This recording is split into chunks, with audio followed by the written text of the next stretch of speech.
enjoy now. Now's great. Whenever you die is forever. You know what I mean? So I know and have known in my life that I'm going to live forever. I know I'll die, but I know I'm going to live forever until then, and then live beyond that. Yeah. Right. Well, that certainly is a better approach to life in that it gives you comfort. And that's what... No, that's what history shows us. History has shown us that. In what way? That human beings are still here, not because of our wise decision making. Like, nobody's story says that. We've gotten assistance along the way that we needed, and we have implemented it globally. This is why those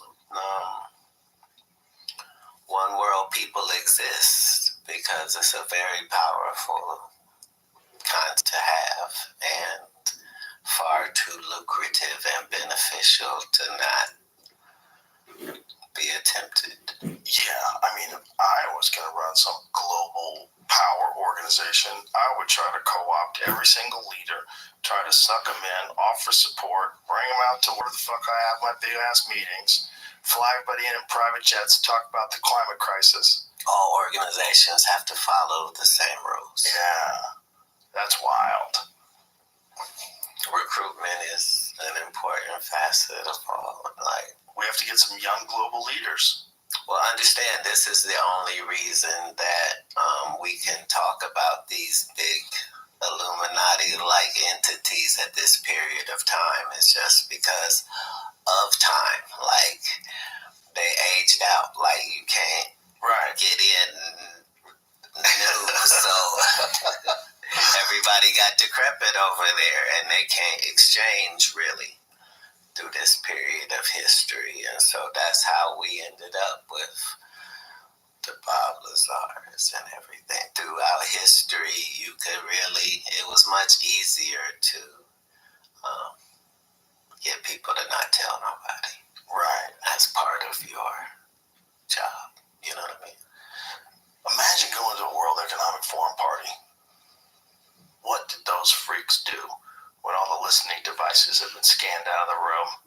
All their phones been put into bags and locked away in a lead vault. What do those freaks do? Because you know it's not normal shit.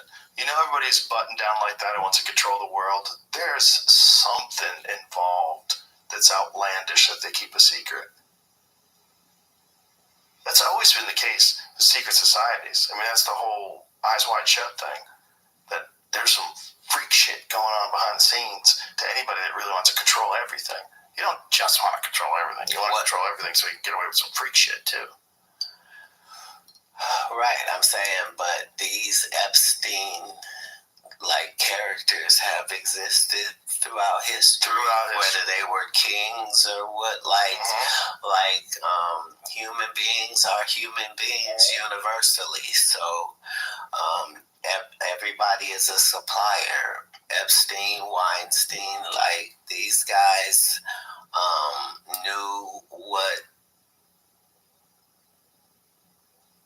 these extremists liked and provided it, and provided the way for you to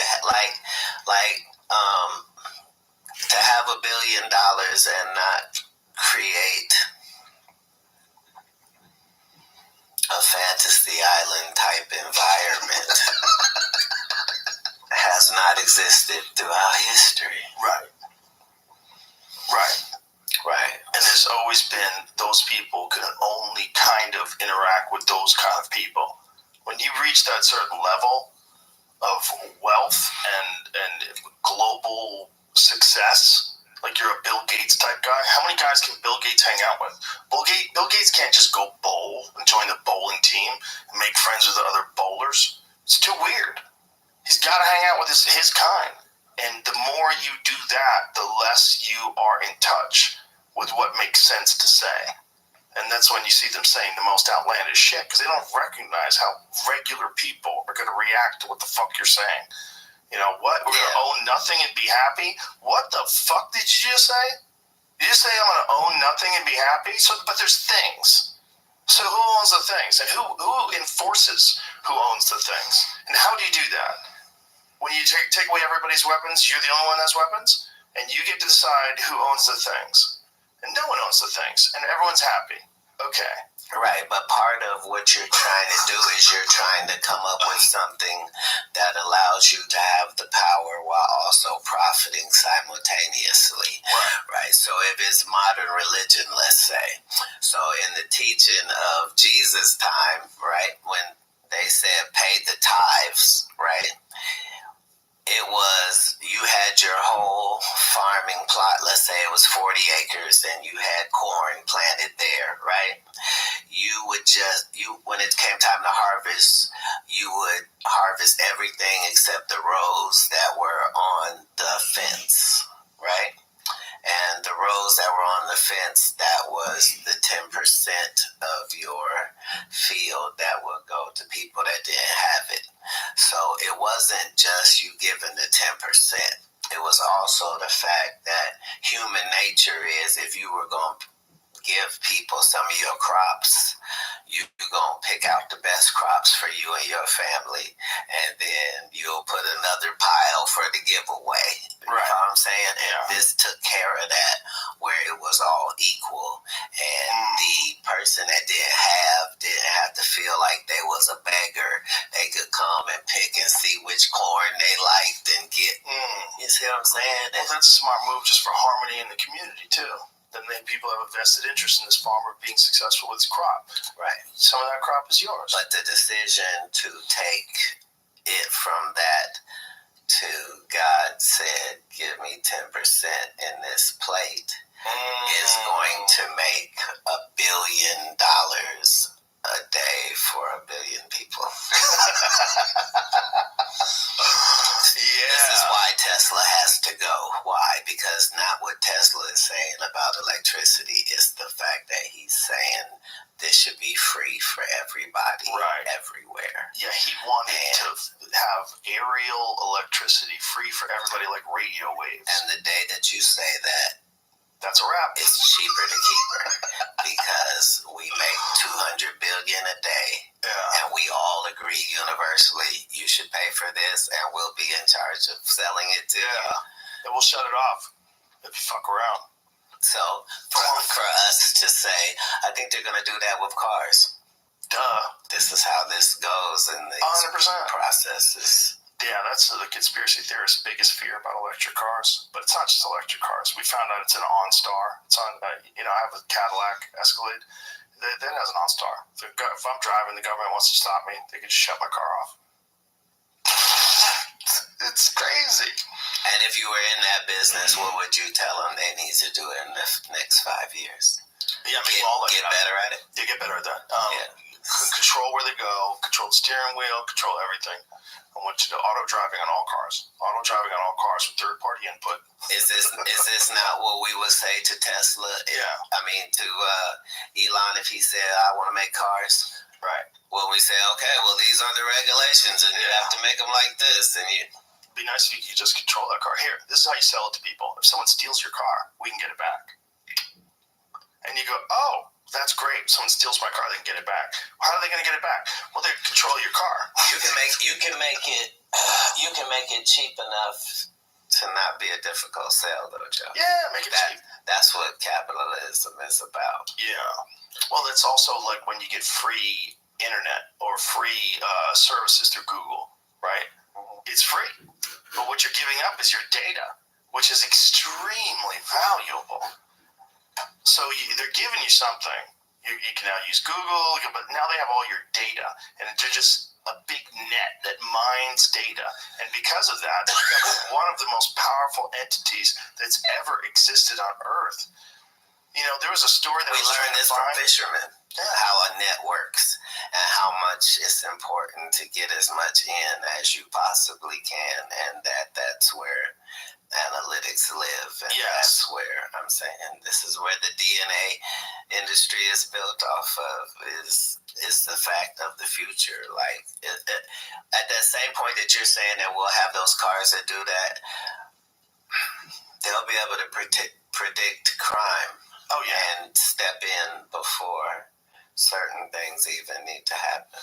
Or they'll probably instigate you to a certain level of stress that they could indicate that you're about to commit crime, and then they come in and get you. they won't need to. They won't need to be that nefarious, only because some of this stuff we know already. It just requires profiling that we're not comfortable with. Like worldwide, most terrible crimes are committed by. This is 73rd time I'm making it. Most crime worldwide is done by men with a micro penis, and doctors know who they are, and so at some point they will be able to just focus where they need to focus, and they would know certain things, and that's where, this is why AI exists. If you're your personal AI, you store your information, you make moves based upon what you've learned.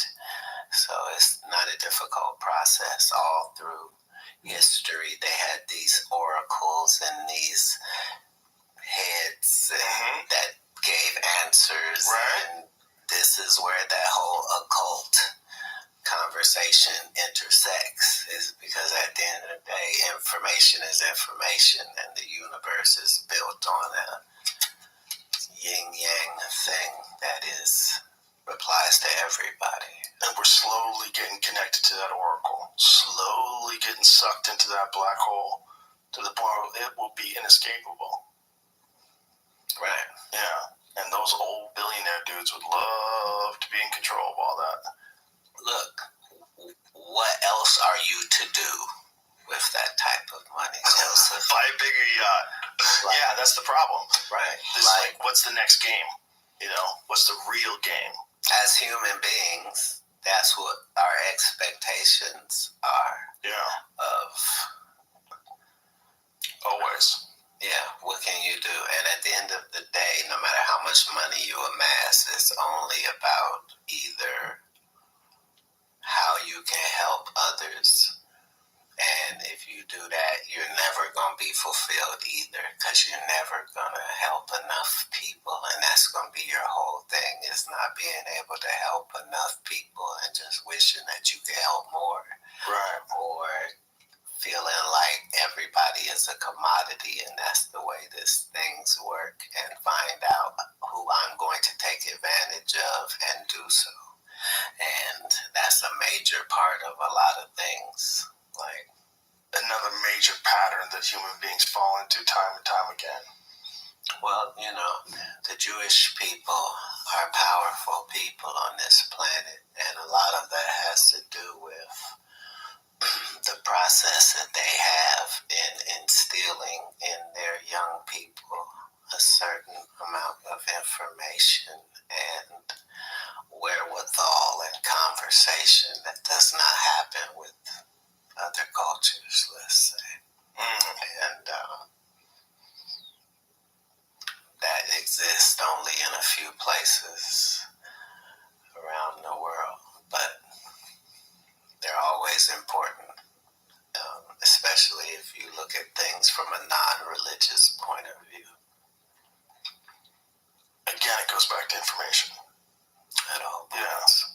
I mean, all cultures exchanging information with each other, and the healthiest cultures are the ones that can both give the most freedom and allow people to innovate.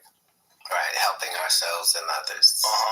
Yeah. And the profit and the benefit and the, Yeah, that's part of the process, right? But that's no different than what everybody's religious story says. Like, what do you think ghosts are? You think that's real?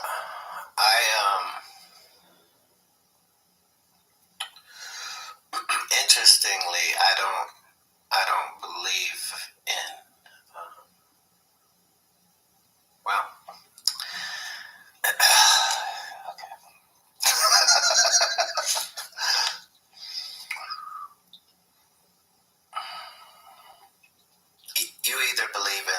natural and the supernatural, or you don't. And there are facets to everything. So if you don't believe in anything supernatural, then I would assume that means you don't believe in God either. It's like I was telling you earlier. I don't know how you could be a Christian and not believe in extraterrestrials. It's in your book. It says there was a war in heaven and God was fighting Satan and threw him down here. This is taking place. So, Well, also when you get to the Old Testament, Ezekiel's story. Ezekiel's story is essentially about a UFO encounter. I was really frustrated as a black person that we weren't included more in the Bible, right? And so I felt very good when I found that some of the books of the Bible that were banned because they had black guys in them. Really? What books of the Bible? This is in the New Testament? Is this when they were... You've heard about the book of Enoch? Yes. Right.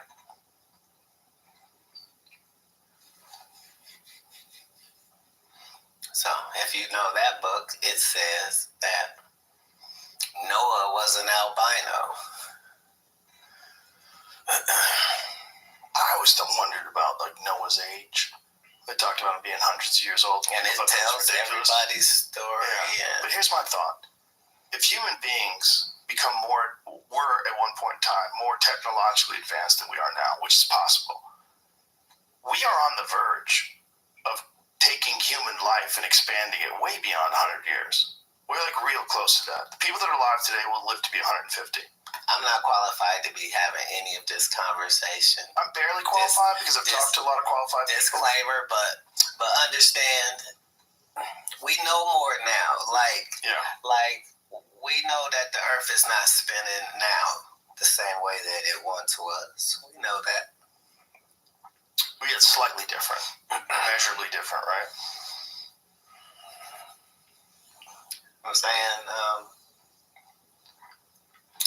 the interesting thing is in all of those stories that we're talking about, it never says that they did anything different that got them to be in that position. It just says that they were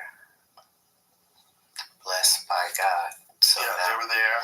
This is at a time when people were dying of some things that today we would call pretty easy. Yeah. But it was wiping out whole groups of people. But yeah, it's interesting. Well, it's fascinating because there's no way to go back there and see what the fuck was going on. So no matter what, not yet. Let's be fair though. They're not telling some wild story.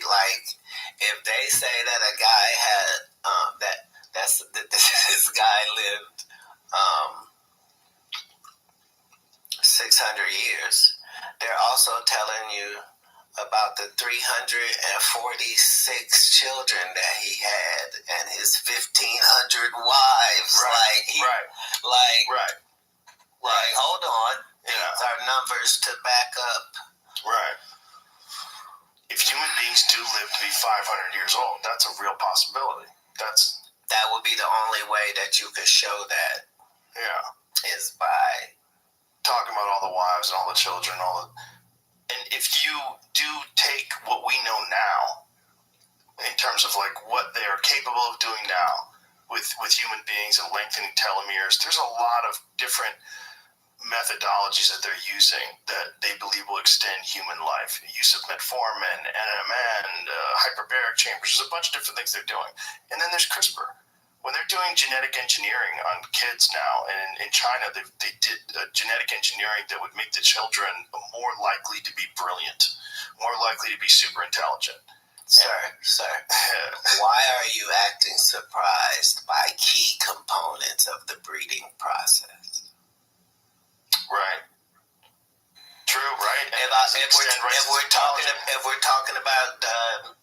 we're talking about Frisians, or if we're talking about German Shepherds or Doberman Pinschers, this is perfectly fine, right? Right. For me to say that thanks to these reasons, this dog is the sheer example of the confirmation of the breed, and that his attributes are his intelligence and his loyalty and his...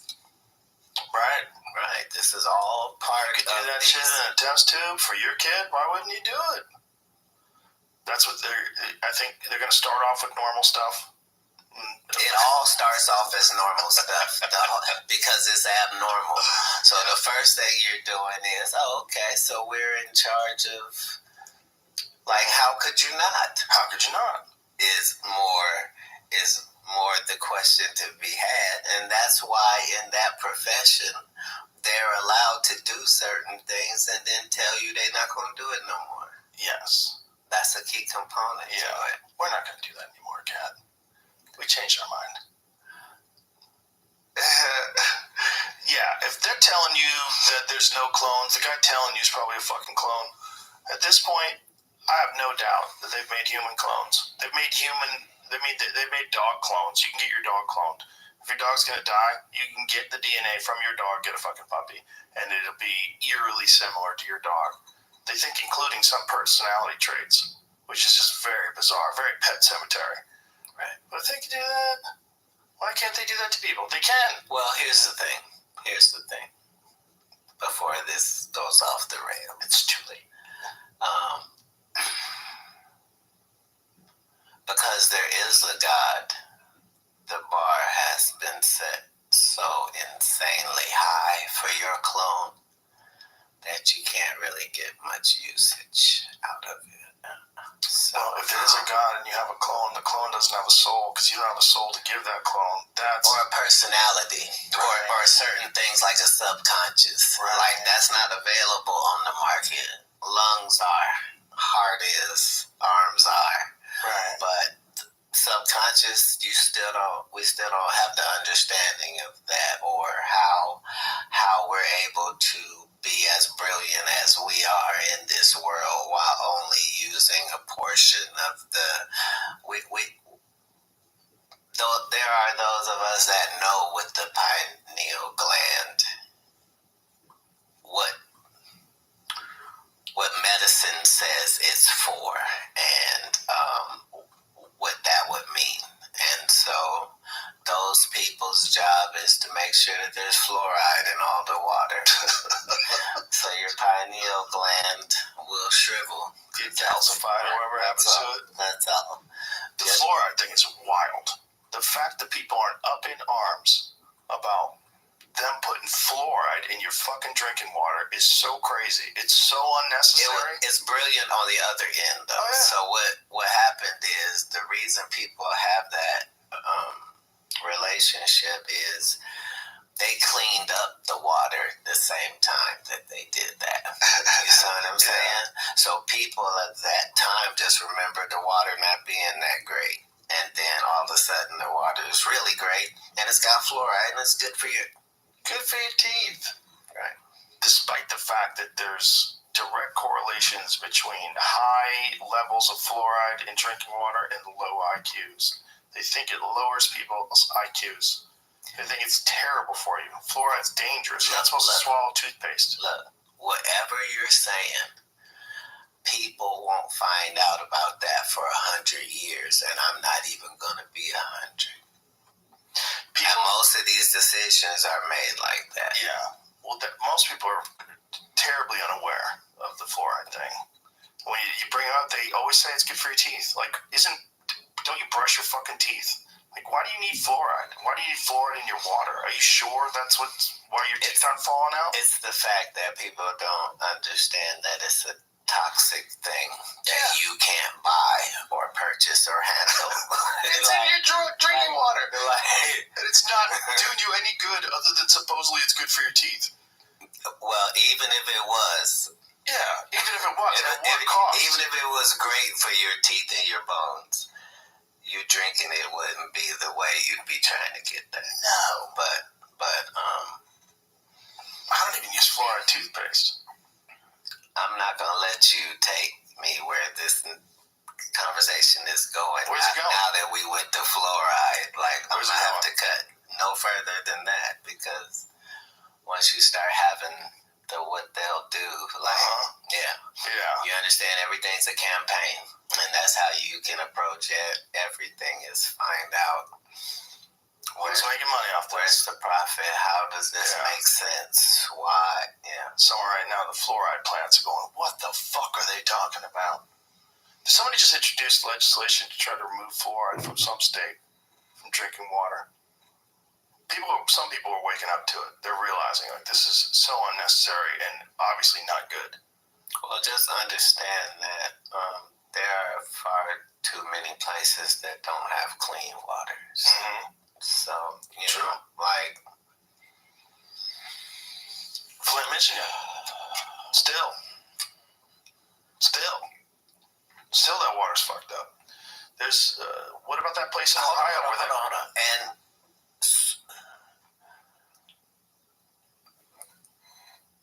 why? Because nobody wants it to be their fault, so nobody will take right. You understand how? Well, even the government. There's plenty of money for Ukraine. Not even. Yeah. How are we allowed to have a foreign policy when we are violating the policies here? Right. You see what I'm saying? What do you mean the immigrants are getting a check and we're putting them up in places that what? You mean in the homeless people's face? Right in the homeless people's faces. Like, right. Let us show you what we could have done. Right. Wow. Crazy. That's not okay as a society. No. Well, did you see the scam that they were trying to do in New York City? Where they were trying to give them debit cards with $10,000, but there's people getting cuts all along the way? That wasn't a scam. That was business that got uncovered. Yeah. And I'll prove it to you. When you go to, if you go to jail in New York, everybody goes to Rikers Island. So I was in Rikers Island. So if you got money on you when you go in, they give you a card when you leave, and it's got money on it. You're around. Systems are the system. Right. Yeah. There's a lot of money being made. Yeah. A lot of money being tossed around in the system. And if you have a thing like an open immigration policy, for sure, someone's figuring out how to profit off that. Someone's figuring out something about that. No, you're looking at it the wrong way. There is no one who isn't profiting.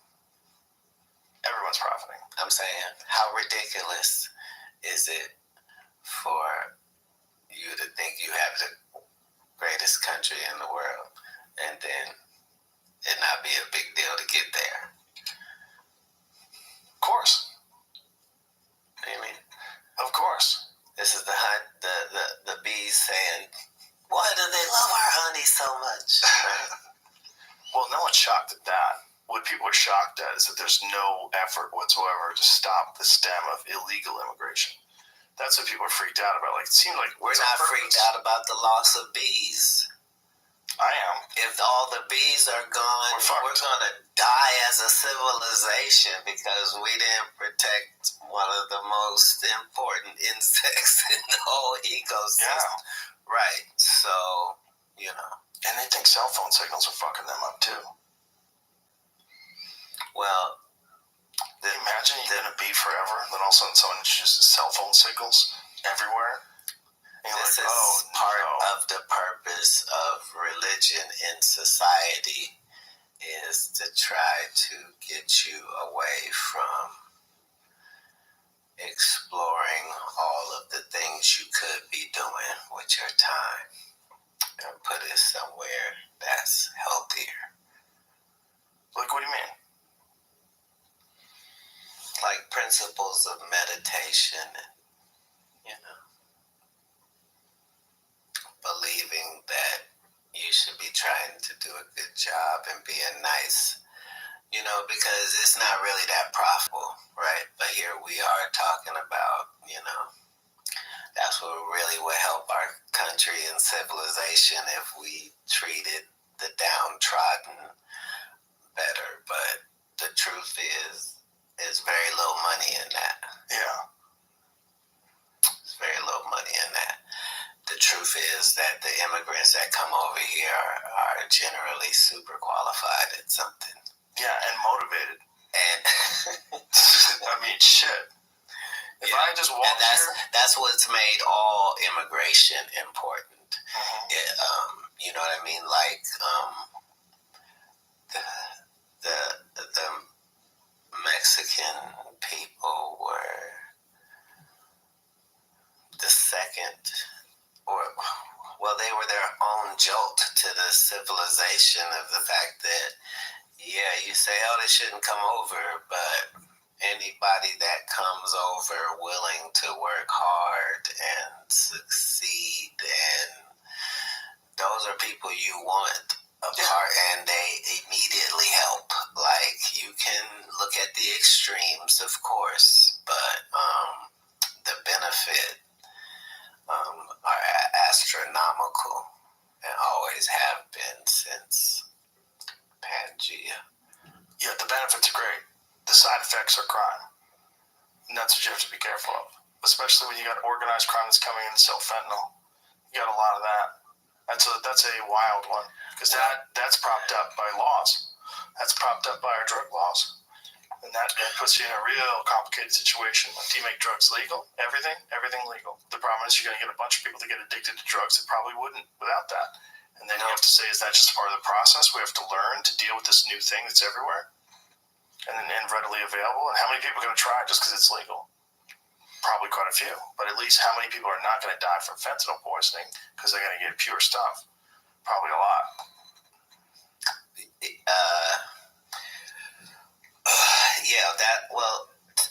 Talking fentanyl in specific, like, it's a very difficult conversation to have because most of the things that we will all agree are terrible drugs aren't being used at the hospital. Right. So until that part gets taken, like, it's a bad look all the way around. But the bar has been set so high. Like, everything that's called a drug nowadays is terrible. Like, there's been no evolution. Like, yikes. Well, that's part of the problem with keeping drugs illegal, and especially psychedelic drugs, since 1970. It's like stymied human evolution, stymied research, stymied growth. What did? Keeping drugs illegal, keeping psychedelic drugs illegal. Look, if there Specifically psychedelic drugs. If there was a God, then he put a fail-safe on the drug so that you would have a barrier. And that's Richard Nixon? That's ODing. ODing, yeah. Right, with those drugs. Right, so really what's happening is you're like, okay, whatever you're on, do it till you're dead. And so, you know, statistically, that's going to happen. You're going to lose some people, but the people that's not doing it, they're not going to start doing it. Like, right, and they're going to learn from the people that died. Like, you learn to not eat poisonous plants. You would think, but if that were true, nobody in the world would ever do heroin. Like, if you've ever seen somebody kick it, like, right, you would never do it. Like, it doesn't matter how it makes you feel if the end result is defecating and urinating in a puddle that you're laying in while being naked, then like, you would, like, true. You would just call that poisonous. If you were smart. Yeah. You would learn. You would learn from other people doing it. And that's the thing. It's like we're reluctant to allow that factor into people's lives, but we kind of have with a lot of other factors. Well, a lot of these things were used sparingly and in context as well. You follow what I'm saying? So particularly on psychedelics, they were used in a ritualistic way. But that's like us saying, well, in that cooking show, they were using herbs and spices. Like, yeah, that goes with it. Right. Like, right. If somebody tells you that when they used to come through with the ball and the smoke and the incense, that at one point it was marijuana, right? Understand that it was setting the mood of the room. Yeah. Like, you know what I mean? Like, that's how you know there is an occult. How could there not be? There's another side to everything, universally. So, yeah. That must have been a wild time in church. Everybody just got contact high. People walking down the aisles with balls filled with marijuana smoke. Well, understand, this is not being consistently done. This is being done. Right. You know what I mean? And so there's no such thing as you getting too much of it. You're not getting enough to do anything except relax. Right. And relax is what you should be doing as we discuss what we're discussing. Yeah, it'll humble you a little. Calm you down a little. It'll take the edge off. Yeah. You're not getting enough to have the munchies. And if you do, we'll probably have a little something for, I don't know. But I'm saying all throughout history, people have been searching for this connection. And we don't have historically any evidence of any groups of people doing something for no reason. Right. There was a element to this. So when we have the stories of we went in this cave and crazy shit was down there, and like we now know that a lot of that existed. Like the air is not the same down there. Like it might have been a poisonous gas in there, and we know that these were things that were not known then. So it's just fascinating to see the stories where we are now and to see how advanced they were on these particular subjects.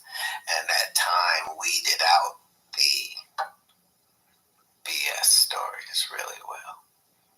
Yeah, there's probably something to all of them. There's probably something to all stories from all cultures.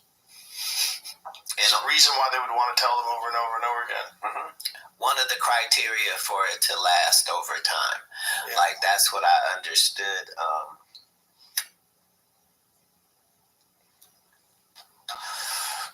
When I broke the internet, I was trying. Let me see if you know. Like when you start studying quotes and where great quotes come from, you start getting these people that are known for their great quotes, right? But the further you go back, you see who really said it first. You know what I mean? And that's what brings it full circle to that emerald tablet I was telling you about, right?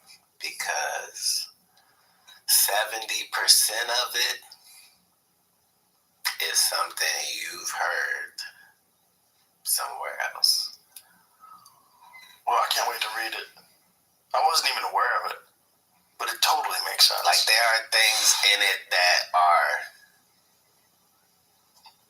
verbatim to the Bible, verbatim to the Quran, like verbatim to... I'm gonna read it. It's a great thing. Cat Williams, thank you for being here, man. It was a lot of fun. Glad we finally did it. Me, Joe. You're a glad I finally met you. Yeah, me too. I appreciate you very much, man. And we talk well about you all the time. I think you're one of the best comics of all time. And I think you're a fucking animal, man. You get after it in a way that the energy that you have. I appreciate you very much, very much. So it's a lot of fun. Thanks for being here. All right. Bye, everybody.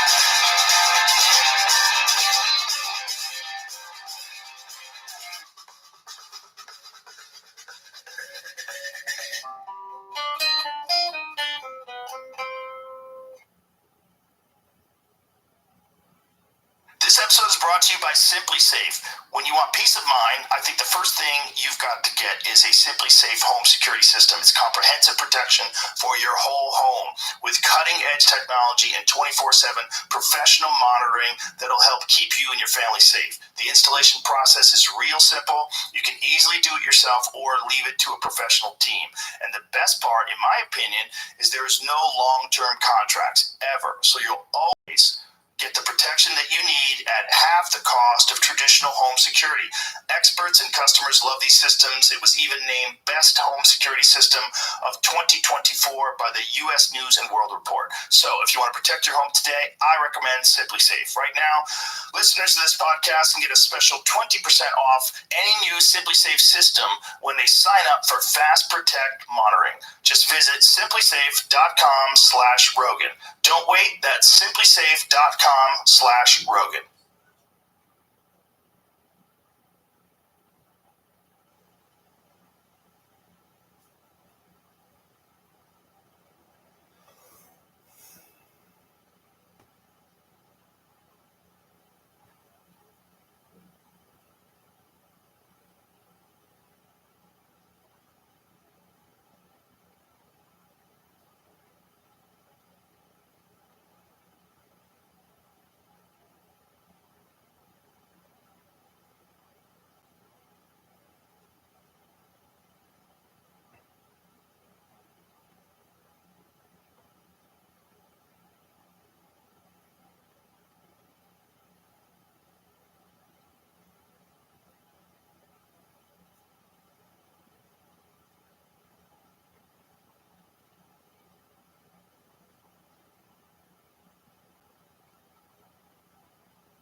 Episode 2108, Tom Green.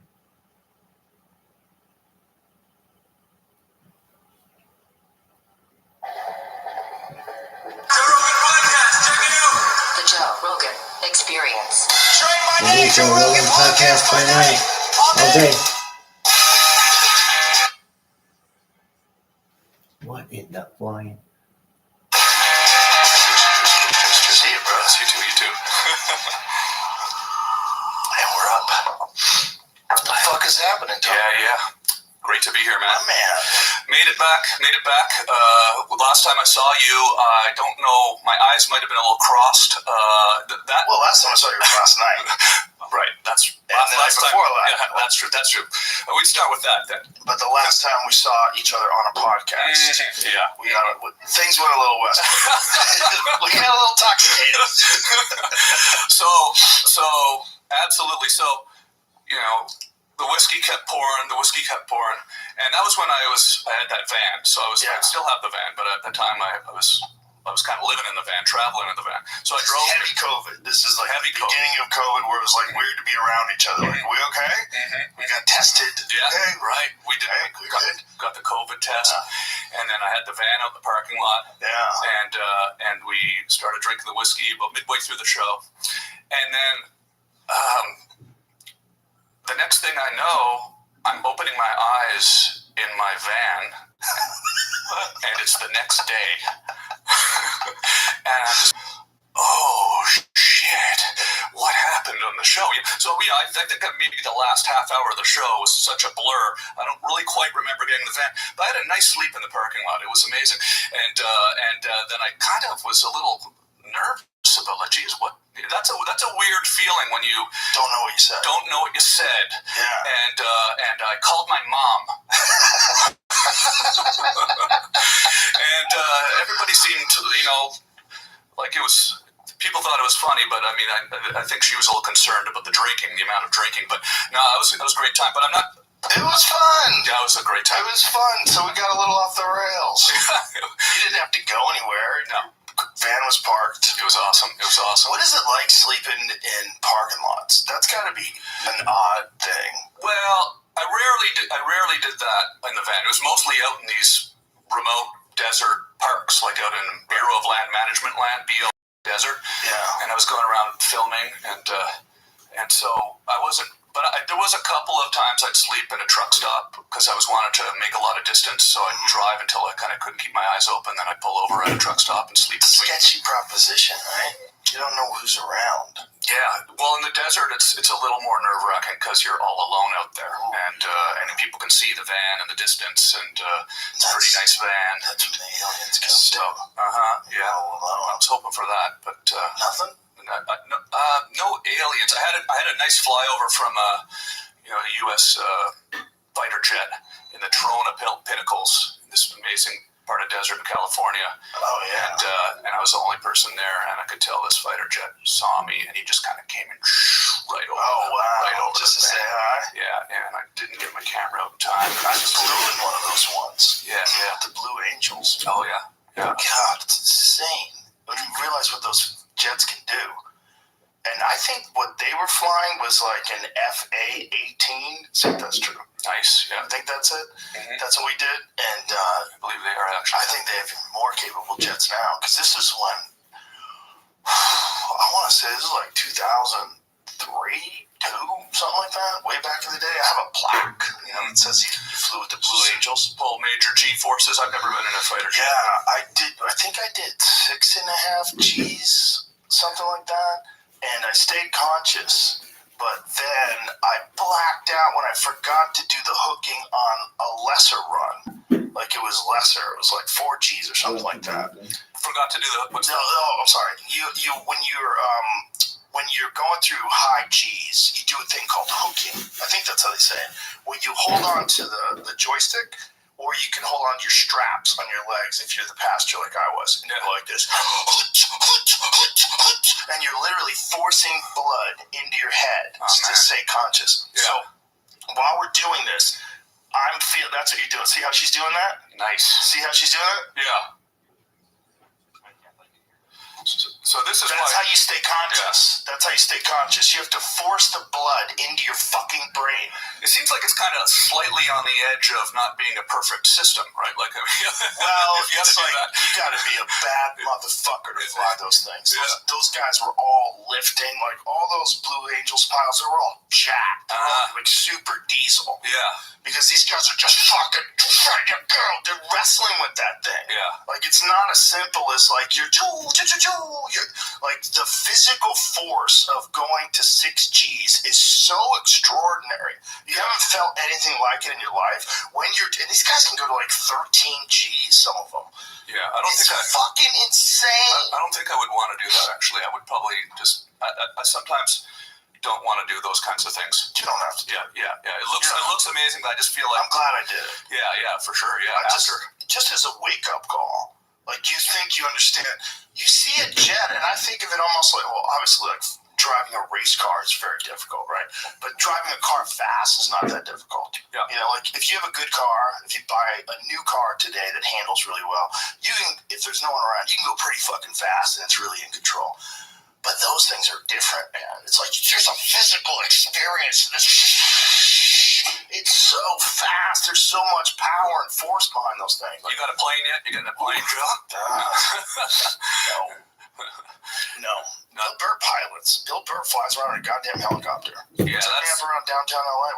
You can fly wherever you want in a helicopter. Yeah, helicopters are even more of a no-no for me. Because they seem to go down a little too much, you know. I've been in a few. I flew in a Black Hawk through, Baghdad. And he did one of those USO tours, went to stand up over there back in 2003.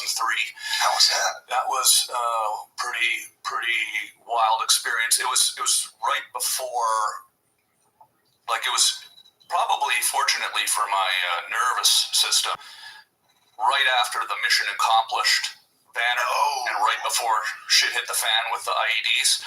So I was kind of thinking, it's okay, no big deal. And we were over there in the green zone, and we were flying around in the Black Hawk helicopter. One night they said, you want to go out on a night patrol in like a tank? And I was all set to go, and then they had to cancel it because of some sort of attack. And then we started hearing there's some stuff happening. We were there for a few days only, but they started avoiding stuff on the road and the Humvees. And then the second I got back to stateside, that's when it started to get real bad over there. But I did a few of those. I did Afghanistan as well, and was on Chinook helicopters. Oh, wow. So my dad was military, so that's why I'm rocking the Canadian Army jacket. Canadian Army, we've got an army. I heard recently heard about it. They didn't fight too hard against tyranny. Here we go. No, it's we did. Actually, we fought pretty hard against the Germans. The eternal. Yeah. Oh, yeah. I know. Well, no government tyranny. Yeah, it's fun. I watch your show all the time, Joe. So it's like I'm a very proud Canadian. So Tom, you're the granddaddy of the show. The granddaddy. Well, yeah. I don't know about that, but I mean, first of all, you've always been very nice to give me a shout out about those early days of broadcasting in the living room. Well, dude, you're an awesome guy. I've always loved you. You're always cool to be around. And you also, your show in 2007, when I went on your show, that was 100% a major inspiration for me to do this. Because I remember thinking, oh my God, he figured it out. Like, I remember very clearly, like, sitting next to you on that chair going, dude, this is it. Like, this is it. All you have to do is figure out how to make money with this. Yeah, you said that on the show. Yeah. It's hilarious. And then you figured that out. Yeah. You really figured that out. That's cool. That was the missing link. Damn it. But, no, that's amazing. No, it's, I remember when we were doing it, I always wanted to do a talk show when I was growing up. I loved Letterman, right? And I'd done my show on... You were great at it. Yeah, I really did it. This episode is brought to you by ShipStation. Listen, whether you're making 100 sales a month or thousands, it's time to optimize how you do business with ShipStation. It's easy to use, and you can manage all your shipping tasks and orders on one simple dashboard. It doesn't even matter where you sell. ShipStation can easily integrate anywhere you sell online, including Walmart, Amazon, Shopify, and more. And as your business grows, as you start making more sales, ShipStation has the solutions that you need to make scaling easy. Over 130,000 companies have grown their e-commerce businesses with ShipStation. And best of all, you'll like this. ShipStation can help reduce costs and improve profitability. It even has industry-leading discounted rates from some of the top mail carriers. So optimize and keep up your momentum for growth with ShipStation. Use the promo code JRE today at ShipStation.com to sign up for your free 60-day trial. That's ShipStation.com, promo code JRE. Tap the banner or visit this episode's page to learn more. This episode is brought to you by ZipRecruiter. This month it's all about St. Patrick's Day. So, to help get into the spirit of things, I want to share a fact. Did you know that the odds of finding a lucky four-leaf clover are 1 in 10,000? I'd say that's pretty difficult. Fortunately, if you're looking to hire, you don't need a four-leaf clover. You don't need any luck. You just need ZipRecruiter, and you can try for free right now at ZipRecruiter.com/Rogan. They don't need any gimmicks or leprechauns to lead you to a pot of gold, or in this case, top talent, because they have powerful matching technology that shows you qualified candidates as soon as you post a job. And once you review those candidates, you can invite your top choices to apply, which encourages them to apply sooner. If you're curious to see how much ZipRecruiter can help you, today's your lucky day, because remember, you can try ZipRecruiter for free at ZipRecruiter.com/Rogan. In fact, 4 out of 5 employers who post on ZipRecruiter get a quality candidate within the first day. Once again, to try it for free at ZipRecruiter.com/Rogan. That's ZipRecruiter, the smartest way to hire. Did enjoy the first show was more. What is that? Me out the street doing crazy stuff, and then we did a talk show, which was a little bit more of a sort of a nightly show, a little bit more time to talk. And I did love doing that. When the show stopped, it was right at the time of technology changing on the web, and that was always how Here you go, kids. I was looking at technology usually, because when I was a kid, I was in a rap group. And it was from technology, right? I remember drum machines came out when we were listening to Public Enemy. And what are these sounds? How do you do that, right? And then I would go work a summer job. I'd buy a sampler, an Akai S900 sampler, an Atari computer. And I'm making beats in my parents' basement in Ottawa, Canada. I was making beats in Ottawa, Canada. We started this group called Organized Rhyme.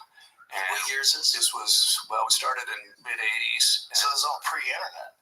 Yeah, pre-internet. Yeah. This was high school. So how are you finding out about all this stuff back then? Well, that was, friends at school were listening to rap music. So friends at school were like, hey, you got to check out Public Enemy. You got to check out Boogie Down Productions. I'm like, Boogie Down Productions? And then you get someone give you a cassette of the criminal-minded Boogie Down Productions, Bridges Over album, and you're listening to it, and they're rapping about Scott LaRock, their DJ, who'd been, unfortunately, passed away in bad circumstances, and shot and killed, and then you're listening to this that was the internet to me. It was rap music and skateboarding. Thrasher magazine was skateboarding. You'd stories about skateboarders in California in a magazine. You'd listen to rap music and hear stories about people who were not in Ottawa, doing cool shit. And I was wanting to get up on stage and perform. I was kind of dabbling with stand-up as a Yuck Yucks in the comedy club in Ottawa. And you're welcome, baby. So, what do you say, dabbling? Well, I was doing stand-up, but I never really got to a level where I was doing it every week. I was going down every week for a couple of years. And actually, the reason I stopped was because the rap group got sort of a record deal, basically, and I went focused on that for a while and stopped doing stand-up. But yeah, the club in Ottawa, Yuck Yucks in Ottawa, still there. It's moved, but it's owned by Howard Wagman, who's the Yuck Yucks is kind of like the Improv of Canada.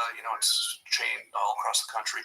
Mark Breslin, I'm sure you know Mark. He started it, and it's he's kind of like it was wild because I don't know, it was something about the 80s, the 90s, before the internet. Right?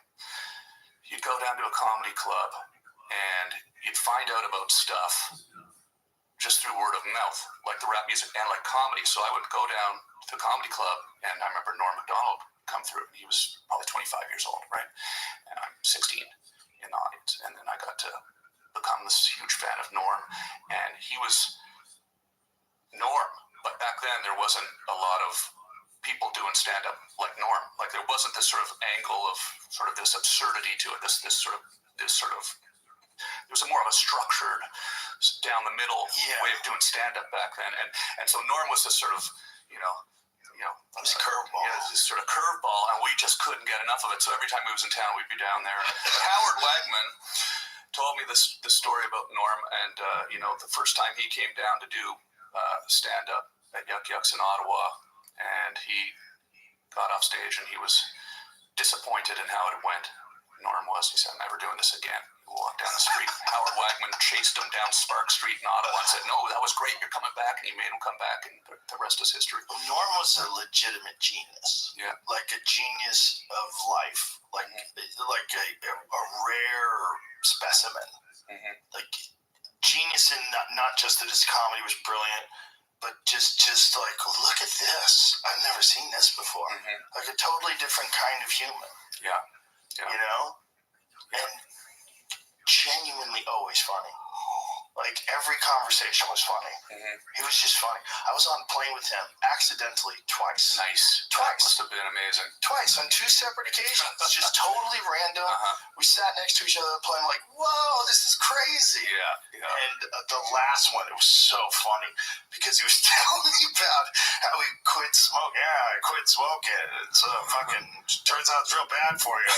This whole thing about quit smoking. And we're talking about it, like, how hard was it to quit? This whole thing. The moment we land, he walks into the gift shop, buys a pack of cigarettes, and he's lighting them before he gets out the door. I go, "I thought you quit." He goes, "I did, but all that talking about it made me want to smoke." Yeah, it's probably all an elaborate setup, right? He probably was planning it the whole way. I don't know. Who knows? He probably doesn't even smoke. He was just doing it as a gag. No, he was. Well, he was into gambling too, right? So, like, people that have those kind of, like, impulse control issues, like, gambling is a big impulsive thing. Like, I'm gonna fucking bet. I'm gonna bet on it. Mm-hmm. Let's put the bet. Put it back. All of it. That's rough. That kind of wild, crazy sports gambling too. That's not a good addiction to have, especially when you have money, right? That's a scary addiction, man. I watched Dana White gamble. I watched Dana White play blackjack, and he was down $600,000. Yeah. And my fucking hands were sweating. I was going, "What are you guys doing? That's real money." This is so crazy. Yeah. He does it every night. Yeah. He does it constantly. There's people that love it. They love it. They love the action. It's thrilling. For me, fortunately, I've never liked numbers. Like, math was never something I enjoyed. So when it comes to blackjack, I'm doing math in my head, and I get very uncomfortable. So I go, I'm not going to be good at this. That's a great reason to not gamble. You hate math. Yeah, I just figured I'm not going to be good at this because I can't even really add up what I'm supposed to be doing here quickly. So I'm just going to sit on the side. Plus, I'm cheap. I don't want to lose money. Not a math person either. Yeah. It's a concentration thing. It's like if you concentrated on math, really got good at the basics of it, and then really started getting into more complex mathematics, it'd probably be very fun, probably be very exciting. But the problem is I never concentrated in high school at all. I didn't pay attention to it. So I'm so removed. Like, if people start talking about math, like complex shit. Yeah. I checked out at long division. Long division, I checked out. Like, are calculators available? They're pretty much everywhere, right? Right. And aren't there like an unlimited supply of batteries? And like, I'm out. This is what I'm wondering, now with our phones and our Google and everything, like we don't have to learn any of that anymore. I don't know anyone's phone number. We don't have to learn anything anymore. I know, like, Eddie Bravo's phone number. I know my wife's phone number. I might know two other numbers. Yeah. When I was a kid, I had 100 numbers in my head. Yeah. Mm-hmm. You can call your grandmother. I still remember my phone number from when I was a kid. Yeah, you could call your friends. I could say it now, but that person probably wouldn't like that very much. I got my phone number memorized from when I was in high school. It was our first phone number. I couldn't believe we had a phone number. I'm like, wow. Yeah, but we had phone numbers before, but that was the first one that I've remembered. And then there was the first answering machines too. Right. That was wild. Remember, you would if you're out and you're trying to meet somebody and they're going to meet you and then they don't show up and you want to figure out where they are, you'd go to a payphone, put a quarter in it, call your phone, and then put your code in and check your answering machine or your voicemail from the mall. You thought you were living in the future. They'd leave a message on your answering machine to tell you, hey, sorry, I'm going to be a little late, and then you hang up and then cost you a quarter. But that's how crazy everything's changed in such a small amount of time. You were gone. No one knew where the fuck you were. Absolutely. There was no snap map. Or kids today, they look at each other on Snapchat maps where they all know where they are at any moment in time. There's no shenanigans. Yeah. No, I was thinking about like how when I was a kid, we would be able to very easily manipulate, the situation with my parents and say, okay, I'm going over. Right. Friends I'm going to Bobby's house. Go out drinking and skateboarding all night. And, that was better like that. These kids today, they're tracked. Everyone's tracked. Yeah. It's not your parents, it's the government. And we're not going to be able to really get rid of it now, too. That's the thing. There's no way this is going to turn back. No one's ever going to decide this has gone too far. It's just going to keep escalating and getting worse. And my eyes are getting bad because I find myself addicted to the phone as much as I know that it's happening. I'll get on that TikTok and I just start scrolling through stuff, and then oh shit, like 2 hours just went by, and my eyes are getting blurry, and it's really kind of starting to. It's useless. Piss me off, to be honest with you. Yeah, for me it's Instagram. I don't have TikTok, but I use the Instagram Reels. God damn it. It's so nuts, like one after the other. And it's so interesting watching this mad scramble of people trying to figure out a new way to get your attention.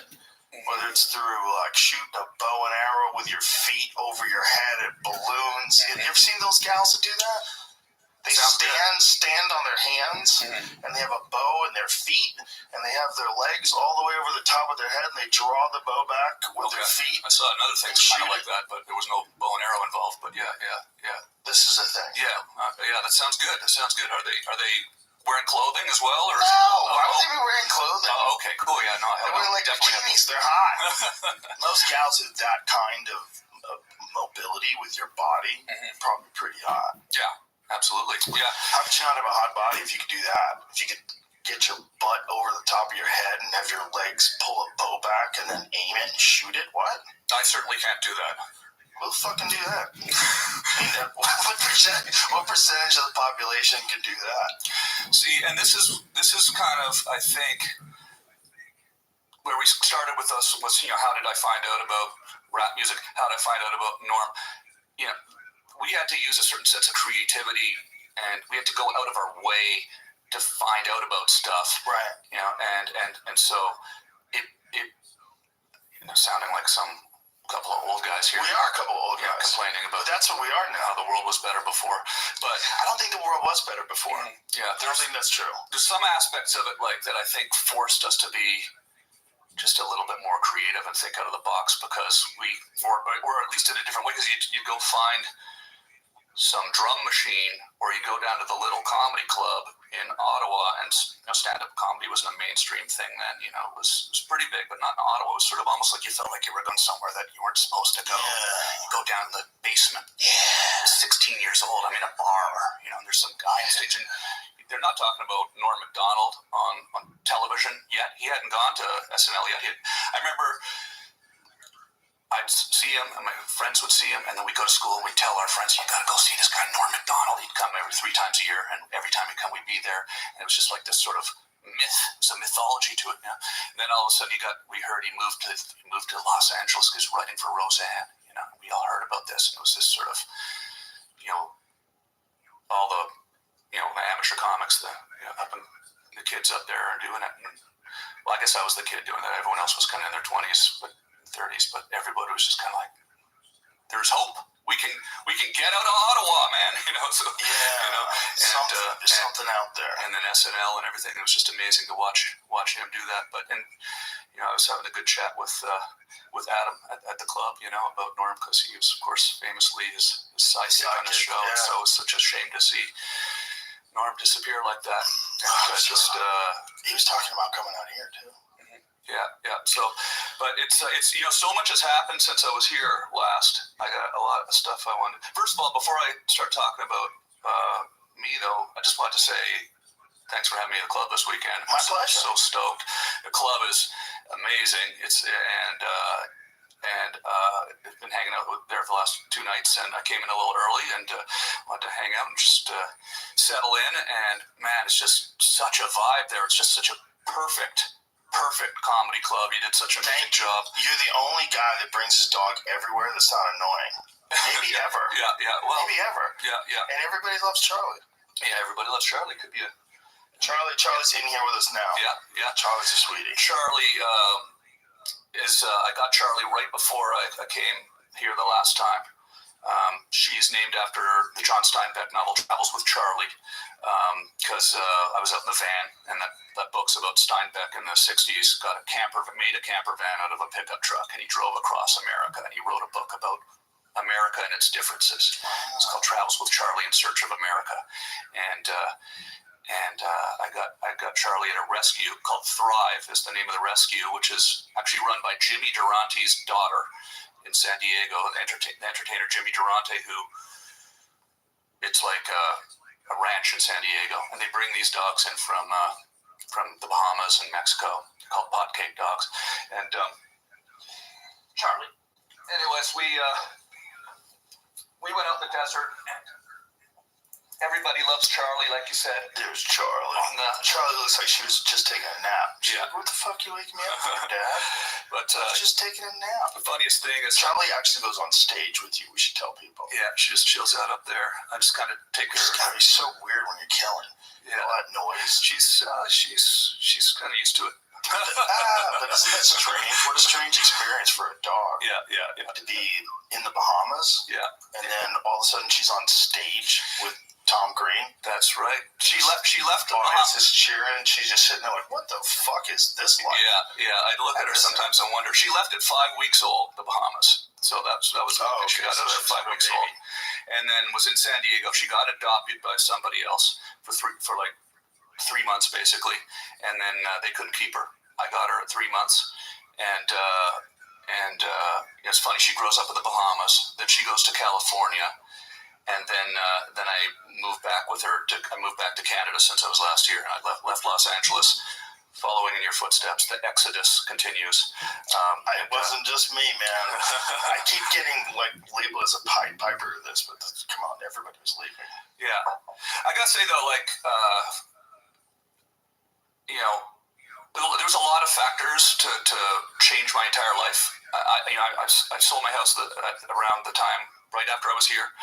And that was the house that did the Tom Green show for. That I owned for 18 years, that I did the Webovision show, and Webovision we called it. And why don't you do a show now? So I'm building a podcast studio in my barn. It's in an unheated century barn. And you can heat it? Nope, not going to heat it. No. But you're going to have conversations where you're freezing to death? Yeah, we're going to wear really warm jackets. Really? That's one thing that's cool about Canada. Like, people talk about the cold and how fucking cold it is up there. But, the cool thing about the cold when you kind of get acclimated to it is you can kind of regulate your temperature. Like, you wear a really warm Arctic jacket in the barn while you're doing the podcast. We'll probably move it in at some point. Also, you can die outside. You can't die, yeah. It's a different thing. Yeah. It's a different thing. And it makes more resilient people. Yeah. I think it makes better people. I really do. I was thinking about how you do. There's the barn, yeah. You're freezing your dick off, son. First of all, that's my dad. That's my dad there, yeah. So, yeah. If you know what, you should get sponsored by one of those heater bodysuit companies. Yeah. For deer hunters when they sit in those blinds. Yeah. If deer hunters when they sit in tree stands, you know how fucking cold you get? Yeah. See, if it's cold out, that's one thing. But if it's cold out and you're not moving, that's another thing. Yeah, that's another thing. It could be fucking 0 degrees, but if you're hiking, you're fine. Well, I wear these. We're actually talking about a sponsor right now. They're might sponsor it. They're this clothing company, Bath, and then they make the warmest jackets, right? So it's like you can really regulate your temperature, right? And that's the thing. Like, if you know how to do that, because I It's been a lifestyle change. I got this farm. I'm on a farm now that I live on, and basically I'm going to live there now for the rest of my life. I know it. I'm never going to leave this place. I love it so much. That's awesome. It's a wilderness area with... I enjoy your videos from there. It looks like you're really enjoying it. I am really loving it. You know, it's just such a peace of mind to get up in the morning. And I've got this mule, and I got my strap there on the side. Yeah, I got my mule, and this is a whole new thing, Joe. I mean, first of all, I didn't know anything about horses and mules, but I got a mule and a donkey and some chickens. And so a mule is a cross between a donkey and a horse, correct? Yes. That works? Okay. And I did not know that a year and a half ago. They're supposed to like the most resilient animals for like riding trails and stuff. So mules are, it's sort of it all started with, I found this property and this farm, and I wanted to be outside. And then there was these two old barns there. And I would look at these barns and I'd say, they were kind of calling for something to be put in them. They were 100 years old. There was stuff stored in them. And so some friends of mine and I, we kind of cleaned up the barns, and I got this mule and this donkey. And so initially the idea was, I thought a mule would be kind of funny, right? Because they got bigger ears, and they're kind of, I was thinking Three Amigos. I was thinking a donkey. I was thinking a mule was a donkey. I didn't even really know that much about it. But, and I started looking for a mule that you could ride, and there's not that many mules in Canada. They're much more of a Southwestern, American thing. George Washington brought mules to America. It was a big part of, them settling America. They would use him for farming. He brought them in? Yeah, he was instrumental in being a big part of getting mules here. They would use them for, harvesting, pulling, harvesting crops and doing all work around the farms and stuff. They've also been used in war a lot. They've been used in military. Mm-hmm. So pioneers preferred them to horses. Yeah, they're extremely strong, and they're very, very smart. They can go longer without water. They use less water, less food. My friend Clay Newcomb is actually a mule expert. Okay. He's been on the podcast before. Oh, cool. He talked about fancy mules and like how you pick a mule and training a mule. I follow him actually. I follow Clay. Clay's interesting. On He's got a podcast called the Bear Grease Podcast. A lot of it is about bear hunting in Arkansas. Oh, nice. Just interesting, like outdoor stories. Like he's a very, very interesting guy, but he just knows a ton about mules. Well, the thing that's This episode is brought to you by DraftKings Sportsbook. With all eyes on the NBA, now is the perfect time to get in on the action with DraftKings Sportsbook, an official sports betting partner of the NBA. New customers who deposit $5 or more can get a no-sweat bet up to $1,000 back in a bonus bet. What's a no-sweat bet? It's like getting an offensive board. Missing your first shot, you get another chance to score. You heard that right. Get a bonus bet back in the amount of your original bet if your first bet doesn't hit. That's amazing. Go download the DraftKings Sportsbook app now and use the code ROGAN. New customers can get a no-sweat bet up to $1,000 if your first bet loses. Only on DraftKings Sportsbook with the code ROGAN. The crown is yours. Tap the banner or visit this episode's page to learn more. Must be 21 or older. Indiana only. One no-sweat bet per new customer. Issued as one bonus bet based on amount of initial losing bet. Bonus bets expire 168 hours after issuance. Deposit, wagering, and eligibility restrictions apply. Terms at sportsbook.draftkings.com/promos. Gambling problem? Call 1-800-9-WITH-IT. This episode is brought to you by BetterHelp. A lot of us spend our lives wishing we had more time. And the question is, time for what? If time was unlimited, how would you use it? Like if I had an extra hour in my day every day, I think I would practice archery, or maybe I would shoot pool. I'd write jokes. I'd do something. I'd find a way, but I'd love an extra hour. Be nice. Well, the best way to squeeze that special thing into your schedule is to know what's important to you so that you can make it a priority. And therapy can help you figure that out. A therapist can guide you through the process of defining your values and understanding your priorities so you know what things you can spend your time on that will really fulfill you. Otherwise, you'll always be wishing for more time.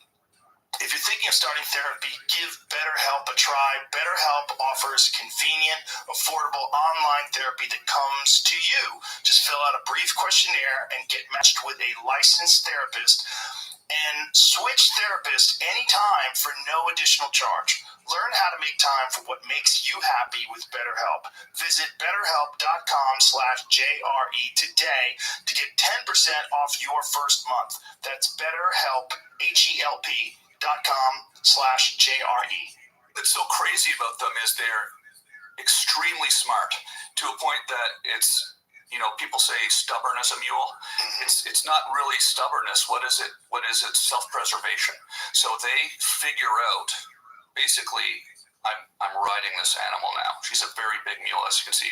She's a very big mule. She's called 16.3 hands is the way you measure horses and mules, and she's as tall as they get. Her mother was a horse, so a Percheron paint mix. So Percheron's a workhorse, almost like a Clydesdale.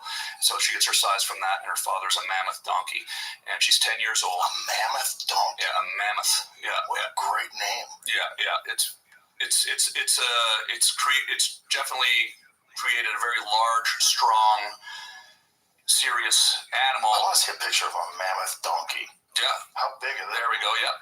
Yeah. So you can sort of see. Whoa! Look at the size of that fucking thing. That's a donkey. Yeah. Holy shit, dude! And you can ride those too. So. But are donkeys harder, between 900 and 1,200 pounds? Yeah. Are donkeys harder to train than mules? I'm not sure of the answer to that. I'm not sure. But I know that mules are easier to train than horses, so I would assume, because they learn. And mules are sterile. They're sterile, yeah. So it's a hybrid animal, and it can't breed, isn't that fascinating that like a male of one species can breed with a male of another species. They make an offspring. It's alive. It has testicles, it has sex drive, it has everything. Can't breed. So weird. So the horse has, let me get this right. I've been trying to learn as much about it as possible because I'm riding this thing and I don't want to die because you can fall off it and it's not fun falling off. I've fallen off a couple of times. But yeah, it wasn't too bad. Yourself? Yeah. Out there in the middle of nowhere? Yeah, it was my own fault. I was streaming on Instagram and not paying attention. That's a good for beginners. Don't let go of the reins and play with your phone while you're riding on a 1,400-pound mule. Fanny's 1,400 pounds. That's fucking huge, man. But yeah, I guess it's a horse has 64 chromosomes and a donkey has 62. And so when they breed, they take one of the, it ends up that the donkey, the mule has 63 chromosomes, which is not an even number, and therefore makes it sterile. So this is what I'm trying to. So that's what it's something kind of complicated. Isn't like it that, fascinating though that nature figured out a way to stop everything from fucking everything and just getting pregnant?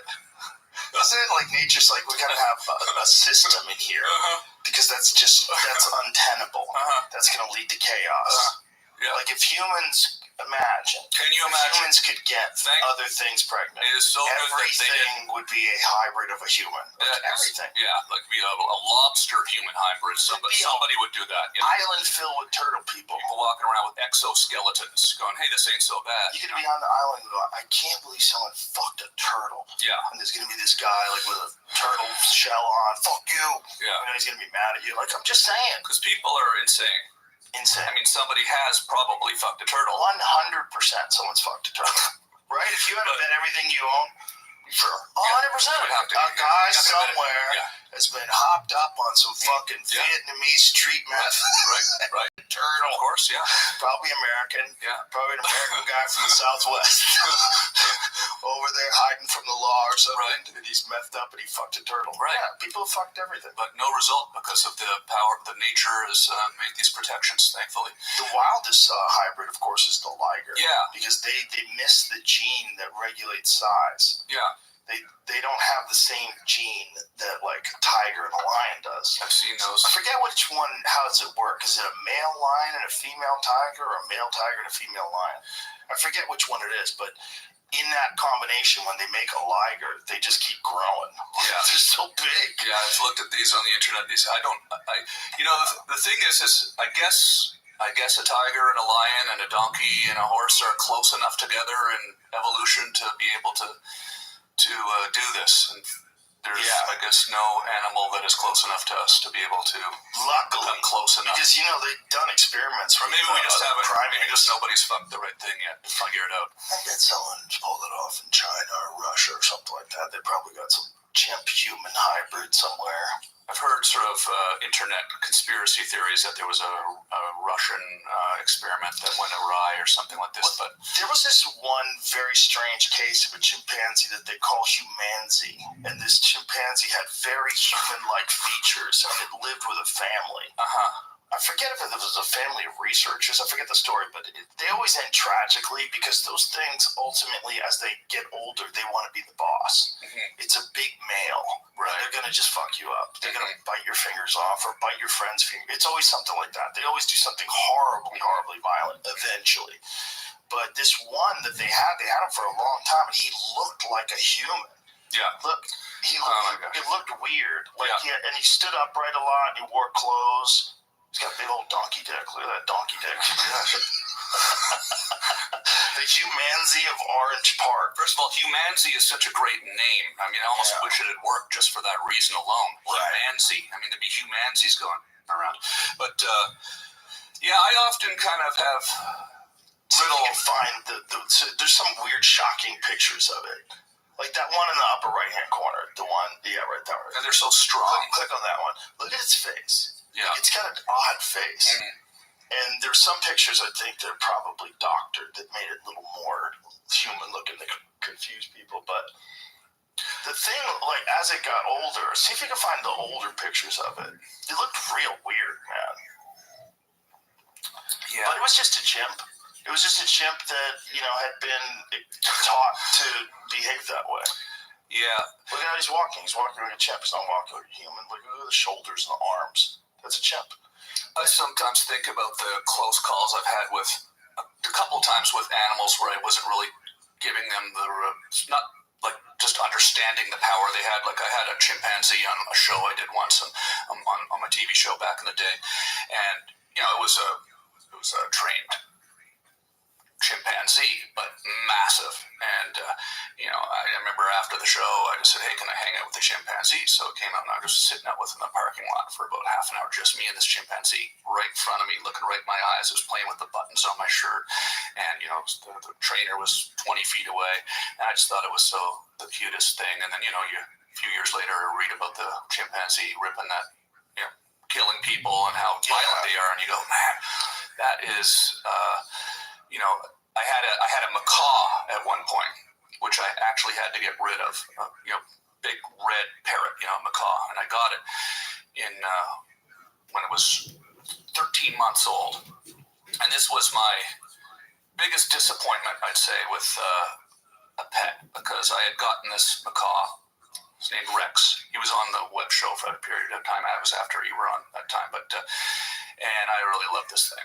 And I love animals, and I was so fascinated by it because I was realizing, this is a pet that I'm going to have for the rest of my life, and I was all dedicated to this. And I was really kind of somewhat moved by the fact that I was going to be having this beautiful macaw for the rest of my life, and it would pick my teeth, and it would stick its beak in my mouth, and literally just kind of chew on my ear and all of this kind of stuff. And then all of a sudden, when it got to be about 13 years old, it just became a real asshole. Like it really, really changed. It had been going from this little baby to I couldn't put my hand in the cage without it really biting hard, and it almost took my finger off. I had to go in the cage to clean the cage, and I couldn't pick it up anymore. And I actually had to find it a new home. But I think it just didn't like being in a cage. I'm sure it didn't. I wouldn't like it myself, Yeah. And that feels bad too. That's the thing I don't really like about having. You're a prison warden. Yeah, exactly. I started to feel really bad, so I took it back to the bird place where I'd gotten it, and they said to me, "Oh yeah, we don't." This has been 13 years later. I've been spending $75 a month on walnuts for 13 years. Okay, these eat a lot of walnuts, and then they say, "Oh yeah, we don't sell macaws anymore because when they get to be 13, they change and they become really, really mean. I'm like, well, you could have told me that 13 years ago. But so it's like there's an internal clock. Yeah, it's like a puberty thing. Like a puberty thing, yeah. And so I feel bad, but I got her a better home. That's why it's scary to be in front of a chimp. Yes, the chimp. Exactly. They could just decide. I have fuck this guy up. I have these moments where I think about the time when that macaw would have its beak in my mouth, just months before it could have ripped my face apart, sitting with that. But the Fanny, this mule, and I have the donkey as well, who was her companion for her, named Kia. She was a 2-year-old donkey, and the donkey will live to be 50 potentially. And the Fanny is a big animal, so she could live to be 30, 35 years old. And so she's 10 now, so it's a big responsibility. And I really kind of consider them now, after having them just for a short time, kind of family. It's an amazing thing. But the thing that's most interesting about a mule, we won't talk about mules for the whole show, but they are so smart that they figure you out. So I'm new to this. So when I first got her, I was given 1 day of training on how to ride a horse. So I learned how to saddle her up. I learned how to get up on the thing. You pull the rein, you look where you want to go, you push with your foot opposite of the side you want to turn. There's a sort of little rhythm to that. And it went great for about a month, but then she started sort of figuring out that I was sort of uncertain in what I was doing. She started to understand that I didn't know what I was doing. And so she starts testing me, right? And I don't necessarily realize that's what's going on. So, like how so?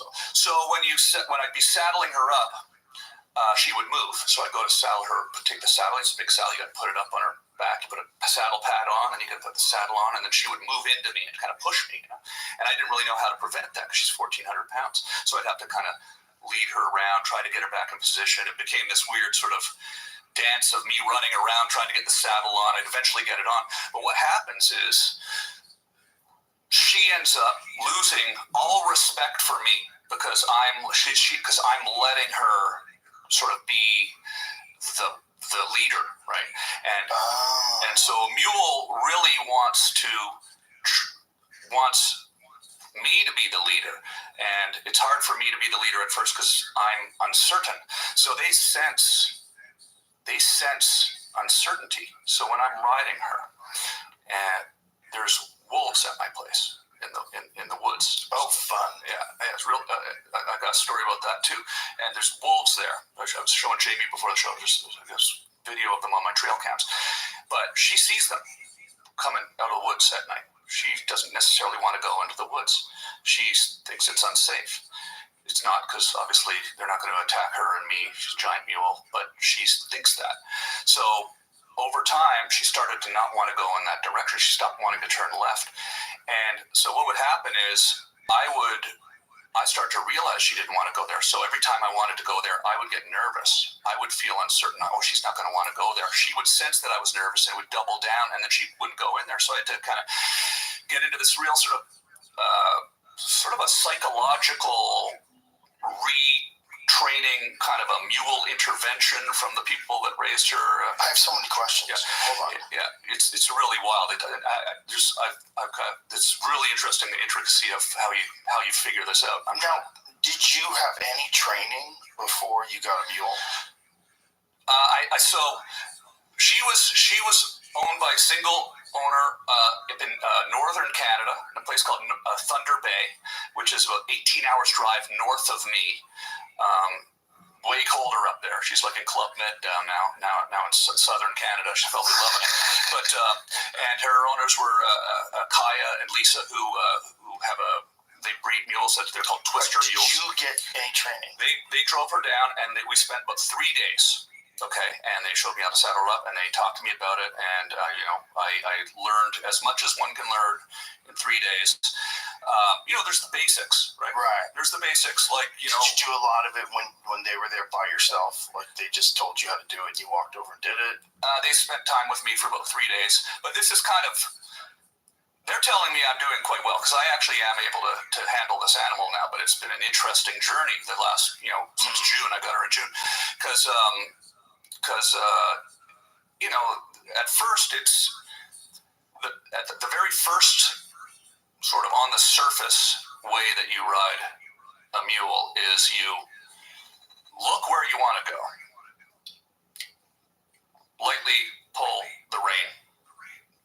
If you want to go left, you pull the left rein lightly. If that doesn't work, but you might not even have to pull the rein. You could just look where you want to go, and they feel your body shifting. They sense your intent, and you have to look in that direction. Like Avatar, when you link up with the track. It's like telepathy. It's like telepathy for sure. It really is, and you feel it, and it's such a really cool feeling when you really get into the pocket with it.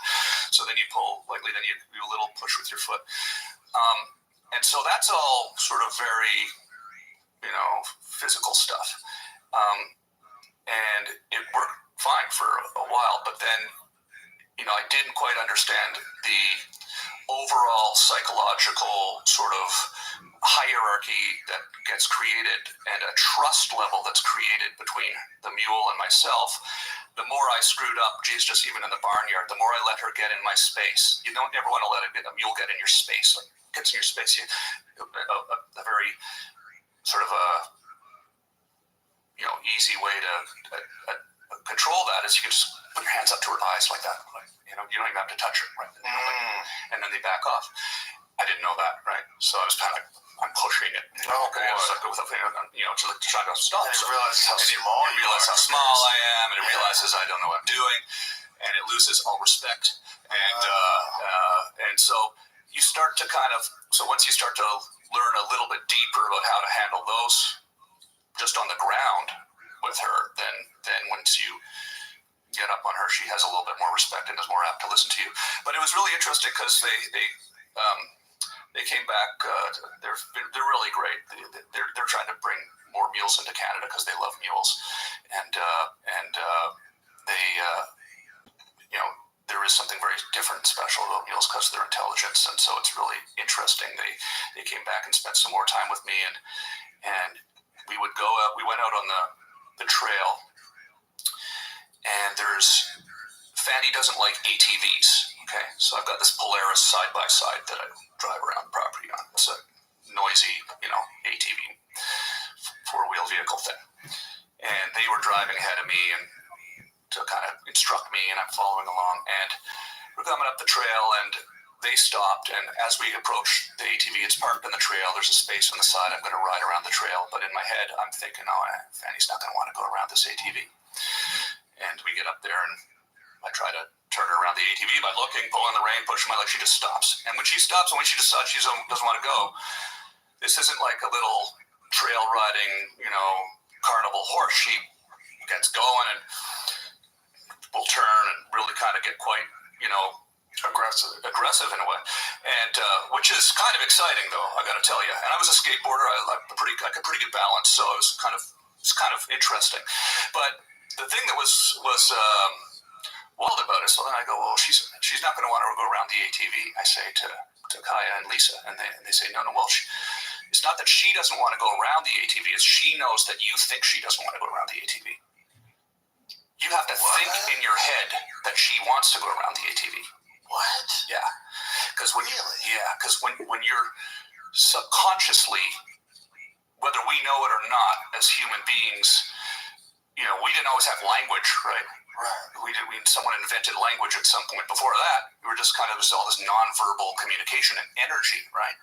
So you get up to the ATV, and if I'm thinking, she's not going around the ATV. Oh, look, my whole body just went like that. I sighed. I felt like a sense of defeat, right? She feels that just through her saddle. It's not total like voodoo. She feels like, yeah, but it might be a little bit of voodoo. Possibly as well. I mean, there's a magic to it. Attribute all that to body. She feels it. She's so smart so a horse doesn't necessarily sense that as easily as a mule, like quite a bit less easily. So that's why people say mules are stubborn, because they're sensing all of these little nonverbal cues that a horse might just be apt to say, oh, he pulled on the rein, so I'm going to go that way. He pushed his foot, so I'm going to go that way. So, and that's why also mules are also extremely,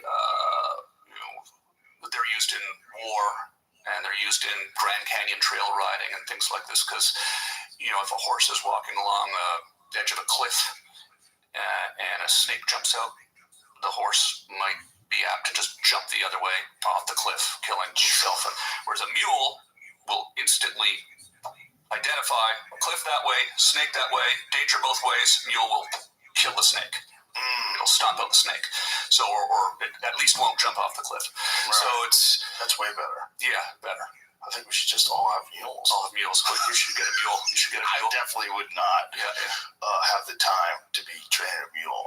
It seems like that's it. Here's my question, though. This is the other question I got to remember. Why would you think that the wolves would not attack the mule? Well, it's not.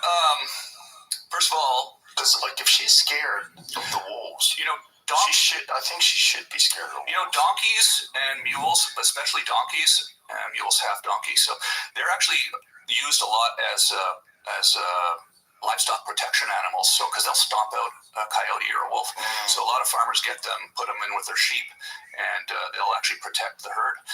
So that's awesome. So it's not impossible, but it is pretty uncommon that coyotes, and in my area the wolves are not gray wolves, they're timber wolves, so they're not as big, but they're big enough though. They're about the size of huskies. So they mostly kill like deer and smaller stuff. They don't try for elk or anything like that. Because the big gray wolves will take out elk. Yeah, I'm sure they take out moose. Yeah, absolutely. Moose are so big, man. For a wolf to take out a moose, that's crazy. Yeah. These are my trail cams at my place. Wow, dropping a deuce right there on your trail cam, staring you in the eye. That's an alpha move right there, son. I guarantee that's the alpha. Yeah. He knows you get that trail camera. You say, Tom Green, check this out, bitch. Yeah, shit right in front of your camera. So it's the only way to know 100% for certain that they're wolves and not a hybrid. Yeah, I know you know all about this, Joe, but like the coy wolves is to do a DNA test. But coy wolf is kind of a misnomer, because the coyote is a wolf. Yeah. The reason why the coyote spread so far across the country is because they have like a built-in mechanism to protect them from gray wolves, because gray wolves would kill the coyotes, whereas the red wolves in the East Coast would breed with the coyotes, and that's where you get the coy wolf. I think they're viable. I think when they breed, they can breed. Oh yeah. I don't think they're like a donkey. Or like a mule, rather. I mean, a coyote and a wolf. I think when the coy wolves, whatever they call them, coy wolves, I think they're viable. I think they have babies. Yeah, absolutely. No, they are for sure. Yeah. And it's not really. It's not different. It's kind of like two different kind of dogs or something. Exactly. Yeah, because I've been getting some information about this from a wolf researcher who lives near me, and he has sort of put out some trail cams, and we've actually laid out some fur traps that you can get a little bit of their fur, and we're going to send it for a DNA sample to find out exactly the percentage of DNA that wolf to coyote that we have here.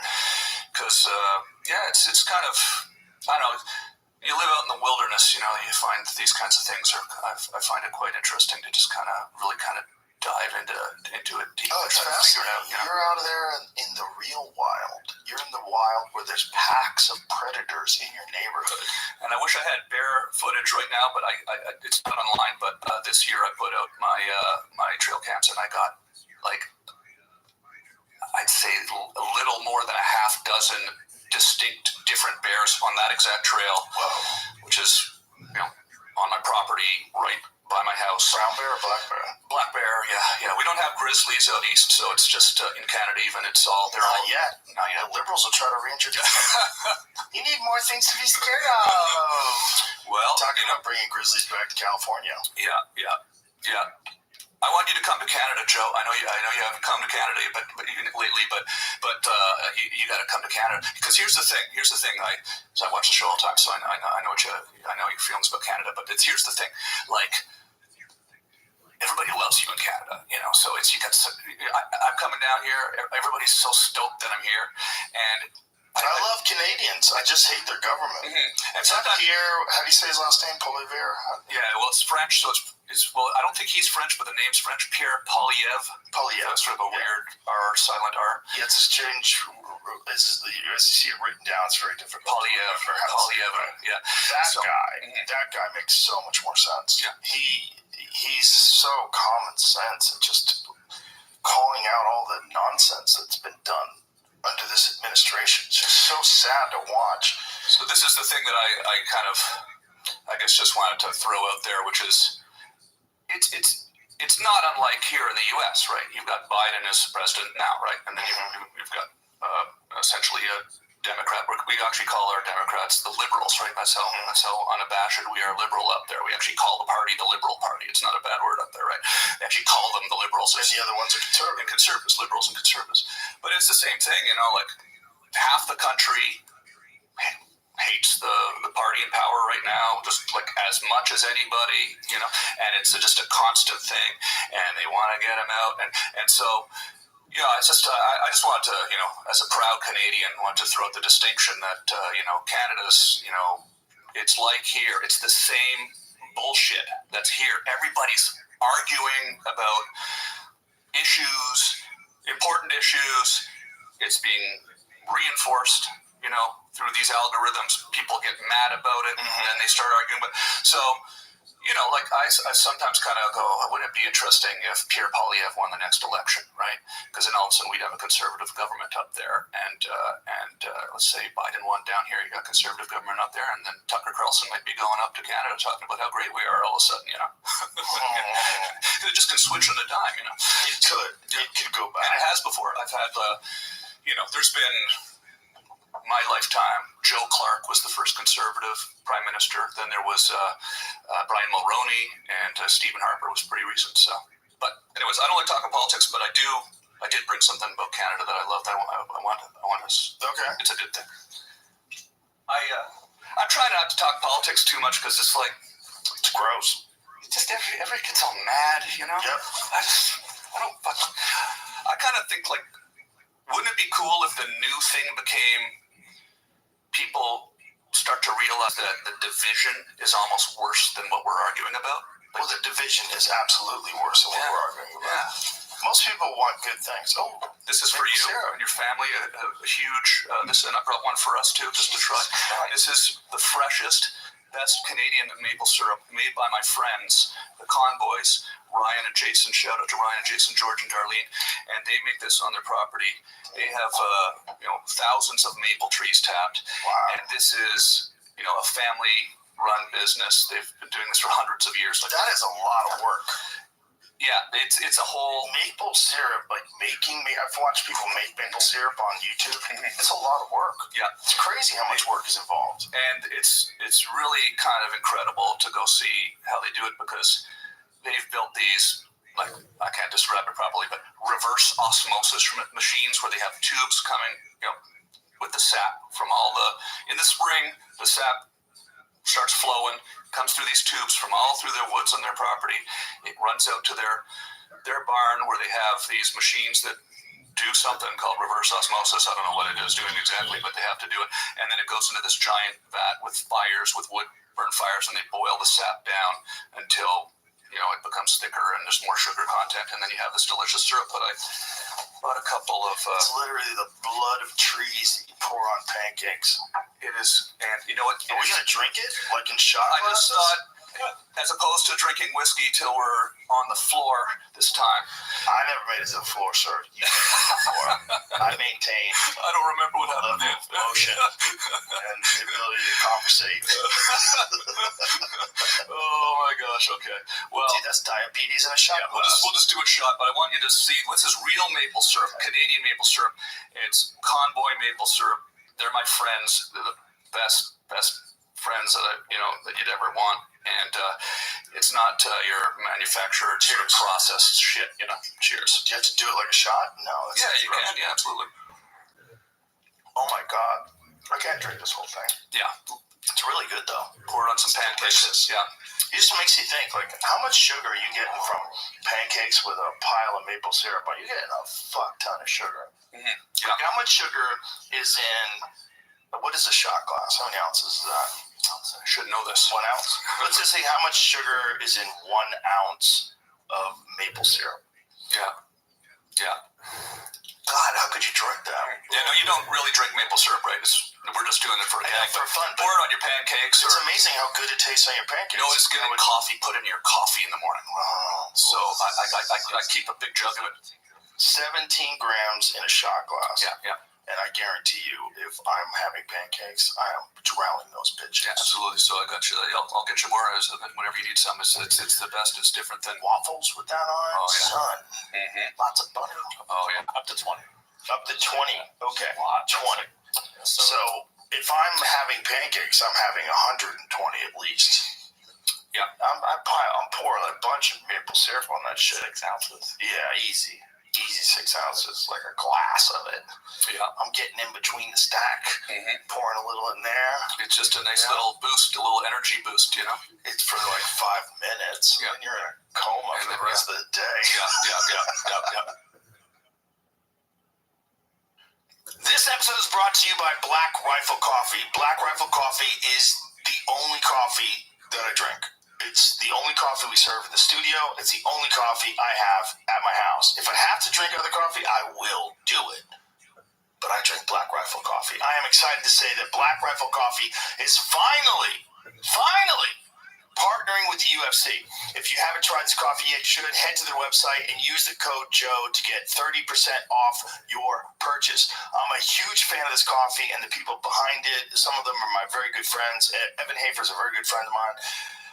They're veteran founded and veteran run, and every purchase you make through Black Rifle Coffee helps in their mission to support veteran and first responder causes. I'm talking everything from getting them funding and equipment to helping veterans fight cancer. They do a lot to give back to those who serve our nation, and it's so awesome to see them partnering with the UFC in a year that's so stacked with insane fight cards. But it's not just their mission that makes them so great. Black Rifle Coffee also has some fucking fantastic coffee. They source exotic roasts from all over the world. Evan's a real coffee nerd. He was brewing coffee in the back of his Humvee while he was deployed. They have he's a real coffee nerd who's also a veteran. Wide variety of ground coffee, whole beans, even K-cups. So go check out all of the different flavors on their website, and while you're there, make sure you take a look at their gear and apparel.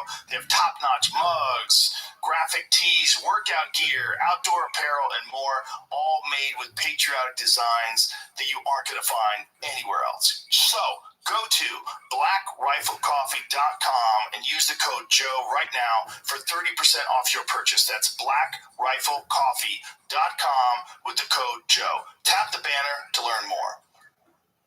This episode is brought to you by Squarespace. You probably already know that Squarespace is the all-in-one platform for creating a website, but they do so much more than that. For example, you can drive sales and engage your audience with Squarespace email campaigns. They make it easy to collect email subscribers and repeat business through regular email updates. You can sell anything you want with Squarespace, whether it's physical goods, digital products, or services. They have all the tools you need to set up an online store. You can even sell in person by connecting a Square Reader to the Squarespace app and keep your orders, inventory, and customer data in sync with your website. Try it for yourself. For a free trial, just head to squarespace.com/Joe. And when you're ready to launch, use the offer code Joe to save 10% off your first purchase of a website or domain. Yeah, absolutely. Yeah.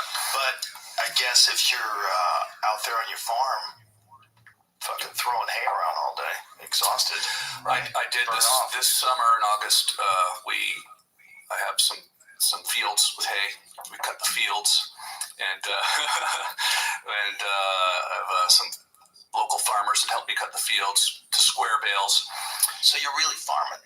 Yeah, I had Farming for real. Farming hay for my animals. Yeah, I had 580 bales of hay off the property this year, and we had to lift it all, carry it all onto a hay wagon. See, because I'm going to try it figure out a way to do it a little differently next year. But normally the farmers that have done my property for years, they've been doing it with these big circle round bales, But I wanted to get square bales this year because it's easier to handle for the horses, the mules and the donkey every day. So every day I go to the barn, I pick up a bale, feed about a bale and a half of hay a day.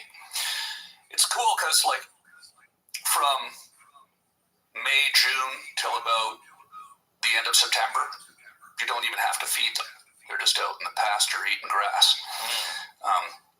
Which I often think about, when you think about vegetarians and you go, how do you put on, muscle with just veg? And you look at this giant animal, all it's doing is eating grass all day, and they're massive. But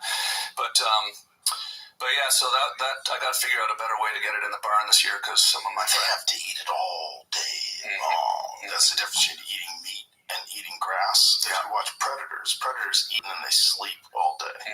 But you watch a donkey, those motherfuckers are just eating all day long. Yeah. They have to eat all day long. Yeah. They're always eating. Yeah. Because there's not a lot of protein in that food.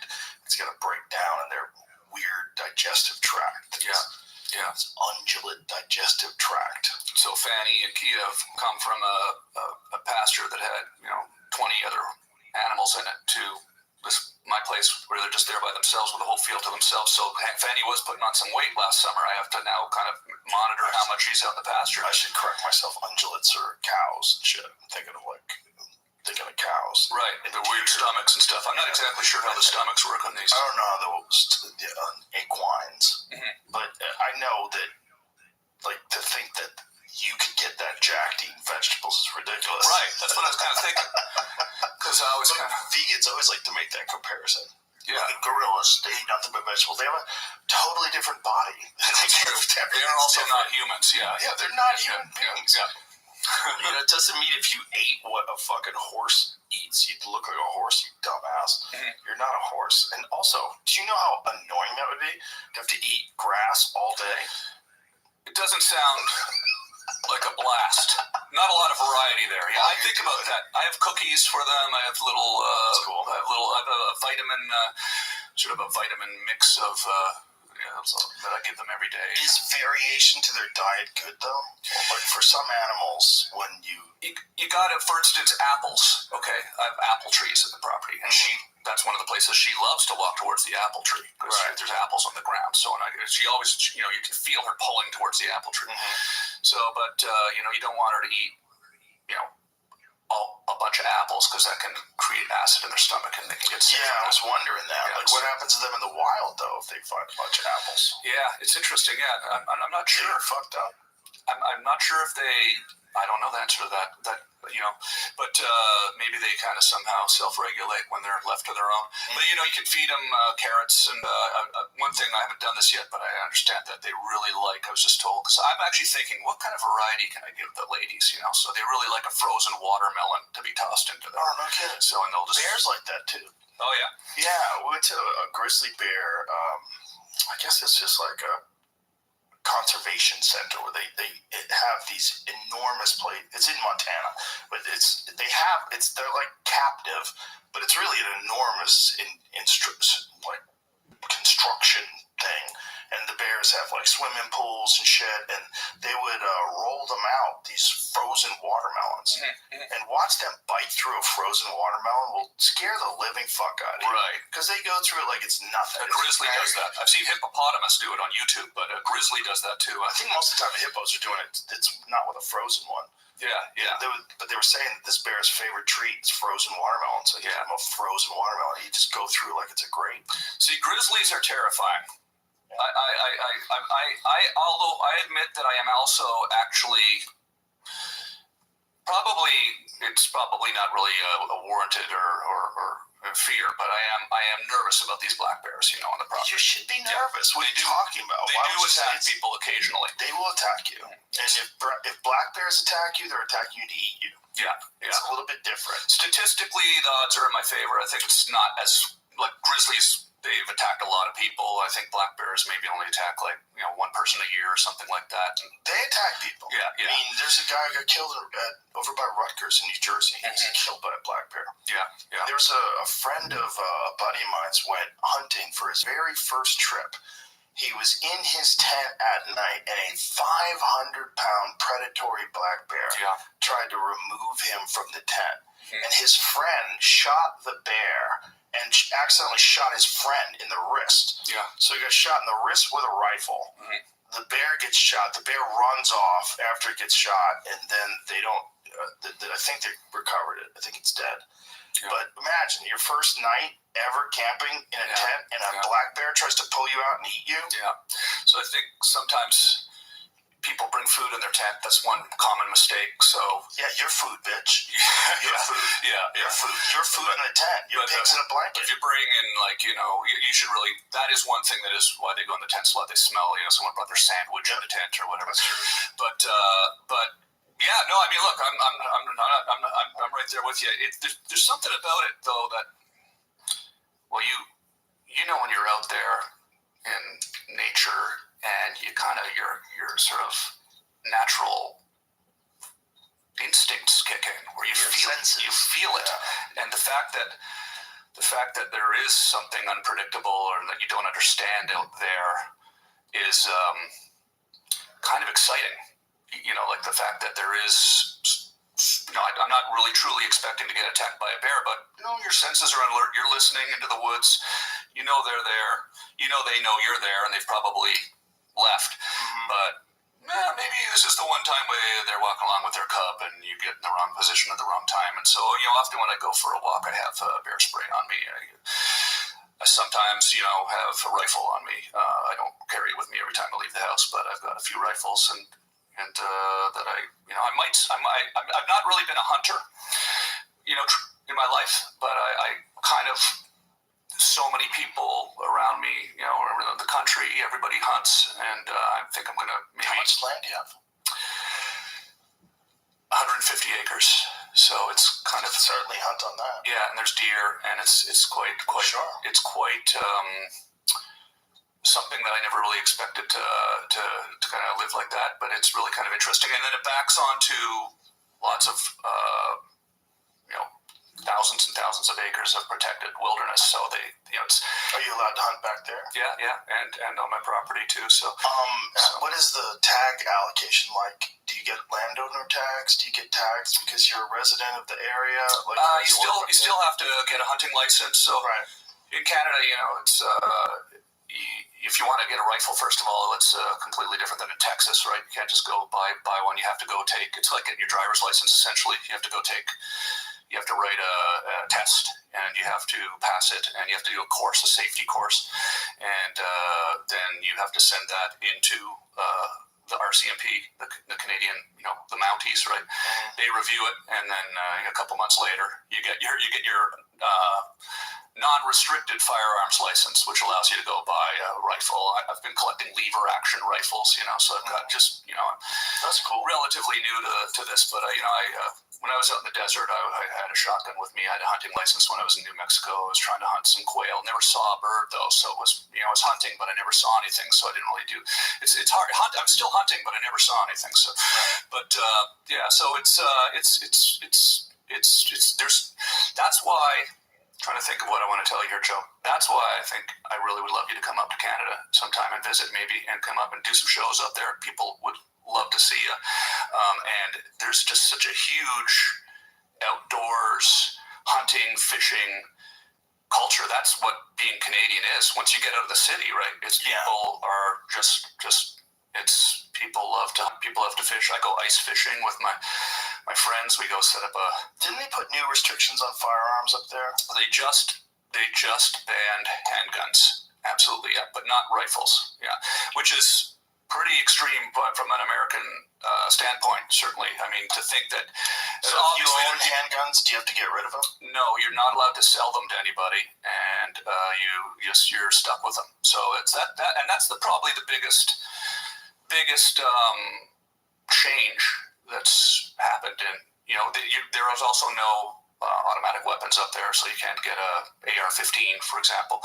It's AR-15s aren't automatic. or that caliber or whatever. Yeah, you can't get those weapons, but you can get a rifle, a shotgun. I have a 308, I have a 243, I have a 22, I have a shotgun. I have 20 gauge, 12 gauge, all the normal hunting rifles are fine. So, what was the thought process behind banning firearms or banning pistols? well, I wasn't really kind of. I think it was just an attempt to curb. Voted on? Well, they voted for the government, and the government did it. So obviously, some people aren't too happy about it. One thing about Canada is the gun culture is different up there. It's more people are. I think I'm going to get in trouble with the people that are handgun enthusiasts in Canada, but it's just not as common up there. It's more about hunting and hunting rifles, but there are probably a lot of people that are pretty upset about it for sure.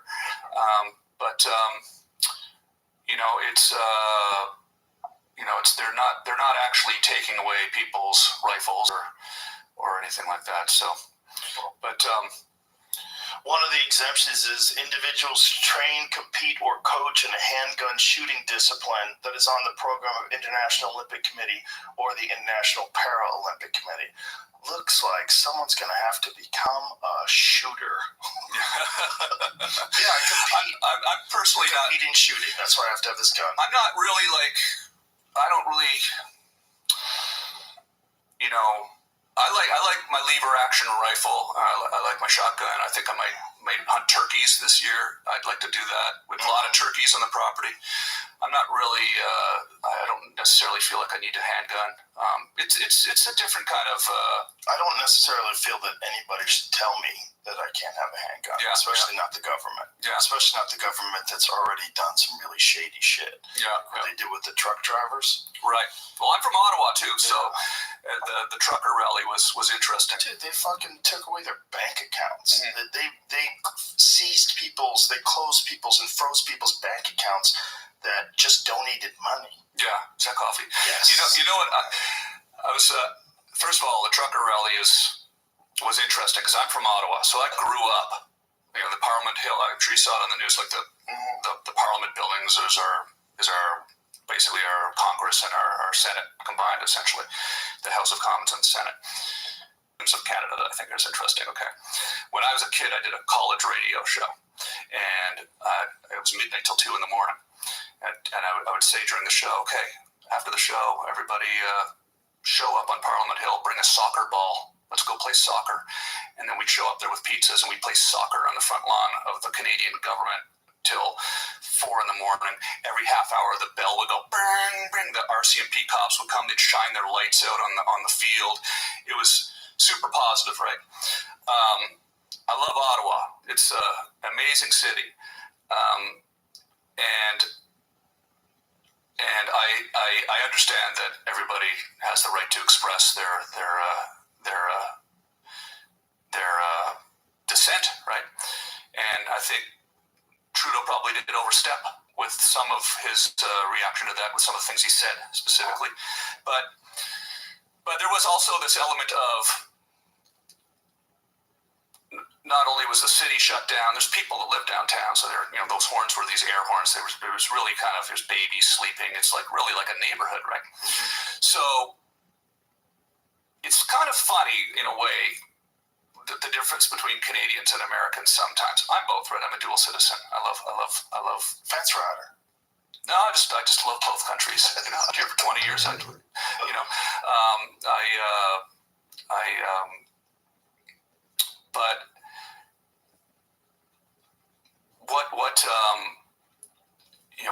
what is sort of a comparable thing, I think, was in the United States, on January 6th, they did more than freeze those people's bank accounts, right? They threw them all in jail, right? So they threw a lot of them in jail. Yeah, so it's sort of, I'd say it's like a comparable thing. It's like, I guess that's the thing I just kind of that's different. Feel is it's like, there's sort of comparisons. Hold on. First of all, it's different because they entered into the Capitol building. Right. You're not supposed to do that. Yeah.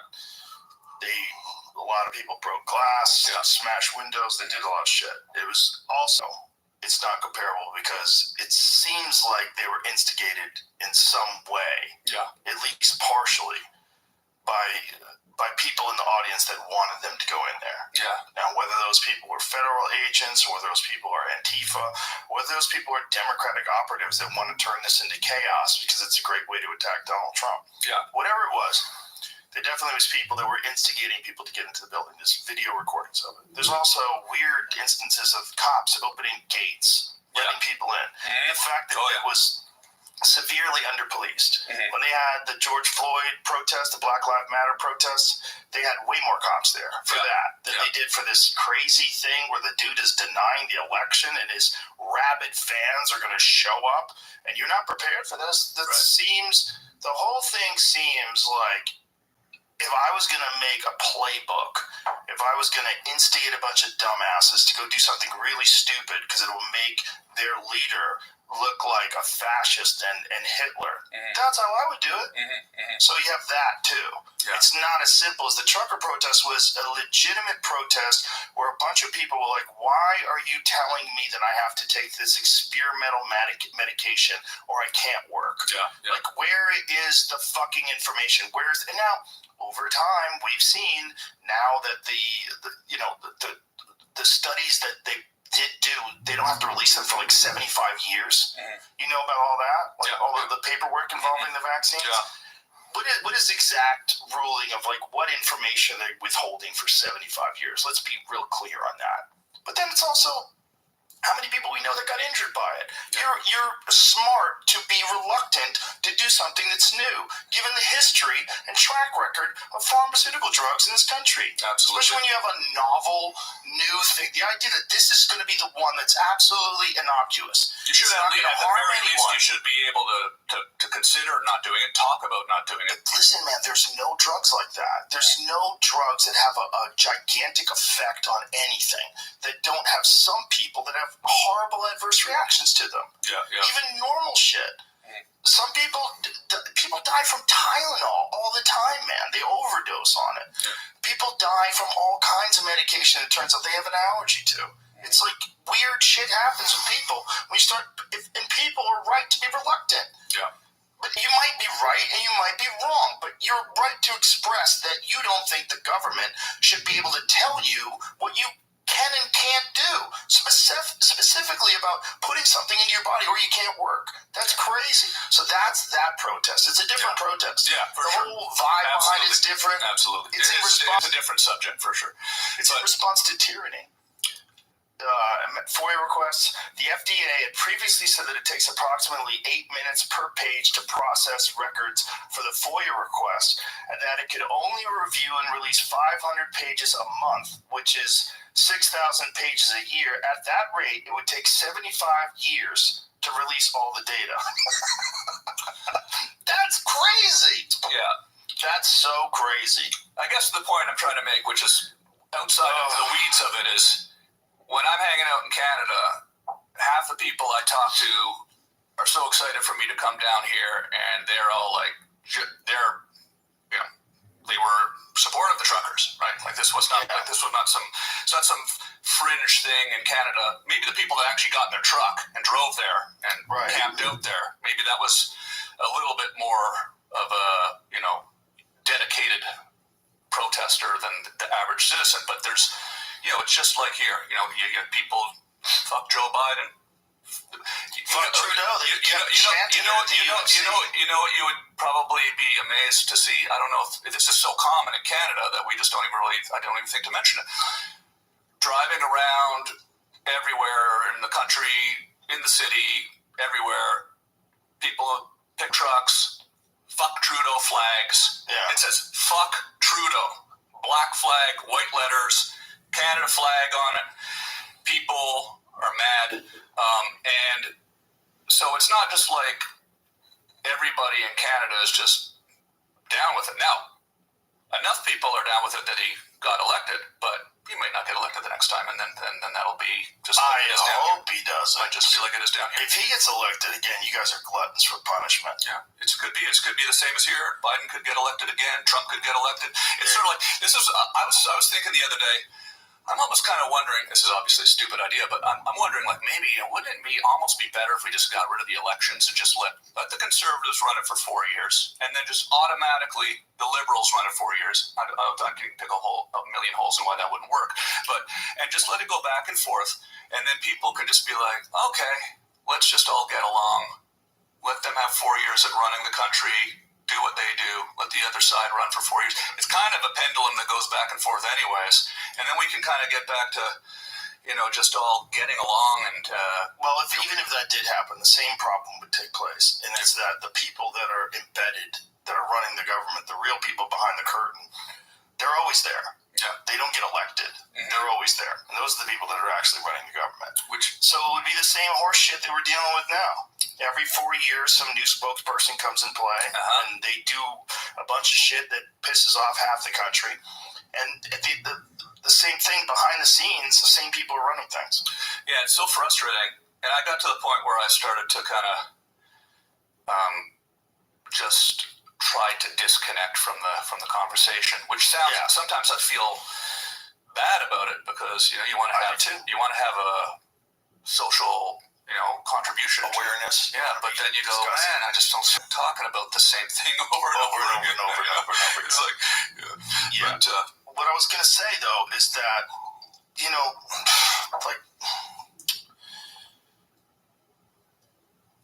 the whole system is set up so that one person can't be in control for too long. That's the whole idea about term limits. You got 4 years, and then you get elected again. You get another 4 years, and then you're fucking done. Mm-hmm. I'm just saying this. This is not something that I fully support, but there's something to be said for someone staying in there for a long time and getting it right if they're good at it. Yeah. Right? Yeah. I mean, if I was in any other job, it would backfire with power and control. The problem is we were terrified of having someone like Putin, who's in control of Russia for decades, right? Sure. But if you had someone who was good at the job, you would want them to stay on the job. Like if you had the best CEO of your company, you're making record money and everything's doing great, the products are incredible. Yeah. You want to keep that guy as a CEO. He's obviously killing it. And when Steve Jobs is running Apple, he's killing it. You don't want to remove him as a CEO. Because you know how long it takes to build anything, right? Right, and how long it takes to get good at your job. To build anything. Right, and to figure out who are the right people, who's backstabby, what are the issues, who's trying to climb the political ladder and they're just thinking about themselves only, they're sociopaths. Figure it out. It takes a long time to fucking work your cabinet now. If you had a president that was a young president that gets in at like 38, 40 years old, right, and 20 years of running the country correctly, that's what most of these dictatorships have as a benefit. Yeah. It's horrible for the people, but it's the benefit of having one guy run things and just keep it locked up, and this is the right way to do it. Been doing it this way forever. This is correct. Yeah, it's interesting that you got a couple. The most important job ever, and a new guy gets it, or a new woman, never yet, but someday, every 4 years. Yeah. That's crazy. And often trying to undo everything that was done 4 years before. Yeah, well, so that's what term limits brought in. But then on the flip side, we don't have term limits in Canada, and Trudeau's going to be there for, if you're not a fan of Trudeau, you go, I wish we had term limits, because he's been there over 8 years now, right? So, right, but that's because he's getting elected. Voted out. He might be getting voted out. It seems like the Canadians are leaning towards getting rid of him. Is that correct? It's one of those things where it's kind of feels like it's almost like 50-50 ultimately, but who knows? I think it definitely feels like it could happen. Who doesn't want? This episode is brought to you by Squarespace. You probably already know that Squarespace is the all-in-one platform for creating a website, but they do so much more than that. For example, you can drive sales and engage your audience with Squarespace email campaigns. They make it easy to collect email subscribers and repeat business through regular email updates. You can sell anything you want with Squarespace, whether it's physical goods, digital products, or services. They have all the tools you need to set up an online store. You can even sell in person by connecting a Square Reader to the Squarespace app and keep your orders, inventory, and customer data in sync with your website. Try it for yourself. For a free trial, just head to squarespace.com/Joe. And when you're ready to launch, use the offer code Joe to save 10% off your first purchase of a website or domain. Want to get rid of them. Who are those people?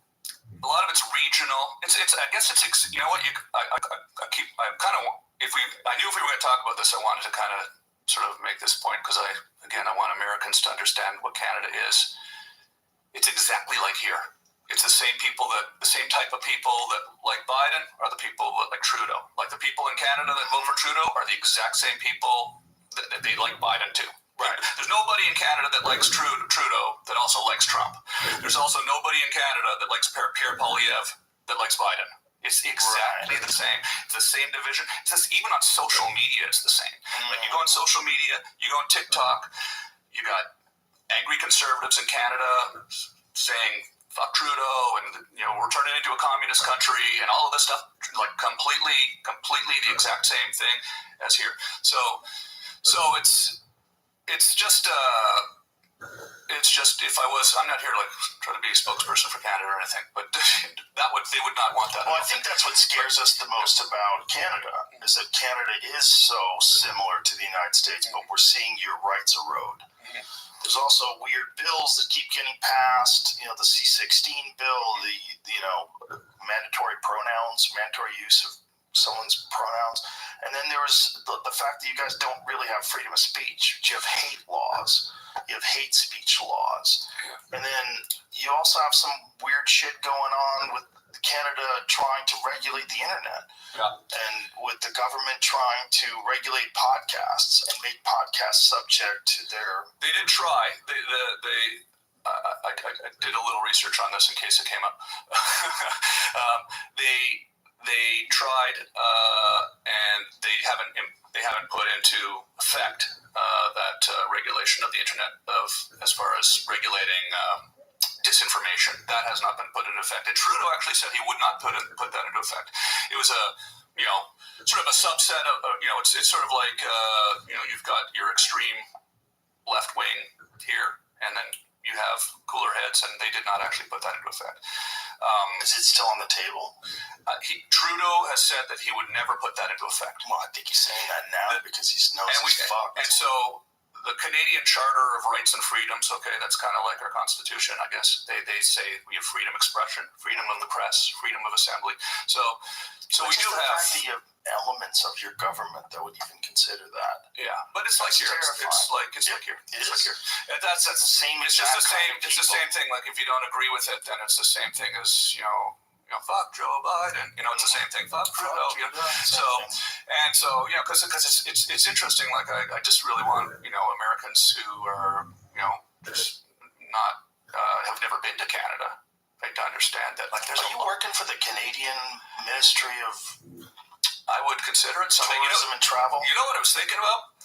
Like in Canada, you don't have to be born in Canada to run for Prime Minister.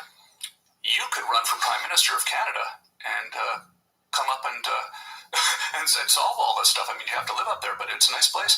You come on up to Canada. You would win too. That's the thing that would be amazing. You would win, and you could just imagine I became Prime Minister of Canada. Can you imagine? I was just thinking. Do you think it's crazy Donald Trump being President of the United States? That would be next craziest thing. That would be the next craziest thing. More crazy. Almost more crazy. Because at least he was like hinting about running for president forever. Yeah. If I just on a whim just decided to go run for the Prime Minister of Canada and win, because you would win. Because you have so many fans up there. You really do. And that's why I want. That's so scary. That is so unqualified to run a country. Well, I mean, you've got a lot of valid concerns, and you feel strongly about things. I think you should run. I would support you. I think that would be amazing. I want to roll up to the World Economic Forum high on mushrooms. See, in Canada, by the way, mushrooms are basically legal in Canada. Weed is here's something. Trudeau, again, he He did legalize weed. That is one thing that he did do. So congratulations, you did one good thing.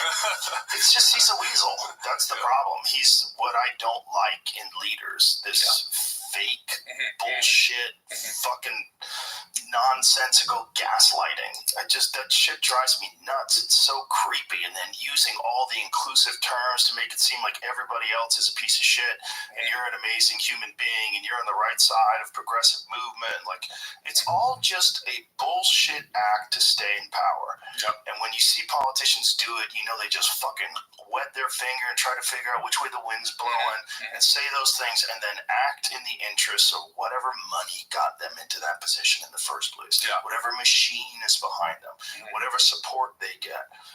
That's all they're doing. And those types of politicians, that's not the only kind you can have. You know? It's kind of like, you can have real leaders. They do exist. It's such a huge sort of thing to wrap your head around. You know, it's capitalism, it's money, it controls everything. I kind of feel just leaving Los Angeles, leaving Hollywood, right, kind of has sort of reset a little bit of life. You know this more than anybody else, of course, but, because we even talked about this, whatever it was 20 years ago on my podcast, about how, you can democratize media with podcasting and get rid of all this money controlling everything, and so it's sort of a micro sort of, or it's a similar thing to just politics in general. Money comes in, controls everything. It can be so frustrating, especially now when you can see that you don't necessarily have to play that game anymore. So it's also the hive mind of Hollywood you're leaving. There's a thing that happens in that town, in that area, where the people that think outside of the norm say it in like whispered, hushed tones. There's a certain ideology that's attached to that city, and it's not logical. It's a kooky, wacky, completely insulated left-wing view of the world, and they enforce it with an iron fist. And if you're not on that team, you don't get booked for things. You don't get picked for things. If you're someone who has conservative leanings, or you talk about, because there's projects you're never going to get. You're never going to be involved with. People they'll malign you, and without knowing you at all, be openly prejudiced about you. And so no one does it. So everyone who goes over there who's just like desperately trying to make it, they're desperately trying to get in movies, they're desperately trying to get a recording deal, whatever it is they're desperately trying to do. The last thing they want to do is do something and talk about something that's going to politically get them at odds with the people that run the studios. So no one does. Everybody just follows the same sort of wacky ideology these people take from the universities. They go straight into working as a PA and straight into working for executives and producers, and all of those people are indoctrinated. They're all in this wild-ass cult of weirdness. And then you have people that move there to try to make it, and these people are just always going on auditions. So they're always like, please choose me, please choose me. And no, they didn't choose me. So you're trying to be friends to people who choose people. You're trying to get them into parties, trying to introduce them to other people. You're trying to be around other famous people. So that this person's been chosen. I got to be around the chosen person. We go to the chosen person's party. Maybe we can get chosen. And so you get this like overwhelming anxiety that fills the fucking city. Yeah. And then now you have TikTokers and influencers and all these people that are just trying to do anything to get famous. Yeah. And that the reality stars and all that started it all off, and the fucking Real Housewives and all that wacky shit. You get away from that. You're like, oh, there's real people out there. There's real people. That's a storm of anxiety. Just a hurricane of confusion and Zoloft and fucking and everyone's losing their mind. Everyone's in therapy, and everyone's fucking nuts, and everyone's trans. It's out of touch. Yeah. It's just a crazed cult. Yeah, it's like, you start out as a stand-up comedian and you are trying to, poke holes in the absurdity of the world, and you're saying things that are not being said on stage, and then, as, you all of a sudden get brought into, and I'm sort of saying the every stand-up comedian, every outlier, every person that's doing something different, a punk rocker, skateboarder, my goofy show was so out there when I was making it, and I was rebelling against, in Canada, in my little public access show, I was kind of trying to rebel against what obviously seems like a formulaic mainstream way of thinking to create art, right? And then you move to Los Angeles because, the show got on MTV. I ended up moving to Los Angeles. Now I'm talking about myself now. All of a sudden being asked to go on, the show, the Tonight Show, Saturday Night Live, you're on these shows. And, I was sort of a bit of a naive, moron, basically, like purposefully so. I'd go on these shows trying to go nuts, right, and try to do something crazy and just try to sort of almost disrupt the whole format of it, right, in those first couple of years as a naive person who didn't understand how Hollywood worked. And I was just, I had a similar thing to our last appearance here on Jay Leno. I went on Jay Leno when I had a film coming out. I went on Jay Leno, and I came up with this bit. Let me roll the bar. They had remember they had the bar cart, the J bar. I'll roll it out on stage during the show, and then I'll do a shot of Jaeger with Jay. Jay doesn't. This is a crazy story. I've probably told you this before, but I do a shot of Jaeger with Jay, and Jay doesn't drink, so he said, "Okay, well, I'll throw it over my shoulder, right?" So we go there, and I'm with my buddy, who's I have somebody who like pushes you further into the darkness, right? Like you got a bad idea, and he pushes you further and makes it even worse. So Use the force. Yeah. So we're in the green room, I'm in the green room with my buddy, getting ready to go on the show, and he goes, "Do a shot now before you go on." I'm like, "Oh, okay." So I do a shot now before I go on, right? Get ready to go on. The bit's all approved with the Tonight Show. It's a gag. They know I'm doing real Jaeger, right? But it wasn't planned that I would do a shot before I go on. He goes, "Do another shot before you go on." 2 shots. 2 shots. Do another one. So now I walk out. I'm 3 shots in before the show even starts. Oh boy, yeah, hammered. Well, pretty quickly. And then I got out there and I did a shot, and the audience goes crazy and cheers, right? And so then I do another shot, and so I end up doing way too many shots, and it kind of ended up very similarly to our last conversation here. And it was actually pretty hilarious. It was one of those things where, it did get out of control. The next day, there was the New York Post had my picture, and it said, "Dead drunk." It was just like one of those things. And Jay called me at home the next day. "You okay, man? You really kind of went." But then, that was sort of the beginning of me realizing, you can't. Why Tom Green went on Leno and deliberately got drunk. Yeah, and in hindsight, I go, well, that was kind of the outrageous kind of young version of me that I was doing on the show.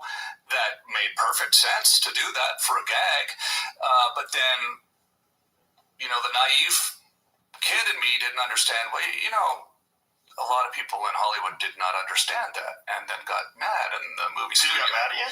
Well, like the movie studio, I was on promoting a movie, and they're like, "Oh, we don't want you to go any more talk shows for the movie." I'm like, what? It was a joke. It was a joke, and they're not interpreting it as a joke. They're interpreting it as me being kind of out of control. Which, yeah, exactly. But it was a manufactured out of control. I was out of control, but it was planned. It was planned confusion, right? So, but that kind of subtlety didn't really kind of pass the smell test. So then you start to go, "Oh, geez, I better tone it down a little bit. You better tone it down a little bit, because this," and you sort of end up falling into that feeling where all of a sudden you're, like you said, going to an audition or driving out to a meeting and.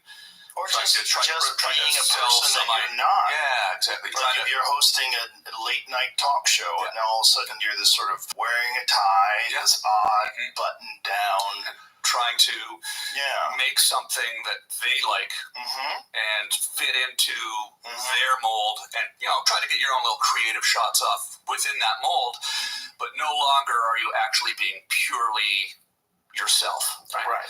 And you can't. It's not even possible. Then you end up living there for 20 years. And it becomes normal pretty quickly, right? And then you sort of slowly forget.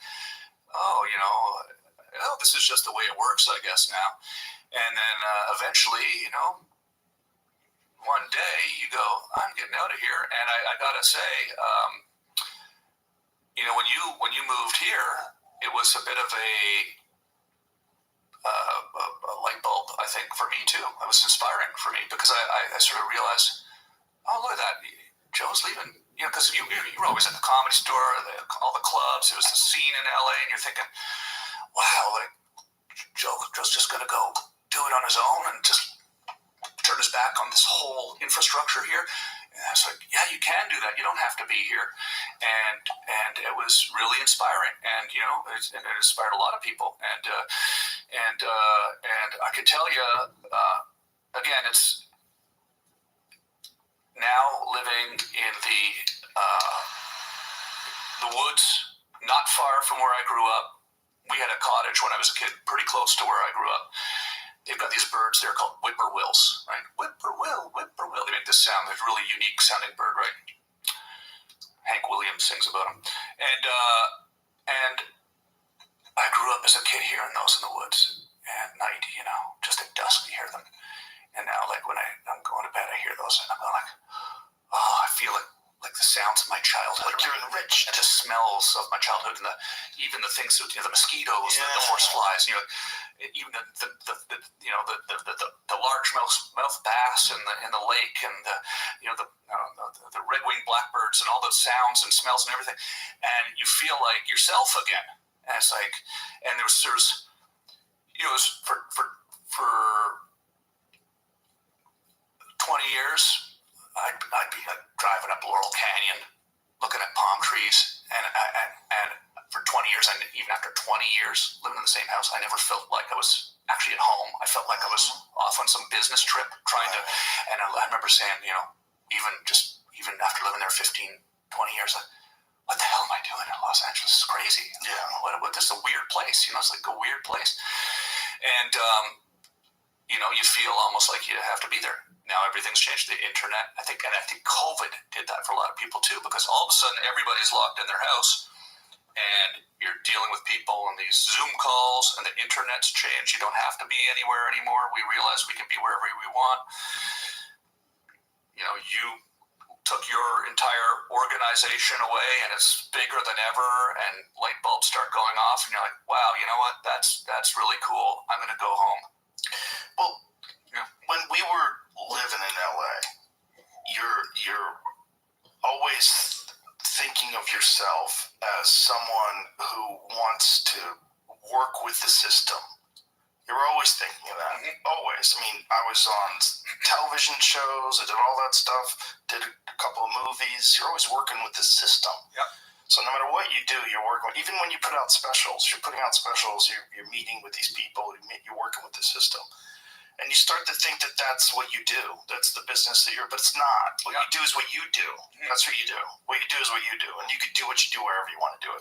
Yeah. Especially once you get enough at it that you have an audience, and you're supposed to take a chance. You're not supposed to keep living your life by these bizarre tyrants and their rules and regulations about the way they behave and the way they fucking it's so ridiculous. It's such a bizarre place to be. And when you realize that you don't need that anymore, and comedians today realize they don't need that anymore. All they need is a TikTok account or a YouTube account, an Instagram account, a Twitter account, and some good content. And if you get on podcasts, people will check you out. They'll try you out. And there's a gigantic organic network of comedians. We're all friends with each other, and we all get on each other's podcasts, and we all trust each other. If I tell you this guy's really funny, go see him. I'm telling you the truth. I would not ever lie. And I wouldn't have them on if I didn't think they were funny, if I didn't like them, if they weren't nice people. I'm not interested. Yeah. So there's this beautiful organic thing. And that's the real network now. That's the real network. It's an organic network. There's no contract. So every comic that I know that has contracts with other comics, they start doing things together, it always goes south. I mean, maybe it can not go south once or twice. I mean, maybe there's some great people that are figured out. I mean, Tom Segura, it seems like he's figured out how to do it with Your Mom's House, but that's almost it. Everybody else that I know that gets involved with deals, and just help each other. Help each other organically. That was what I really loved about hanging at the mothership the last 2 nights, is the energy there is different. like for the comedy club, just in the green room. Like, I mean, it was you felt it. You can tell that you've created an energy there that is supportive, right? All the comics are just hanging out in the green room, smoking cigarettes, and everyone's talking, and just, it's super chill. And I did, sometimes find that, it wasn't always like that, when you're in a comedy club, and other comedians are sometimes feel a little more competitive with each other, and there's a little bit. It's so stupid. It's so stupid. Any competition that you have with other comedians is inspiration. That's all you should look at it. You should, if someone's doing really well and you're like, wow, I wish I was doing that well. Great. That's inspiration to work harder. That's inspiration to go write more, do more sets, reevaluate your material, go over it better, do something, write more, have some life experiences you can translate into your act. Like, work harder. It's like you should just be inspired. And if that person's a good person, you should be happy for them. And that's what we can all do. This idea that we're all in competition with each other is just stupid. It's not good for anybody. I was stoked to get to see your work in progress, your new hour that you're working on. That was incredible. Thank you. Yeah, that was really fun. You got such a great place to watch the show there. I mean, first of all, Fat Man room, Fat Man, Little Boy, awesome. I mean, I just love the way you've set up for the comics, where you can go and sit on that balcony up there and just watch the show. And very nice. It was just really amazing to watch you working out your new shit. It's fucking awesome. And I enjoyed our conversation because I've watched a lot of your interviews with comedians here, and I saw your interview with Louis, and you were talking about writing, and I saw your interview with Bill Burr, you're talking about writing, and there's sort of this thing where a lot of comics don't.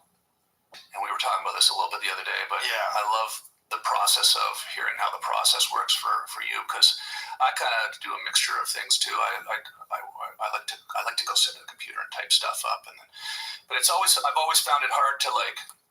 This is a question I kind of have for you, because when you go write, you work it out on stage, and you got your idea, you got your premise, you got your punchlines, you got your your bit, and you're working it on stage. And then I found it really inspiring, actually, because first of all, I love the way it works with stand-up. Like when you showed up at the green room, you're about to go on stage, and you're like focused, you're like focused. You're going through your notes, and you're focused, and I'm like, I can tell you're focused, right? Then you go out, you kill it. You come back in, and you see the, that adrenaline rush, and then we're just, everyone's just, you're just relaxed, and it's just that release, right? Yeah. And then we were just talking about writing, and you said you're going to go home and actually, I don't know if you want people to know this is too far into behind the curtain or whatever. No, it's okay. You're going to go home and write after. I just think that's so cool. While it's fresh, you go home and actually type up some stuff. That's when I've been doing some of my best writing. Yeah. There's like a 2-hour window that I have where I'm still jazzed from being on stage. Right. And you're still kind of thinking in that mindset. You got to just kind of, and don't let yourself relax too much. Like, kind of stay in that mindset. Right. And then, as long as I'm not up too late where I get tired, then I'm forcing it. But if I can get home at a reasonable time and I've got a lot of energy, I get my best writing in. I get some of my best ideas because I'm already thinking like comedy. Yeah. You just had it. Yeah. You have the exact words in your head. Mm-hmm. And that I thought was a bit of a light bulb for me. That's inspiring because, I often find it's like, when you write something down, or when you do the set and you maybe write it down after, and then you don't go get to writing, and then you never remember what the rhythm was later. Yeah. What the hell was it I said again? God, right. So I know it was way funnier than what I'm writing right now. So that's why recordings are so important. Yeah. Just put your phone on the little voice recording thing, just to get a reference. Yeah. I was talking to Louis C.K. Had a conversation with him about this, and it was pretty interesting because I've kind of, I like to drink, but I kind of quit. I really have cut back drinking in the last. I quit drinking like 3 days ago. No, but stand up. I wasn't doing stand up when I was doing my TV show. I'd done it when I was a kid. I stopped. I did my TV show. Started again like 13, 14 years ago. was drinking a lot, like I like to drink, like everybody likes to drink, and I go on the road, and I started realizing, man, like even if I go drinking Friday night after the show, my Saturday night shows aren't as good as they could have been because I'm kind of like carrying a little bit of this alcohol around in me from the night before. I quickly realized, the beginning was like, I'll have a beer on stage, right? Then I go, I better not have a beer on stage. I'll wait till after the show to have a drink. So then after the show Friday night, on the road, it's fun. You're in Cleveland. Let's go. Let's party. We're in Cleveland. So you have have a few too many drinks after the show Friday night. And of course, I was younger too, right? I was in my 30s, so you can handle it a little more too than when you're 52. So, but then every year that went by, it's like, oh, those Saturday night shows are getting a little harder to get through, And it's just one too many Saturdays just lying in my hotel room, just waiting for the show to start, hungover, going, oh my God, and then dreading and being on stage. So then I decided I was going to quit drinking when I'm doing stand-up. So I'm not drinking this weekend, until maybe Sunday night. Maybe I'll have a drink Sunday night. Maybe even Saturday night. I could do a hungover show Sunday. But gotta have a little fun. Listen, I got a solution for you. IV drips. Yeah. Oh, it's a game changer. So I can keep drinking. You bring that right on stage with you? No. I'm just kidding. You don't bring that The on next stage. day. Yeah. The next day, get a high-dose vitamin IV. Well, the thing that I've been enjoying about kind of scheduling it where it's like I don't drink for a couple of days before, a weekend like this, we're doing 5 shows, is like I find, and this is what I was talking about with Louis about, where I had we're not close friends, but I had an opportunity to have a conversation with him about this once, and it was pretty cool because the way his mind thinks is so,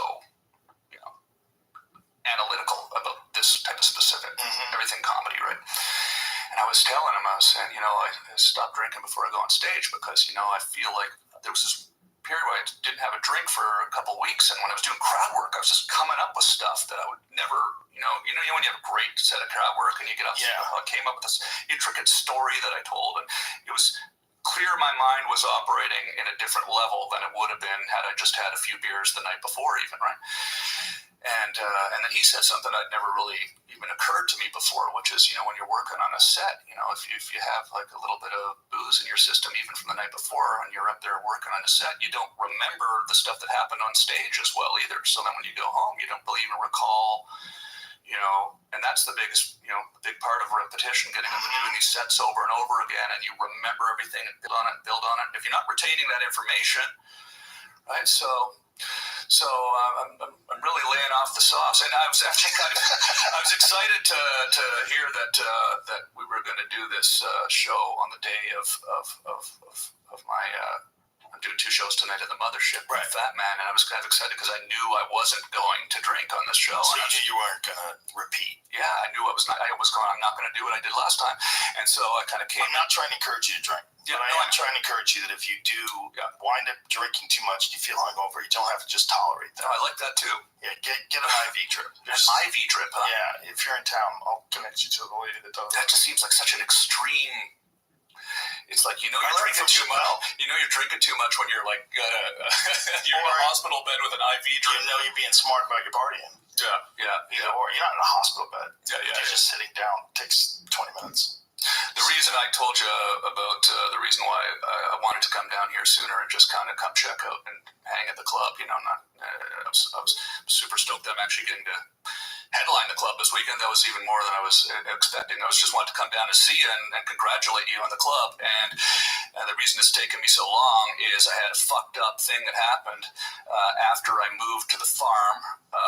Basically, immediately after I moved to the farm and everything was going great, I had a major injury that I told you about. I didn't get into too much detail about it, but I had a major injury in Costa Rica.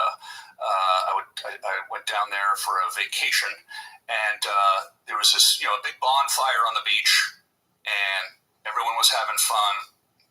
I went to bed in the hotel. I wake up, I decide to go back to the bonfire a few hours later. It's like 2 a.m. at this point. The fire has gotten a lot smaller. I pick up a piece of driftwood off this beach, and this remote beach, right?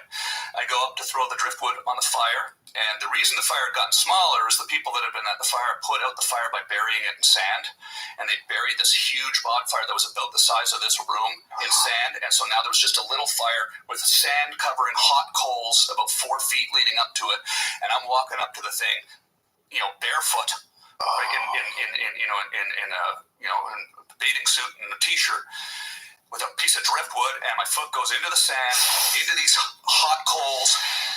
Immediate realization, I fall back.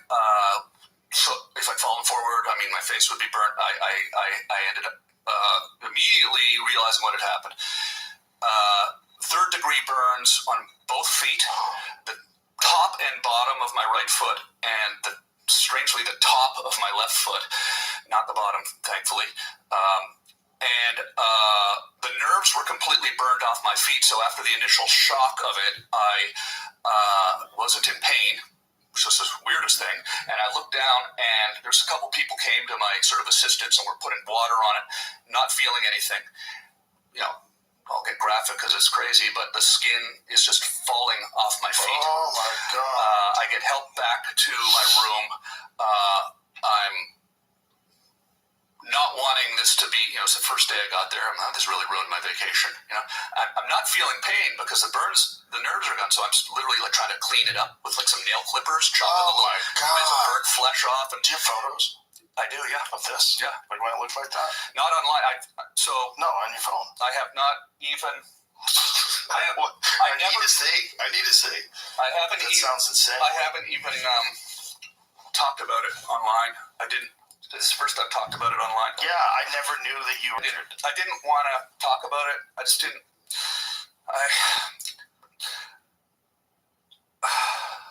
It was crazy. I ended up spending 2 weeks in the hospital in Costa Rica, and then was medevaced on an air ambulance with Charlie. Whoa, Charlie, you were there for the whole ride? Yeah, with Charlie, yeah. And Did the nurses take Charlie to go potty? so I had some friends who came down, who were coming down anyways, and they took Charlie. Oh, Charlie. They looked after Charlie for 2 weeks while I got driven to the San Jose hospital. Hi, Charlie. What's up? Yeah, and she was worried. She's adorable, man. She's such a sweet dog. Yeah.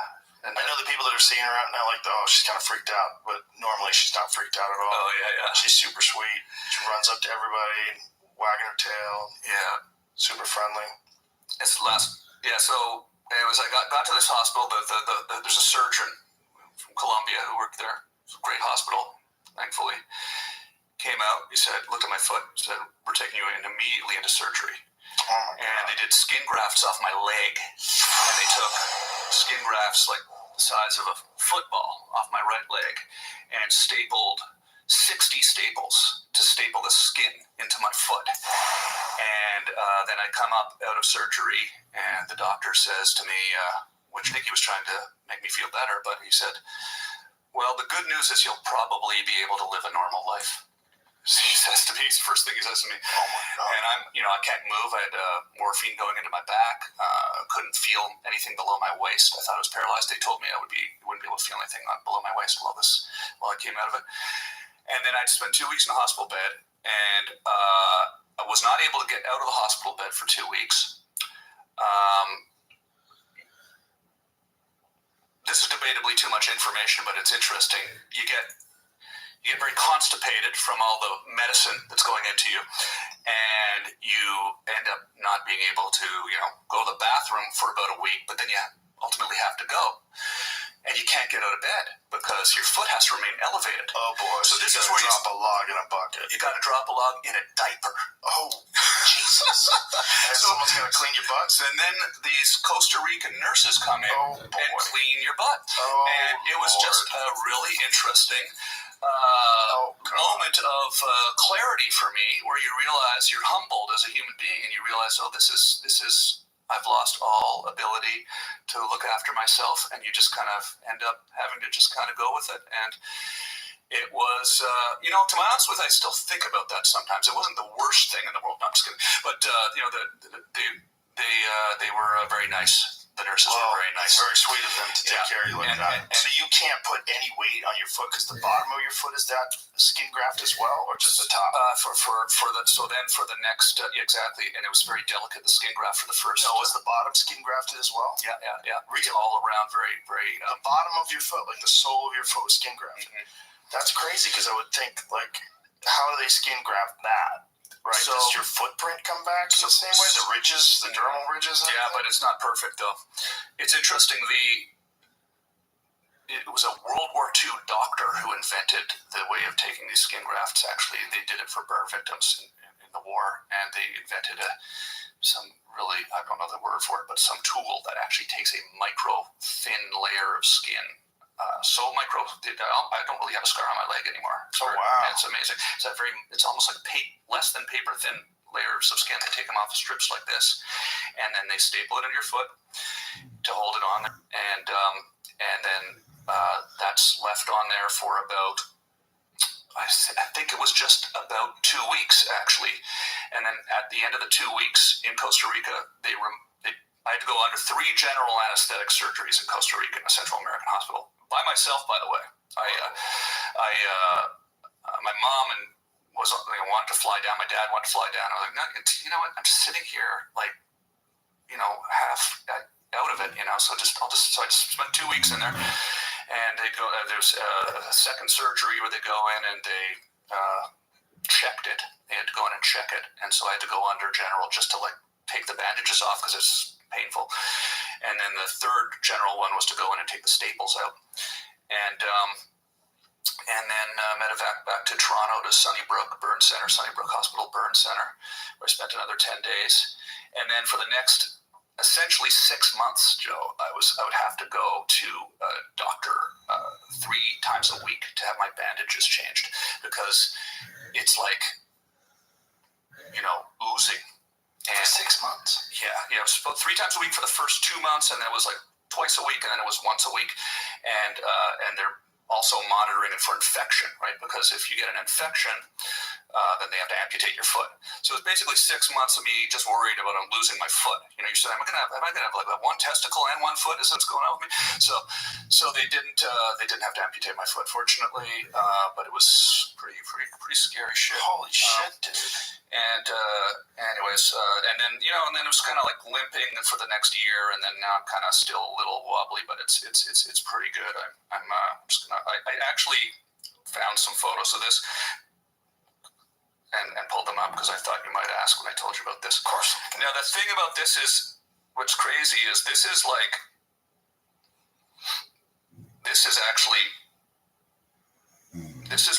when it had healed. So. I mean, that's after it healed. This is months. This is maybe 2 months after I was back in Canada at this point. Wow. I have some better ones, sir. Here's that's horrible. Let's see. This is sort of healing up. This is my mom at the healing up at the hospital, but it's damn son, you got fucked up. Yeah, but. It's could have been worse. Right? Could have been worse. So. Yeah, you're alive. You're here. Could have been worse. And you get this sense of almost. It's almost like a sense of gratitude you get afterwards because you're like, I'm alive. I'm here. I still got my foot. And it's so strange how that happens because it's happened to me twice now in my life because I had testicular cancer when I was on MTV, and that's why I stopped the show, and I'd go to the hospital. They'd took my right testicle, I still got the left one, everything's fine. And you go from, there's a moment where you're like, in both occasions, this moment where you're sort of traumatized by what's happening and angry about it, and then it sort of almost instantly flips. It must be some sort of human self-preservation kind of thing that's built into the way our minds work, where you're now grateful that it's not worse. It's healing. I still have my foot. This is a learning experience. I'm not going to do that again. Do you think that's wired into people? I think the opposite. I think that's a learned skill. I think that's something that you recognize as an intelligent person. Like, you know what? I should be thankful for what I have all the time. And we all should. It's really hard to be. You get so accustomed to the way your life is that you can't imagine if you were like severely impaired, if something horrible happened. It's like after I had cancer, it sometimes it comes into my mind like a little bit of a light bulb or a wave. Like I'll think to myself, you know, if I'm having a slightly bad day, you know what I mean? And I'll be like I don't know, for whatever reason it happens, just sometimes when I'm out doing normal errands and I'm having a slightly bad day, going to the gas station, pumping gas or something, and I think to myself, oh man, at least I'm not in the hospital right now dealing with some crazy, you know, existential life and death thing, you know? And so, yeah, maybe it is a learned thing because of what I've been through with that, because the same thing happened after I burned my foot. You know, as soon as you're quickly you go from, I can't believe this has happened, I'm angry, I just ruined my vacation, I might lose my foot, this is horrible too. Okay, how are we going to get better? How are we going to make sure that I do everything to change the bandages on time? And your whole life changes, right? I'm not thinking about all the things that I'm normally stressed about, whether it's work or relationships or whatever. Things that are just normal, standard things that you're pissed off about. And all of a sudden you're just not even thinking about that anymore.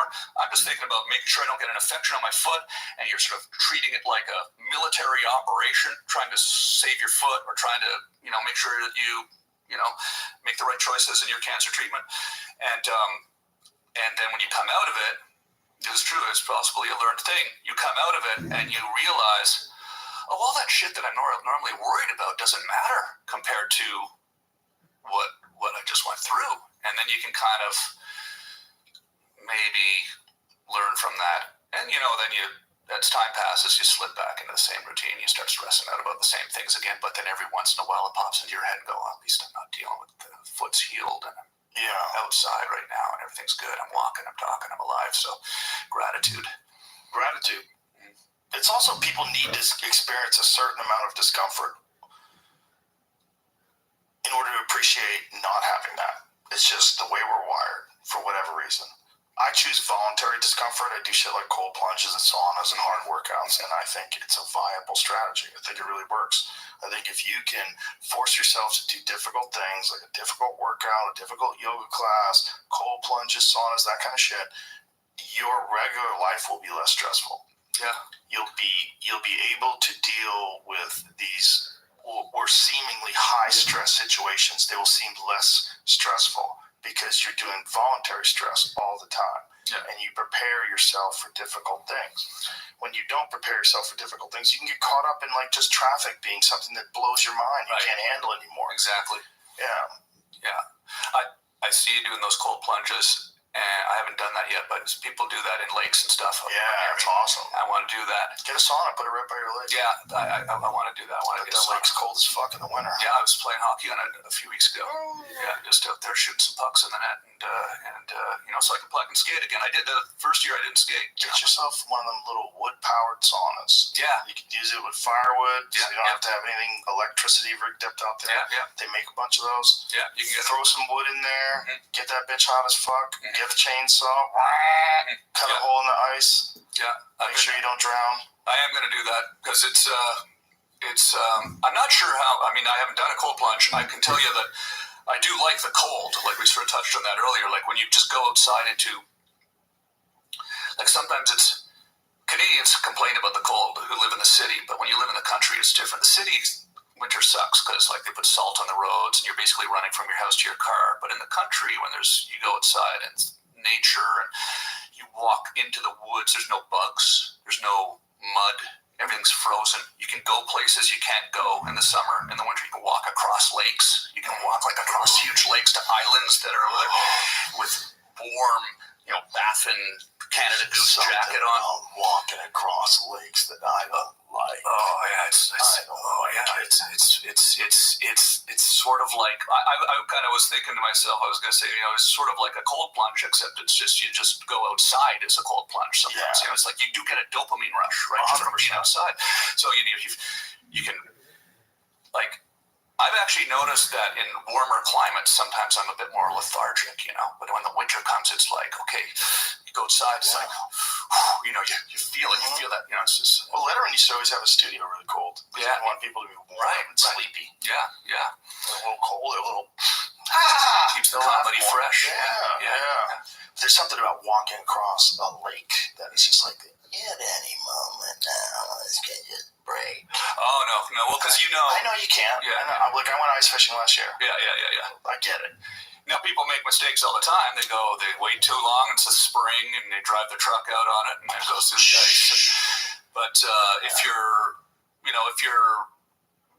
properly advised by people that know what they're doing, like the people, that some of my friends out there do a lot of ice fishing, they tell you, okay. The other thing you can do is, like when I was playing hockey on the lake this year, you just stay close to the shore. So you go, okay, well, if I fall through, it's only 2 feet deep or 3 feet deep here. So, you won't actually be sucked away under the ice. But walking across in the middle, you're a little bit more dangerous out in the middle there.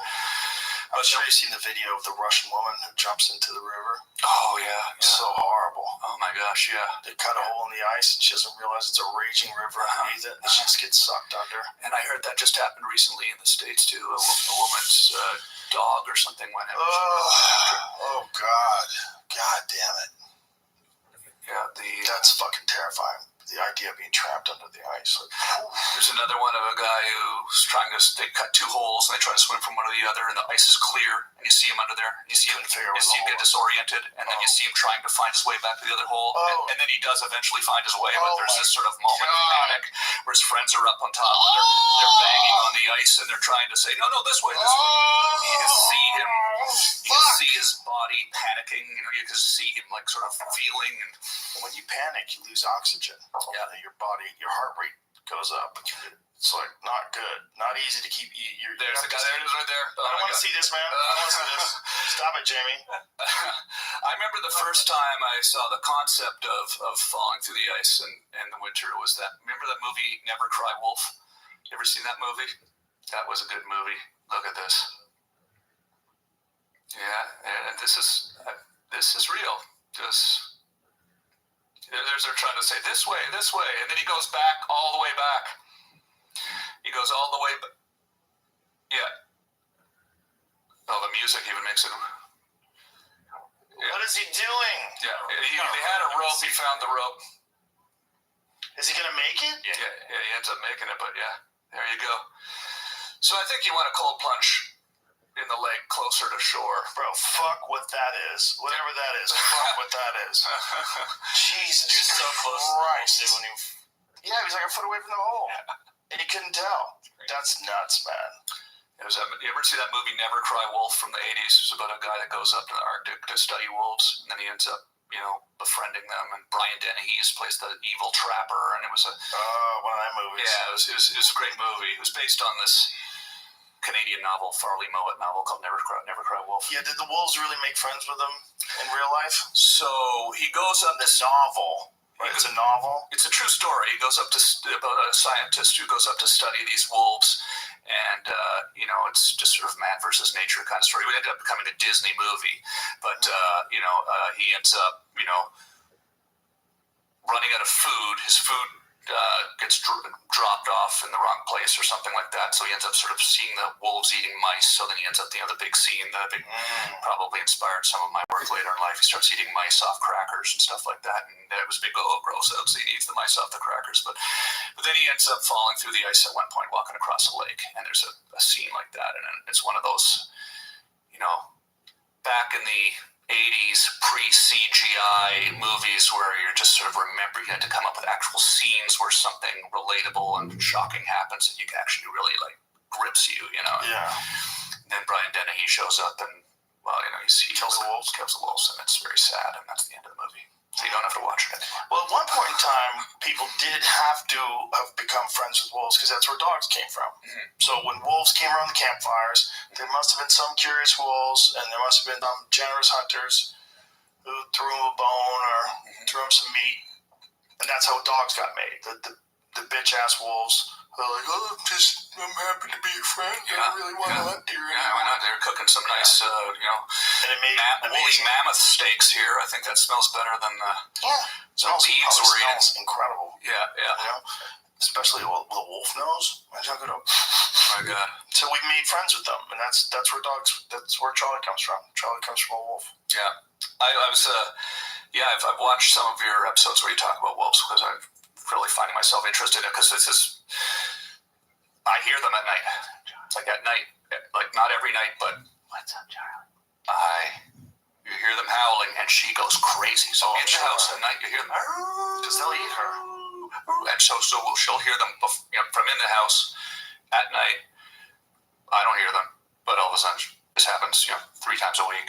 She starts running around the house, barking, and then we go out on the porch and you hear them howling in the distance, and so this summer, and I know this happened to you. I had chickens. I got chickens. In June as well. I had 6 chickens and eggs, and they free range, right? So it's not fenced in, right? But the woods are. There's a pond, and their woods are on the other side of the pond, and it's kind of a pasture on one side. So, debatably, the wolves and the coyotes don't come right up to near the barns where the chickens are, right? So I let them free range. So in the morning, I get up and I let the chickens out, and then they spend the day walking around on the lawn and the grass, and sort of a more closer to the house area, and. This was great all summer. It was great. I named them. It was like Loretta, Patsy, Shania, Dolly, June, and Ann. They're my girls. Give them all female country singer names, and then I bonded with them in a way. Like they're kind of sweet. I actually would take. Sometimes I'd bring one in the house and hang out with it and play piano with it, and it was like. This is getting weird, but you could tell it was interested in the music. Like there's an intelligence there that's, I know chickens aren't known for being the most intelligent thing in the world, but you would see their wheels turning, listening to the music. I kind of become attached to these chickens, and then, so I get a bit more comfortable with having them free range. They free ranged all summer, and they're great because they're eating all the bugs and getting all the, insects and stuff on the property and around the house. And so I drive into town one day. Okay, so I'm gone for 2 hours. Okay, and I come back and I'm coming up the driveway and it's just feathers. And there was one survivor. Loretta survived. She was sort of. Funnily enough, there was one chicken that didn't hang out with other chickens all the time, and this one, Loretta, I named her Loretta, and she was probably just somewhere else. But the 5 just got killed by the coyotes, and I saw them on my security cameras. Came right up to the house, and so the thing is like you realize, and I realize this even more after talking to the wolf expert. They were watching the house from the woods, and they saw me leave. And they knew that there was nobody there, and they chose their moment. The wolves, or I think it might have been coyotes that did the chickens. They waited, they waited for me. They knew my truck. They knew there was nobody there, and they said, one good thing to do if you leave, is to play talk radio. Maybe they'll hear that. So they were watching, and they came and they got 5 of them all at once, and the chickens were gone. There was just feathers everywhere, it almost looked like a bomb had hit the chicken. It was like just a big circle of feathers, and there's 5 circles of feathers. It's weird to come upon, right? And so then I have this one chicken left, and this is actually kind of sad too.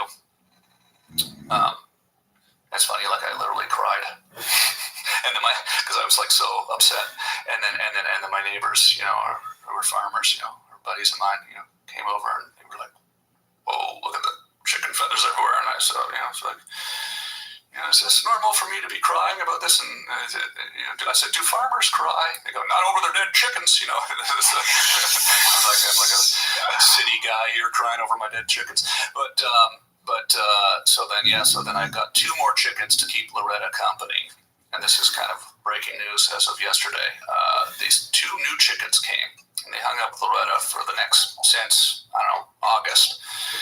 And then Well, this is a downer, but yesterday I got a call, and the two chickens killed Loretta, the one that was from the different flock. You know, really, they pecked her to death last night or 2 nights ago in the middle of the night. So, yeah, that's a downer. But anyway, so now you're like, okay, so now you got these two chickens, fucking murderer chickens, and I'm planning to get more chickens in the spring, so I'm going to get rid of the 2 chickens. Yeah, you have to start from scratch. Because I can't keep these new chickens around. They're fucking murderers. Yeah, that's crazy. Yeah, and they're like, "Hi, I'm your friend." Like, no, you're not. Yeah. You killed my other friend. And they were friends for they were all together for the last. You know what you're supposed to do.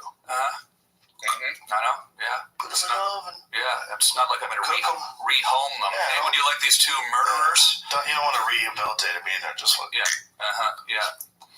Apparently, put them on the grill. Yeah, I was told you hang them upside down, just hold them upside down for a while, and they kind of black out, and then you can.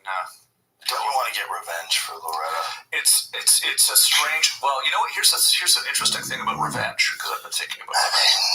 Well, I was thinking about revenge with the coyotes. Right? Yeah. So here's the thing that's a very sort of odd thing is that, you know,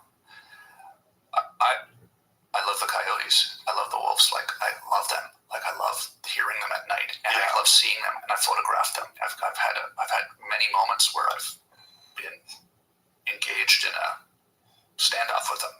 I filmed it, and so I kind of was really mad for a minute, and then I thought, well, you know what? I think I like the coyotes more than the chickens, to be honest with you. So I'm just going to kind of figure out a way to kind of, you know, control the situation. But also, you know, watching your show with I forget who it was, but it was an expert in this area, and talking to people. Apparently, like, if you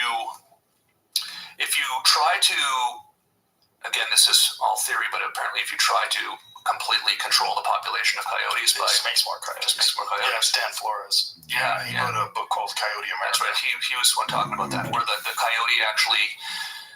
The female coyote has more pups. Yeah. So that was what I was talking about earlier, where they were persecuted by the gray wolves, because gray wolves and coyotes don't mix. So when the gray wolves would kill the coyotes would expand their range, and then they would repopulate new areas. Yeah. But that's also, it's like, I'm not in the country either, bitch. I'm in a fucking suburb. Yeah, This is ridiculous. Right, yeah, you don't want little small wolves in the suburbs. Yeah. You know, but they're everywhere in LA. Coyotes are downtown. They're everywhere. They're all over the place in Los Angeles. They're just little wolves. Yeah, I remember they used to come up to my place, that place in LA that was that we did the web show. The coyotes were a lot of coyotes around. I saw a bobcat on that street once. Those are cool. And those are cool to see, right? Yeah, I was pretty stupid actually when I was there, because I first saw the coyotes, and I had this idea. Oh, I like the coyotes, and I would, when I go grocery shopping, I'd buy some chicken gizzards and I'd throw them on the hillside. Oh, no. And then they really started coming around, so I stopped doing that. Yeah, duh. Can't feed coyotes.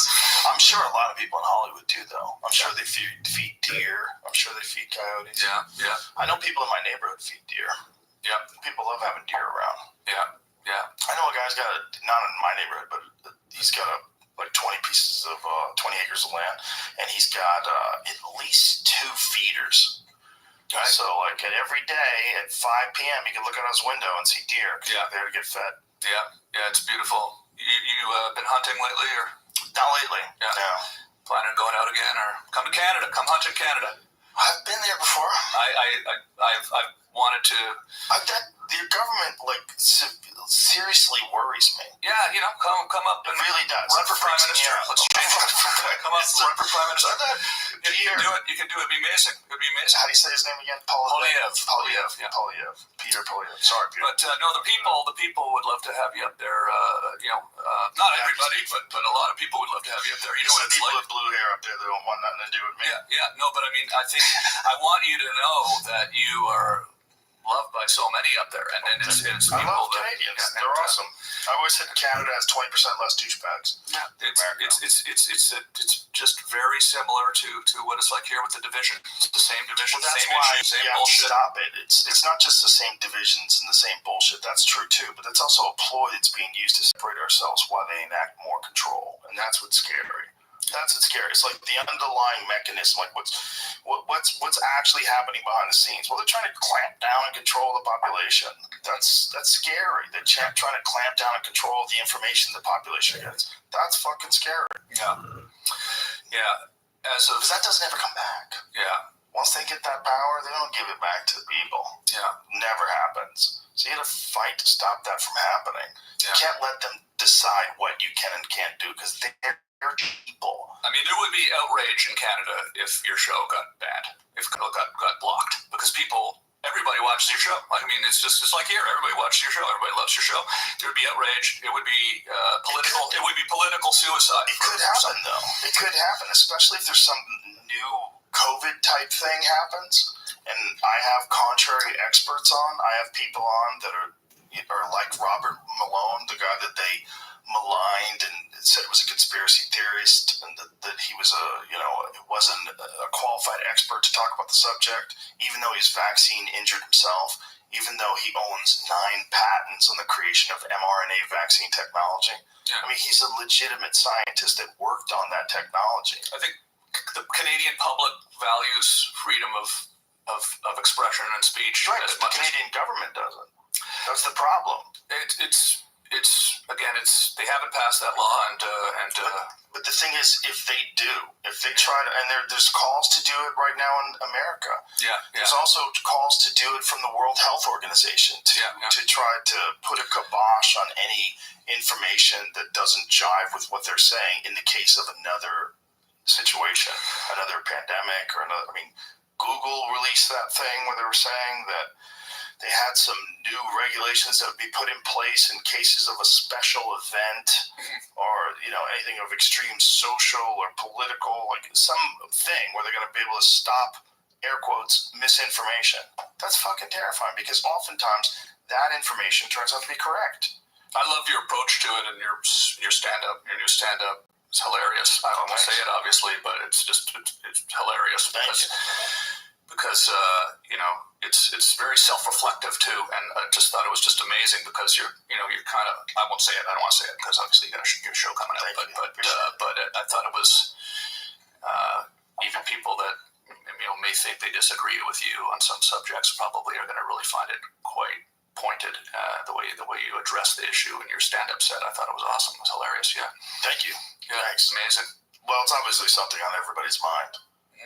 It's just, we're in a weird pivotal moment where technology and our awareness of corruption is all meeting in this battleground in the middle of the fucking field, like Braveheart, like, Rah! That's what's scary.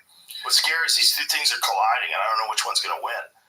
Because we could turn into a dictatorship. We could turn into something that's closer to a dictatorship and then something that's closer still and continue to go down that line, especially if there's some need to clamp down on society because something happened, whether it's a solar flare or whether it's a terrorist attack or whether it's just flat out war. That's all that we need.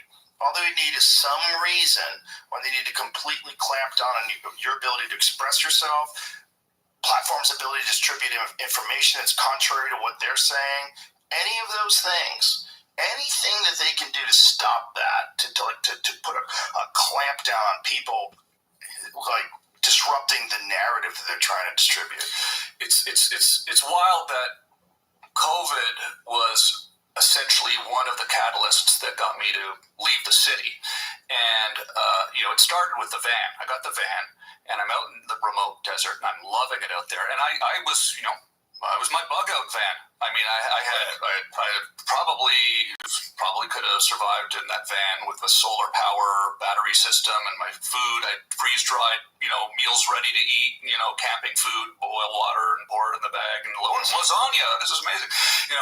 I could have probably spent, months out there without even having to go anywhere, and you start to go, hey, this is kind of cool. Like I'm self-sufficient out here. I'm not, I've got 26 gallon. You get lonely? Well, I would drive out to a cool place for 3 or 4 days, and then I'd go to another location, and then. So you'd go and hang with people? No, I wasn't. I was just doing this sort of isolation. I was really actually kind of getting into videography again. I shot this video on Sony A7S III, but I started getting back into cameras. Right, but you weren't around any people? Well, I was. When you went to cool places, did you hang around people? No, I was just alone. Yeah, and I was making these. It was just Charlie and I. We made this sort of, How film. long did you go without being around any people? Well, because then I would go.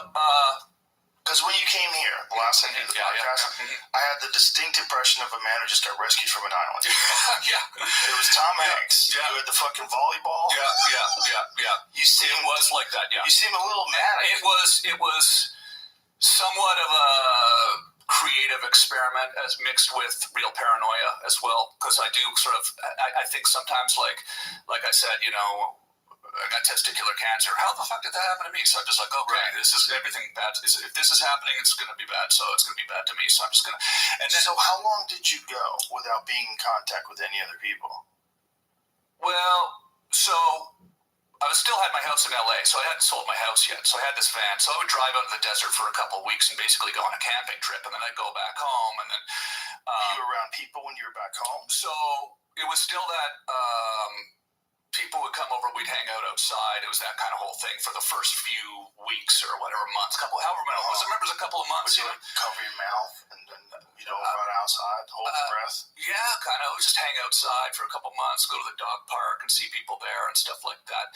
It was that that initial stage where, because you weren't in LA then, no. So it was wild. I was in LA. Were you in LA at the beginning of COVID? Yeah. Oh yeah, I first that's right. COVID. Because I came on your show in LA whenever COVID. Yeah, that's right. And the second time I came on your show was here. Yeah. Okay, yeah. That was like. Remember how they were like You're avoiding the question. Remember how there were military helicopters going over? You're avoiding my question. How long did you go without being around people? Maybe a couple of months or something like that. How many months? Well, couples 2, a few is 3 or more. Maybe it was 3. Yeah. You sure it wasn't more? Well, then I started doing the van thing, so there was nobody where I was going anyway, so I had an excuse, Right. I was on the But campus. still being with no people. How long were you with no people then? Yeah, I mean, it was a few months for sure. But all told, how many months do you think you spent of that year without being around people? Well, first of all, one thing that's interesting about it is I happened to be single Are at you the time. a lawyer? The way you're answering these questions are like a goddamn lawyer. Well, it is a bit embarrassing, I guess, to think that I was isolated, but I also found it kind of fun. Right, but how long? It was about 3 or 4 months or something like that. But then the van. The you van went around people then too. No, but that was isolation too. Yeah, but that was more like I was enjoying going out to nature by myself. But you were still by yourself with no people for how long? I'd go for a couple weeks and I'd go back to LA and I'd be in LA and you would be around people. I'd recharge a bit and be around people a little bit and then I'd go back out again and then as things died down as they did, I started being around people like everybody else. I couldn't imagine going months without being around people. Well, the thing that was weird about it was I'm not married. I was single. I didn't have a girlfriend at the time. So I actually. No responsibility, true freedom. That's what made it weird was I could imagine if I had a girlfriend at the time, we just said, okay, we're going to isolate together. And now you're just with your significant other. Here I was, okay, I'm going to isolate and I don't have a significant other at the time. So it was actually the first time where I've ever had this sort of self-imposed or whatever, maybe it was imposed on us, or I took it as an opportunity to be by myself and go out and make videos in the desert and go to these really crazy remote places. And I would seek out places where there wasn't going to be other vans and other people. But when you were out in the desert, a lot of times you'd go to somewhere and there'd be other people out in their vans and you'd hang out and have beers with people out in the desert and hang out. And then you'd go think of a more remote place. And I started discovering some amazing places like that, the rabbit hole you go down when COVID aside, isolation aside, just going out into the American Southwest in a camper van that's self-sufficient is pretty wild, the stuff that's out there. I mean, I think I probably talked about Chaco Canyon the last time I was here because I think I'd just gone there in New Mexico, which is, Pueblo Native American ruins of it's essentially like a stone ruins of a city that was built in the year 875, and it's like Machu Picchu level type city that they didn't even discover until the 1950s because it was buried, and now they've and it's in this beautiful. It's on the Navajo Nation Reserve, on the Navajo land, and you feel this sort of. I felt sort of somewhat shocked, I guess, that there's all this stuff out there that you don't really hear talked about constantly. Like I hear about Machu Picchu, somebody brings that up once a week. Nobody's ever brought up. Who are you talking to? Brings up Machu Picchu once a week. I don't know. It just comes up a lot. People talk. There's probably you, I think. You talk about pyramids. I rarely talk about we talk about Machu the pyramids. Picchu. You don't talk about the pyramids a lot, Yeah, right? talk about The pyramids, like Machu Picchu is really crazy. talking about ancient cultures that have built these incredible structures, right? And right here in New Mexico, just up the road from here, like 11-hour drive from here, right? Just outside of Albuquerque, Navajo Nation. There's a huge canyon, completely empty, no one there. So it's this realization that there was a civilization there that was, and they've studied this place quite extensively. In fact, Mike Judge, from Beavis and Butthead, sure, his father, Mike Judge, grew up in New Mexico. I found this out after the fact. So I started looking up information about Chaco Canyon to try to learn a bit more about it. And his father, James Judge is his name, was one of the predominant researchers of this particular archaeological site, right? Oh, wow. And so he wrote this book about it, and they dived, he spent his life diving into details. Nice. Yeah. That's fucking cool. Yeah, so I spent a day there. And there was no one there with you? I was there with Charlie, yeah, and Just you and Charlie? just me and Charlie, and I shot video. There's video on my YouTube channel too. I was doing all this for my YouTube channel. I was really getting into the filmmaking side of it. I had my drone. I was going out and filming stuff, and all these. Isn't it crazy?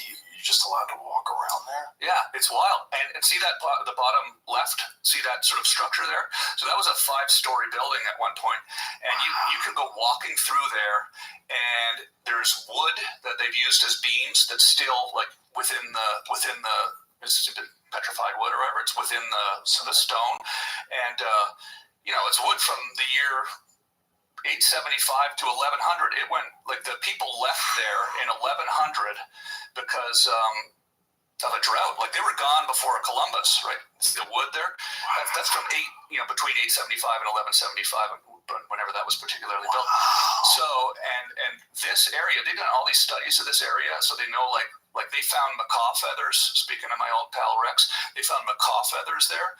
Now macaws are from the furthest north is Yucatan Peninsula, Mexico. So they knew that people were coming from Yucatan Peninsula, Mexico, up here to trade with them, and they found evidence of all these different things that sort of indicated that people were coming from as far north as Canada, as far south as South America, to come to this area, and that whole Chaco Canyon area, once you get in there, is like this. I don't know, not to get all voodoo about it, but when people talk about Sedona, and there's the energy there, you feel this sort of, and it may be just because it's so beautiful and it's so quiet, and it's this natural kind of amphitheater where it's silent and the wind is deadened and you're just all alone and you're walking through this structure. I share the fascination that you have for the pyramids. I want to go there someday. I think it would be one of them. If I could snap my fingers right now and just be somewhere, it would be the pyramids. I'd like to go to the pyramids someday. I've never been there. So here's me walking through it with my camera.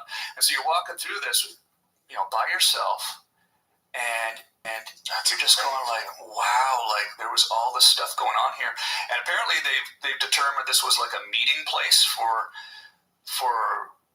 people from all over North America that would kind of come here and share information. They actually believe that there was sort of almost like a festival type atmosphere that would happen there, where people come and trade and share information and all this stuff. Are there similar Native American construction sites like this? Yeah. So then you go down this rabbit hole and you realize that they're all over the place. So then there's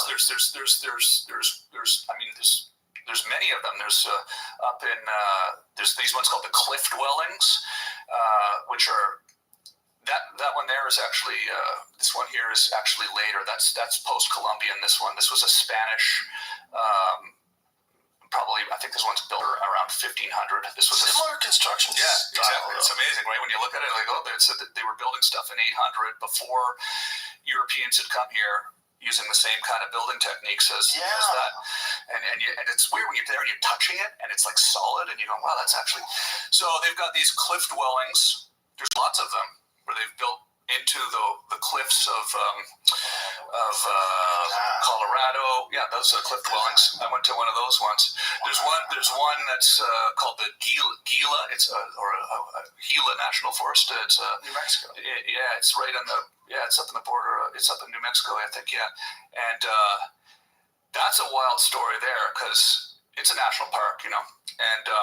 Wow, look at caves. So you go walk around there, and that one there are a couple people walking around. They drive down. There's people walking. Did they dig these caves, or these caves always exist? They're natural caves that they've kind of sort of utilized as they built the walls up around the bottom of it, and yeah, they've done something to it, right? And so this place is wild. And the stories you pick up when you go to these places, because then you go down the rabbit hole, you start reading about it, and you go, wow, I never knew about this. No American had ever been there until the mid 1800s because it was Apache territory, and if you went there, the Apache, would kill you before 18 whatever it was. I forget the date, but it was like the 1700s, early 1800s. Look at the writings. And this place, I haven't been to this place yet, but I want to go here. Man. Yeah. And you talk about like when you start thinking about UFOs and stuff, you look at some of these petroglyphs and you go, what's that? There's a lot of petroglyphs out there too. What's that? That looks kind of like a spaceship or something, But so that's honestly the real reason I was out there in the van by myself so long was because I got addicted to it. I mean, and that's actually kind of why I ended up moving. I was like, I love being out here alone by myself with my van and my camera so much. I want to live in the country again. And how'd you find the spot in Canada? I got kind of lucky. I just kind of, I just honestly just started looking on the internet, just like looking at real estate listings. And I started looking for a farm near my hometown and just kept looking and searching every day. And I was lucky that it just kind of fell on my lap right at the right place, right time. My house sold in LA immediately, and I drove back, and that place, I put in an offer and I got it, and it's nice. It just all worked out. It all worked out. So. And how long you been out there now? Be coming up on 3 years in July. So it looks like you're having fun. The videos of you online are very interesting. I'm like, look at Tom Green. I'm enjoying it. They're living in the woods by himself. It's like there's a lot to do that is stuff that falls outside of anything that would fall under the category of what I would consider to be work, right? But it is work, but it's different work. It's like I gotta feed the chickens, or we built a fence this year for the mule and the donkey. So it's patent rail fence, that is made out of cedar. That is literally these 100-year-old cedar rail fences that are on the property that have fallen down in the woods and have gone to by the not used anymore. And we went back with a fence builder, and everybody out there is in the country is a guy whose family is traditional fence builders, whose grandfather built these fences. We went and salvaged all this wood and then built new fences out of them. Oh, that's cool. And so you're kind of, it's nice to find something to do that is, you're outside, you're getting exercise, and you feel like you're actually doing something. You feel like you're doing something, and it's the first time I said this earlier. I'm never going to leave this place. Like, it's the first time I've ever lived somewhere where I know I'm never going to sell it and leave. So every step of my life, as like everyone, as you're growing up, you get your first apartment. You're going, how long am I going to be here till I move here? Right. How long am I going to be here? So now I'm just kind of like, now I just in my head I have like, I'd like to maybe build a log cabin someday on the backwoods. So that's sort of one thing I'm kind of thinking about, how I want to build a log cabin, like the way the house itself that I'm in was built in 1857, and it's a log house. That's so amazing. You can see do you have photos of the house? There's on my YouTube channel. There's a tour of the house. I haven't really. There's not a full tour, but I think if you can see some of the logs on the YouTube channel, I did a couple little sort of sample podcasts where you can see the wood in the background. That's fucking dope. This was last week. You live in a log house from the 1800s with a wood burning stove behind you. That's amazing. Yeah, and so it's like, and it's interesting. So, you start to realize, I'm doomsday prepping in the van. Like, oh, I could be self-sufficient in this van. Well, I also, and again, it's fun, but it's also kind of very functional. Like I have unlimited fuel, okay, because there's wood falling in the forest forever, and every summer you can go out and I've got a wood splitter, right? Like it's a gas powered wood splitter, and you chainsaw up the logs, you drop them in, the wood splitter splits them, and it's sort of an efficient way of getting firewood, basically. So they'll never run out of wood out there. The house has actually got propane sort of a furnace as well, so it runs on propane, and the propane truck comes every, there's no natural gas or anything running into the house to heat it, so you have a propane truck comes every couple of months and fills up this propane tank in the winter. But shit hits the fan and the propane truck doesn't show up, I can still heat the heli with wood. There's 2 wood stoves. Do you have solar? I have solar. There's a solar system that was there actually, but it doesn't not actually connected to the house, but it's connected to the grid, and it's actually selling energy back to the power company. But not to you? Not to me, no. It's what kind of scam is that? Well, it's paying me. It pays me. Yeah, I get pays you to not be self-sufficient, to not be connected. Well, if shit hits the fan, I can unhook and plug it into the lights. Yeah, could. Yeah. Do you? And I actually, no, I have lots of solar though outside of that system. I have actually, the van has solar panels on the roof, and there's that's for electronics. It's for electronics, yeah. And you can't really use solar for heat. I flew all this from the van. So I work with these guys who've been really cool, Battleborn batteries, they're called, and they are make these batteries, lithium batteries, right? They make them for boats. They make them for now off-grid houses, and so I have like a couple of bunkies, like the one I built and one that we kind of set up. It's like a prefabricated building that we put back in the woods, and with a wood stove in it, and this trailer that I have solar panels on that butterfly out that I can take anywhere on the property, which has these Battleborn batteries in it. It's constantly charging. So I do have some solar, and the barn as well. So the barn I have, and these guys helped me set this up. It's really cool. Like I jokingly say the podcast that I'm going to do in the barn is going to be, I'm sure it isn't, but I'm saying it's the first solar powered barncast. Okay. Maybe. I don't know if there's one, but it's like, because the barn has no power running to it. It's off grid. But we have, 200 yards from the house. But we've, up in the loft, got this lithium battery array, solar panels that charge the batteries. And up in there, I could run all my cameras, lights, everything. And don't the batteries degrade on those things, on like solar panels? So lithium batteries have a really good life to them. Right. But they eventually degrade. It might be 10 years or something like that. I'm not sure. But it's the lithium batteries is kind of newer tech. That was the thing that kind of, when COVID happened, I want to get a van and go in the desert. So then I figured out who was making these vans, and then I found out about the battery systems, and then I was like, you just have a regular, plug in the van. You can plug in your camera, charge your camera batteries. You can run your laptop. You can charge your phone indefinitely. Spending so many years of my life running around making goofy videos. When we were doing the Tom Green show and stuff, you'd go on the road and then you have to go back to the hotel at night to charge your camera batteries, right? The idea that you can go to the middle of the desert and just film indefinitely and charge your camera batteries because the sun is recharging these batteries constantly. It was dope. I built a recording studio in the van. Nice. I was making, music and beats out there and just kind of getting into it. But so it's... How long did it take before you felt comfortable around people again? I was ready to get around people again. Pretty much. I mean, it's funny. After I came on the show last time, and we talked about this, like, there's a general perception in the world all of a sudden that I was living in my van.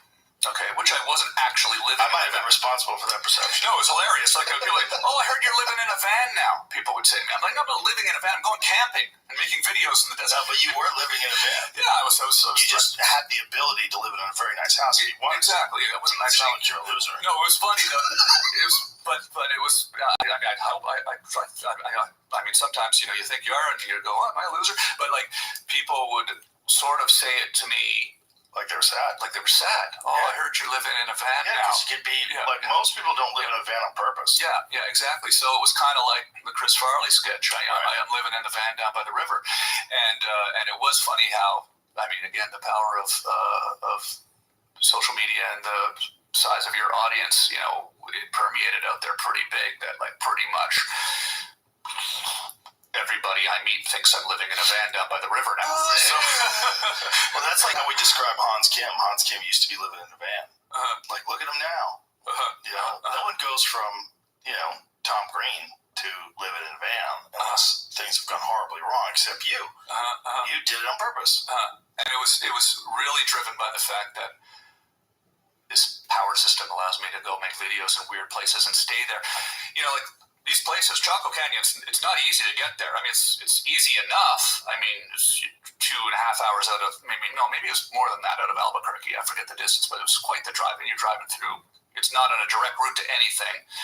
And then once you get to the perimeter of it, really bad dirt road that you got to go down that's not maintained properly. So I suspect that in some ways it almost feels suspicious that, like, do they want to keep people out of here for some reason? Why is this not talked about more? I mean, I sort of discussed this a little bit on the video. Like, it seems strange that it's not more celebrated by, our society, that there's stuff out there like that. It's incredible and amazing and beautiful. It doesn't have a good publicist. That's all it is. Yeah. Because there's certain things that have, like, Machu Picchu. It's a great publicist. Yeah, I think it forces people to confront the idea that, what happened to the Native Americans in this country too, and in North America and Canada, Well, we weren't that nice to them, were we? So it makes us have to think about what happened. But you were just saying that place was abandoned in the 1100s. Yeah, exactly. So that has nothing to do with But just in general, just talking about pre-European, not now, right? But, I think there was probably a period of time when, they were settling Europeans, not just America, Canada too, right? Settling North America, where they didn't really want to acknowledge that there was civilization here before.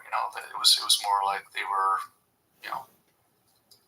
eminent domain. Yeah, they were trying to claim it. Yeah, for sure. I think there's definitely that. There's a guilt attached to the way people feel about Native Americans, and also the understanding of what a reservation is. Yeah. They pushed them into this area that sucks and forced them to live there, and all of their traditional land is gone. Yeah. It's all been absorbed by these people that just got here a couple hundred years ago, which is nuts. Yeah. It's so hard to imagine how different, like most states. They had always a lot of deer out here, a lot of different animals, but that's a big ass arrowhead. Yeah. See, and it's like, there's some small ones too that they find. Just find real tiny ones they might have used for like small game, birds and things like that. But that's a big fucker. See, I personally, the second I touched this, I felt sort of a sense of kind of, shivers. Wild, right? Yeah. I feel like, and maybe it's my mind just thinking about the history of it, but there's, people talk about energy, and I was like, is it? And when I used to hear people say when they go to Sedona, the energy there is amazing. And I'm like, what are you talking about, the energy, right?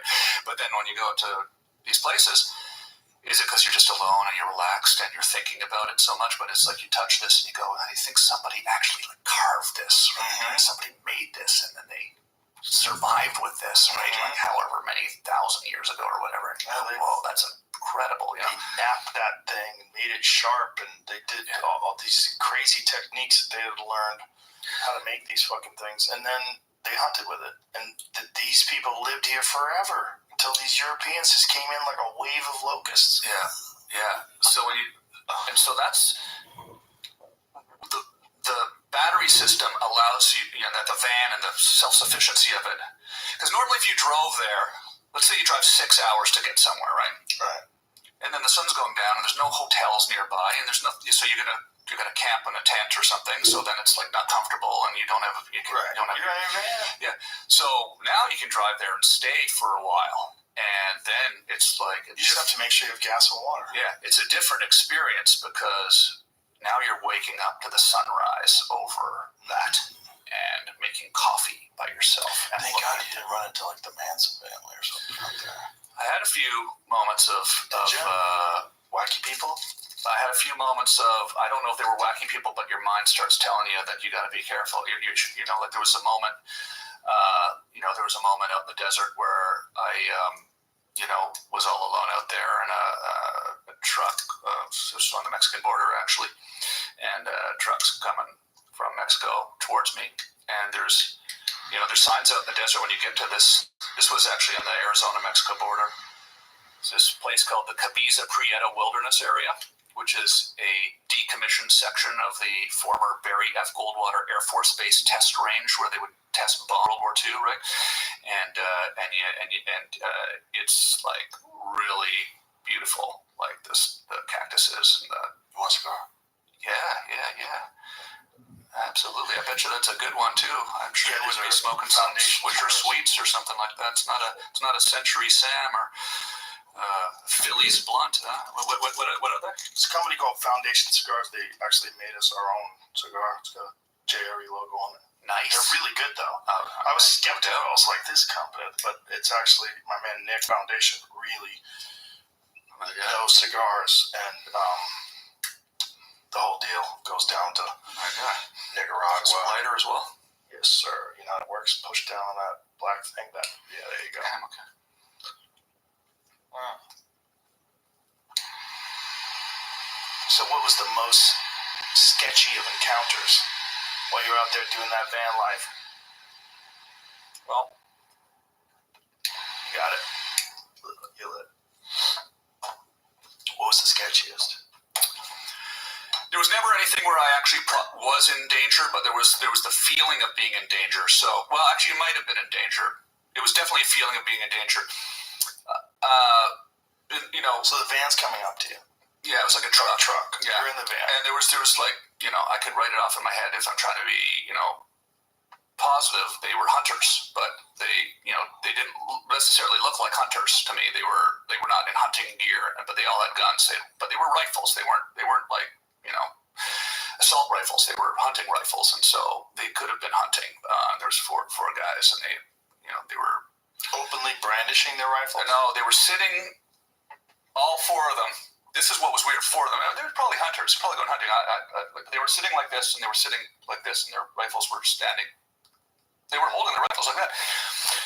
So I kind of assumed that they were going around looking for a deer or something like that. But it was, when you're all alone out there, and you see a truck coming towards you, and there's no one around, no one's going to hear anything. You get a little nervous, so I did get in the van, and I locked the door, and I'm in the van. I'm looking out of the van, and they pulled up by the van, and they're looking at my van, and I see the guns in the van, and I'm like, okay. Are they speaking Spanish? Well, they were whatever, 50 feet, 100 feet away. Did you hear any words at all? No. I was locked in the van, hiding. I was hiding in the van. I just turned 50 years old. So they never got close to you?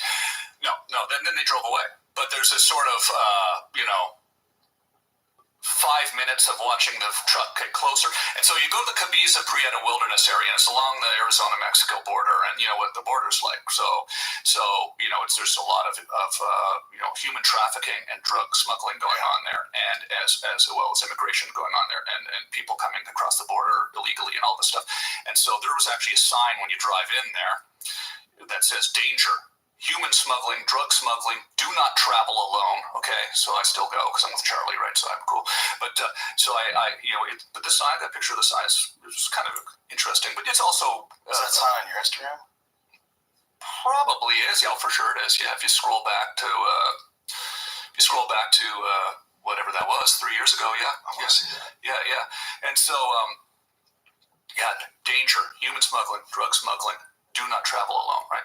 So I, of course, stupidly go out there and I'm camping out there for a week. But then you haven't seen anybody for 5 days, and you're out there making videos and making, ambient music, drinking beer. I have a fridge in there, a nice fridge in the van too. So I got beer, I got, some whiskey. I'm just having a good time out there, making music by myself and streaming on not always, but sometimes you'd have like internet, so you'd stream, that was sort of a connection with the world, streaming live from the middle of fucking nowhere. The world's so crazy now, and making beats in the middle of nowhere. But so that was this moment where you're going like, well, maybe I shouldn't be here by myself, and that was actually what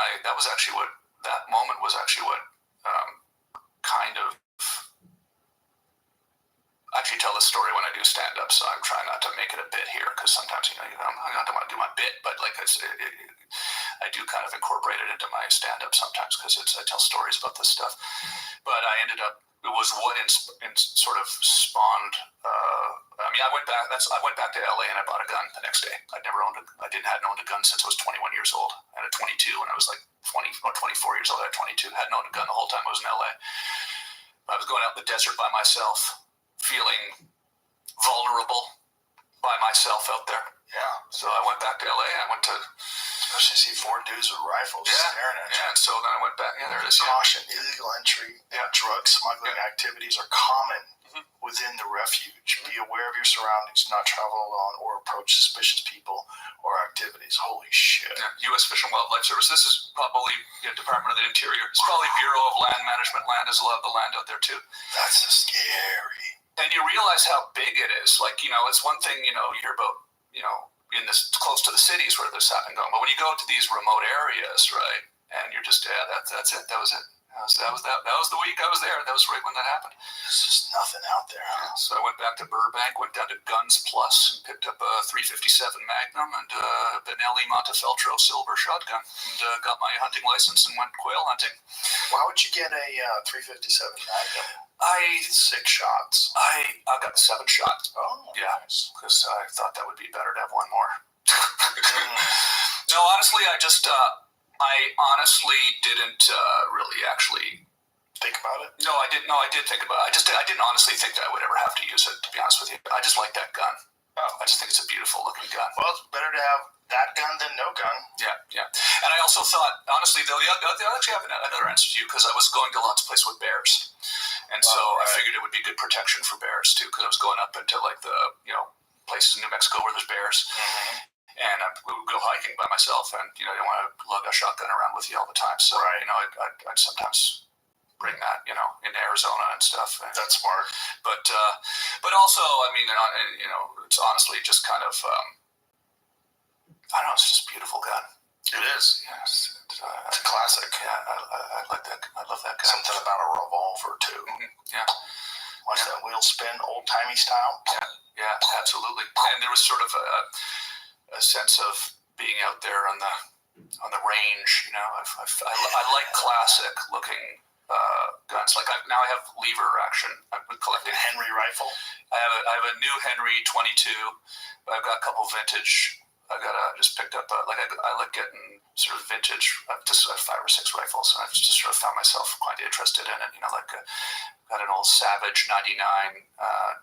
1970s 308, it's like nice. The wood, the old guns with the wood on it, and it feels like real, and it's all the newer stuff is more, plastic and stuff. A lot of carbon fiber. Yeah. So I like when it's wood, real, we gotta get you hunting up there. I would love to go. Your own food. I would love to go at some point with somebody that knows what they're doing. I have some friends that really want to take me up next year, so. Oh, go with them. Yeah. Local guys? Yeah, local guys, yeah. Yeah. I bet you have a shit ton of deer up there, dude. There's a lot of deer at my place, yeah. You can see them on my trail cam video with the wolves. One deer, you eat it for 3 months. Yeah. Fill the freezer with it. 1 deer. Yeah. You're eating it for months. Mm-hmm. Shoot an elk 6 months. I see your elk on Instagram and I go, man, that looks good. So much meat. Yeah. So good too. So good for you. I give it away. Give it away to a lot of my friends. Yeah, it looks good. It's such a good thing to have. There's not a lot of elk near me. There are elk, but like they're rare. Like you don't see them in Ontario that much. Do you hear them ever in the September time? Moose. Yeah. Yeah. I've seen a moose once near my place, but deer all the time. They're everywhere. Well, listen, Tom Green, I'm super excited that you're at the Comedy Club, the Comedy Mothership this weekend. Honor to be there, man. Dude, it's always good to hang out with you and talk to you, and I can't thank you enough because being on your show in 2007 really was a big part of the inspiration to do this. And I say you're a pioneer, man. You were out. You'd figured it out before anybody. You had a full internet talk show running from your house, and when you had me as a guest on, it changed the course of my life because it really did. Because it really was like I remember light bulbs just going off in my head. Like, why don't I do this? Why don't I do it? I didn't have the money to do this, So I started on the laptop. Yeah. It was like the idea came out of you, man. Well, I just think it's the coolest thing that you shout that out and say that to me, and because I appreciate it, because it's like it was when you came to do the show. I was stoked that you were coming to do the show. That was I'm doing my little web show, and you came up and did the show. It was we had done a couple things already, right? Like we did that celebrity pool show. Mm-hmm. Remember that? Mm-hmm, mm-hmm. Yeah, that was just kind of one of those. That was fun. Yeah, it was fun. Yeah, and we did a bunch of stuff. Yeah. I'd always seen you around, but. So, there it is. Yeah. Bro, it was like 2007. Yeah. We were drinking beer. I was like, this guy's got it nailed. Yeah. We're on the internet. This is incredible. I was so happy. I was like, this is how to do it. Look how bad the video was back then. Yeah. The kid was drinking with us online. What's fun about that is so that's Skype. We're taking calls on Skype. And so I had some real good guys working for me. I had my Jamie there. It was like really. You never had a Jamie, bitch. Yeah, yeah. He was sort of. We were trying to build stuff, So, You guys had a whole server room. I remember walking to your server room, going, "This is crazy. I feel like I'm at some big corporation where all these lights are going off," and I'm like, "Tom, this is wild." So there's a microwave antenna on the roof of the house. So that was the way we were able to stream, because back then you had to get bonded T1 lines or something like that, which were expensive, right? I had a little bit of monetization, not much, but you were working with a company out of Denver. Yeah. They were kind of the first people that I saw streaming. So I was like, "How's that work?" So I called them, and then so we had a little, a very small budget, but enough to get. Whatever happened to those guys? They just kind of. I'm not sure actually. I don't know. I'm not sure, but they were interesting guys, and so I basically started with them, and then I went off on my own. And well, listen, I'm glad you're gonna do another one because you're a very compelling and interesting person, and you always have a really good perspective, and you've led a fucking wild ass life, and I appreciate you. Thanks for being here, brother. Thank you. And I think the shows are all sold out this weekend. So tough shit, motherfuckers. But sometimes, even if the club does sell out, we have a sign, like a neon sign. There's tickets available now. What happens is sometimes people can't make it. Babysitter cancels. Who knows?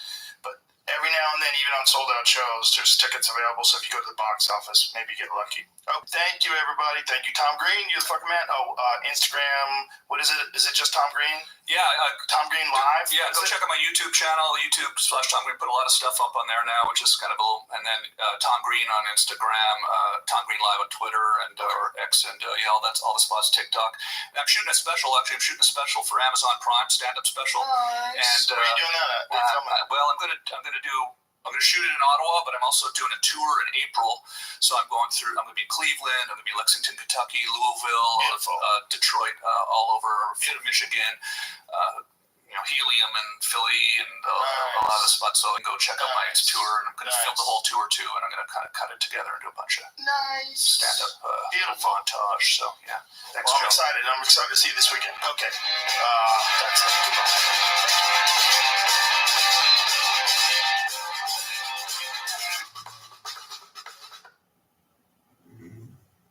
This episode is brought to you by LifeLock. Your tax refund belongs to you, not an identity theft. Over $6 billion in tax refunds were flagged by the IRS for possible identity theft in 2023.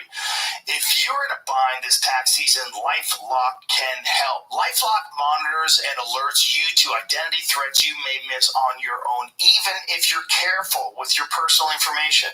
And if you do become a victim of tax-related identity fraud, LifeLock has U.S.-based restoration specialists ready to help you solve your identity theft issues. Plus, all LifeLock plans are backed by the $1 Million Protection Package, meaning LifeLock will reimburse you up to the limits of your plan if you lose money due to identity theft. Let LifeLock help protect your financial information, so all you have to worry about is what to do with your tax refund. Go to lifelock.com/JRE and save up to 25% your first year. That's 25% off at lifelock.com/JRE. Identity theft protection starts here. Tap the banner to learn more. This episode is brought to you by Mizzen and Main. No matter where you're listening, no matter what job you have, the clothes you wear to work say a lot about you. And if you're wearing a boring, stiff, uncomfortable dress shirt, well, now might be the time to ditch some of your old styles. And that's exactly what Mizzen and Main is for. I love their shirts. I've worn them on 2 stand-up comedy specials, on my Netflix specials. They're super comfortable. They feel just as good as they look. You could see it hanging in your closet and genuinely get excited to put it on.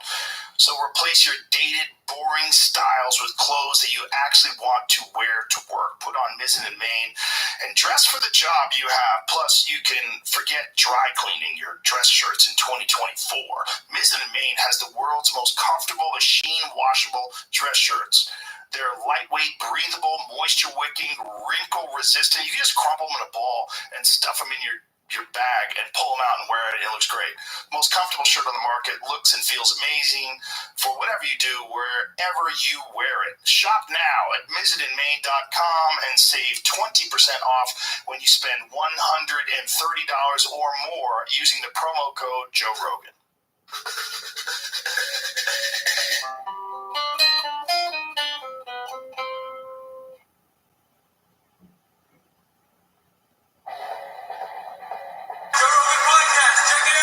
The Joe Rogan Experience. Train by day, Joe Rogan podcast by night, all day. Hello. Good to see you again. It's great to see you. What was it like the last time you did the show? Well, they tried to kick it off Spotify.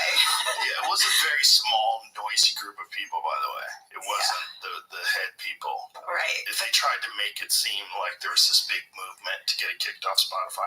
But when you examine what you were saying, and, you know, many more people are saying what you were saying. This was like, what year was this when you were on? 2020. 2020. Yeah.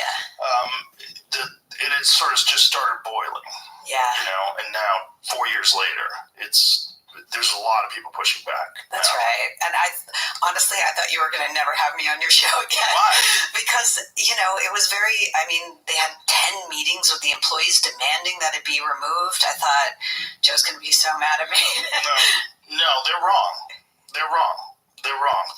Every time someone wants to stop discussions, they're wrong. Yeah. They're wrong. Especially when you want to try to stop discussions about a very serious and permanent thing that people are advocating to do to children that is also very profitable. And it's a dark, weird sort of a scenario that we're in here right now that's unprecedented, that no one's ever experienced before. And they're using terms like life-saving, gender-affirming care instead of castration and removing breasts and hormones. And it's a very, very strange time. So I'm glad we had that podcast, and I would have 100 more of them. Great. And I think it's very important to talk about this, and I think there's too many people that are scared to talk about it, and that's why the stuff is getting so much traction. And it's scary. It's scary. It's scary that people aren't willing to admit that children are very easily influenced. That's right. I think that's the scariest thing of all, that people are afraid to just say the truth. Yeah. And that's not a good world, because we can fix most problems if we can talk about them. Yeah, exactly. And that's my position on anyone trying to stop you from talking about things. Yeah. You know, they're wrong. It's not the way to do it.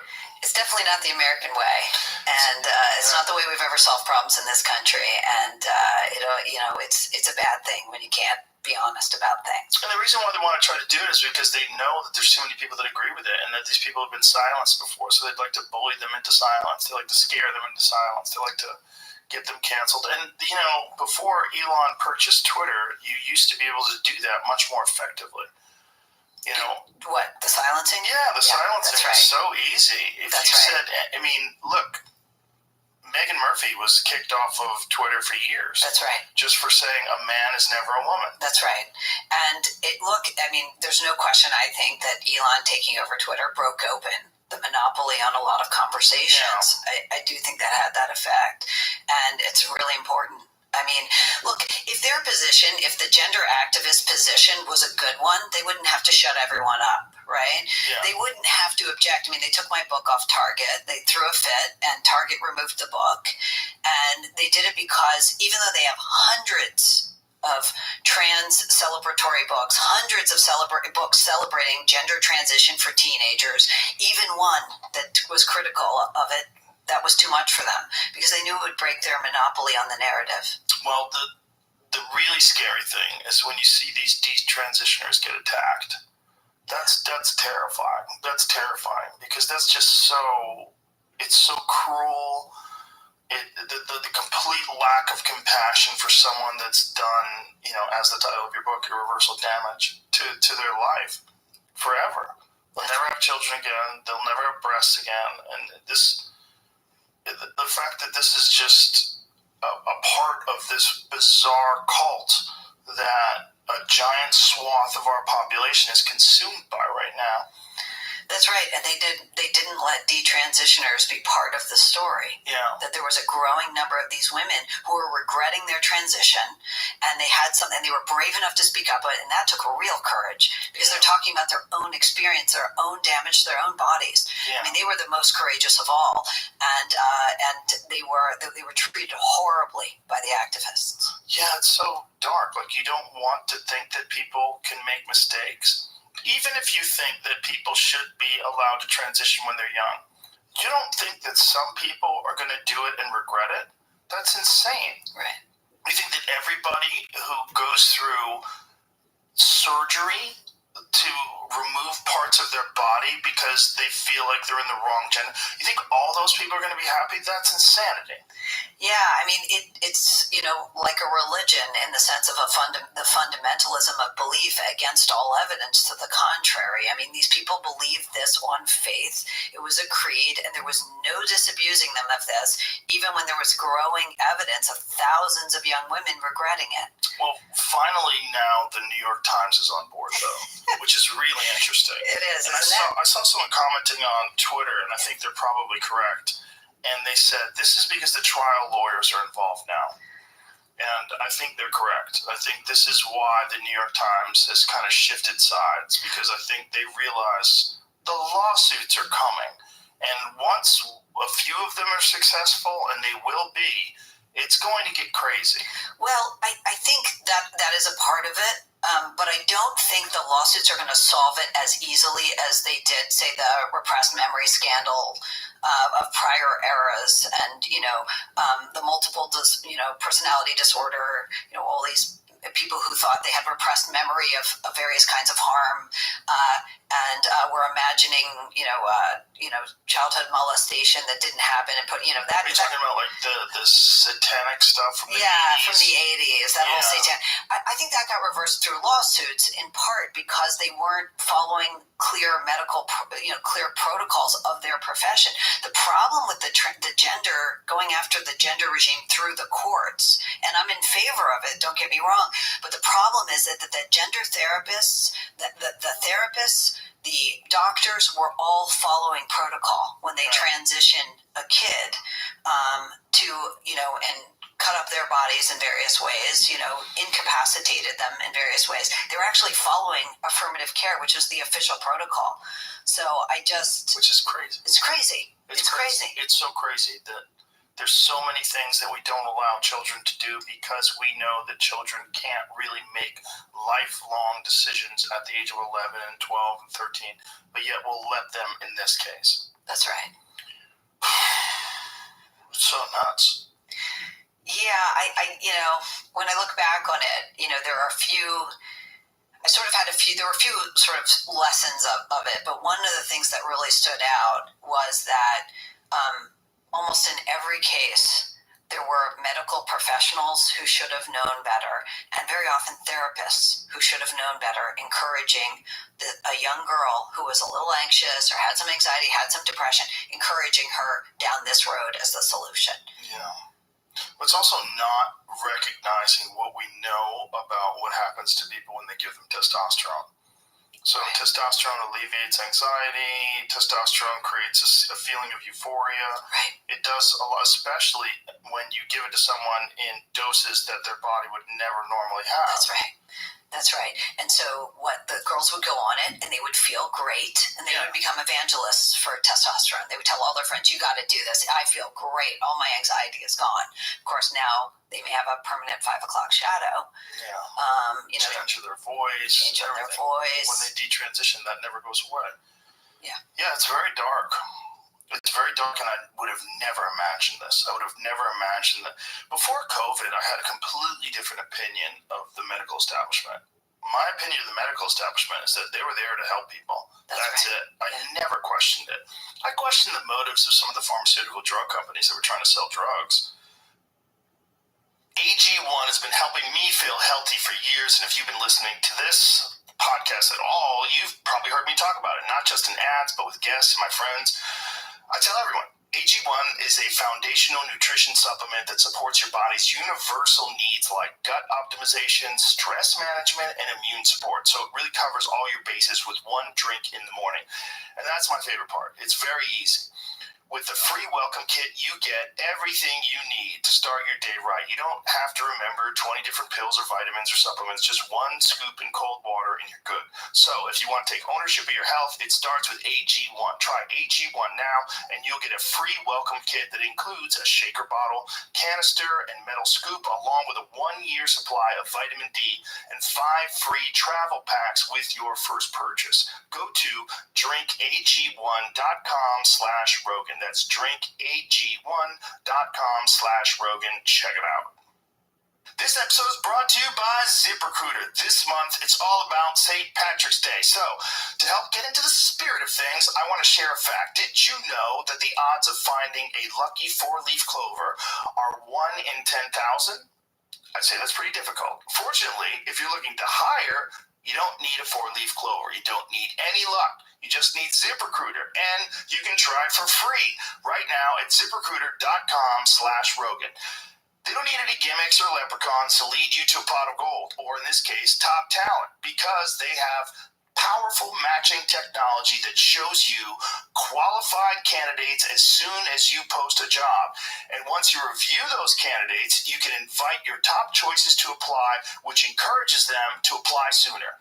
If you're curious to see how much ZipRecruiter can help you, today's your lucky day, because remember, you can try ZipRecruiter for free at ZipRecruiter.com/Rogan. In fact, 4 out of 5 employers who post on ZipRecruiter get a quality candidate within the first day. Once again, to try it for free at ZipRecruiter.com/Rogan. That's ZipRecruiter, the smartest way to hire.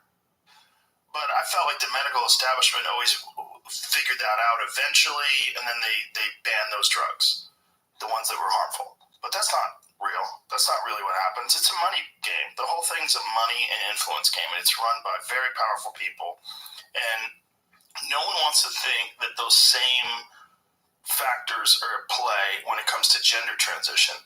But, I've shown people the map of gender transition clinics in 2007 versus gender transition clinics in 2023, and it's fucking insane. Yeah. It's insane. Yeah, hundreds and hundreds of new gender clinics all across the country. The industry expanded so rapidly with very little oversight, and it was just how fast could we get these drugs to these kids? Yeah. I agree with you. There wasn't enough oversight, but there also weren't enough good people speaking up. A lot of the best doctors who are like, I didn't enter the medical profession to do this. They went silent, or they referred to other. They said, why don't you, let me refer you to a specialist. Well, actually, the gender surgeons often, weren't even, adequate to the task, because it's very, very complicated surgery, involving, transferring peripheral nerves and whatnot. So it's not easy surgery, depending on which surgery you're talking about, very often they weren't even the most qualified surgeons doing the surgery. So you had a lot of, surgeries that didn't go quite right. Well, none of them go quite right. I mean, that's what's dark about it. I mean, you're creating a new thing. You know, whether you're creating a penis or whether you're turning a penis into a vagina. This is not like heart surgery. This is not something they've been doing forever, that they have this long history of doing it successfully and they know exactly how to do it correctly. The whole thing is very twisted. Yeah, the rates of, all kinds of things going wrong. I mean, if you talk about the creation of the neophallus, the ones you take a vagina to make something like a penis, the number, getting it to, urine to go in a stream as opposed to a spray, or making it so that the person can have an erection, then a strong enough erection to actually penetrate. These are all require separate surgeries very often. Very often it doesn't go quite right. Then there's all kinds of complications with the surgeries. I mean, I've talked to people who've been really butchered. So, again, what was it like for you? Did you expect, when you wrote that book, did you expect the kind of blowback that you experienced? Like, what did you expect when you wrote the book? Obviously, you felt the need to express this, and you felt the need to share this information because you recognize that there's like this contagion, this social contagion that seems to be happening. It's a big part of what's going on. And a lot of these kids are very easily influenced. A lot of them are on the spectrum, and they're being led down this road. So you write this book. What did you expect was going to be the reaction to it? Well, most books get very little attention at all. So most books, right, I certainly didn't expect the, massive reaction that I got. I mean, the public campaign to ban me from every possible outlet was so hypercharged, and to some extent it was successful. I mean, they kept the book on Amazon. It was deleted from Target. You can't find it in a public library in America, no matter how many people try to donate it to their libraries. So to some extent it was successful, but the campaign to stifle the book. But because I made it onto places like your podcast, because I made it into Amazon, people got it, parents got it, and for the first time, I think parents had another source of information besides the activist narrative of, you're either going to have a live a live son or a dead daughter. This lie that your child's going to kill themselves if you don't do exactly what I say and let them transition now. This lie was the prevailing narrative, and I think, I was able to break through, and I think that's what made people so angry. That lie falls apart under scrutiny when you look at the suicide rates of people that are trans. Right. There's actually a new study out of Finland showing that, a really good long-term study, I think it came out maybe just this week, showing that the rates, when you control for other mental health issues, the rates of suicide among those with gender dysphoria, discomfort with the biological sex, the rates of suicide are no higher than for the general population. That's crazy. Your new book, Bad Therapy, Why Kids Aren't Growing Up. Yes. What's wrong with therapy? What are they doing wrong?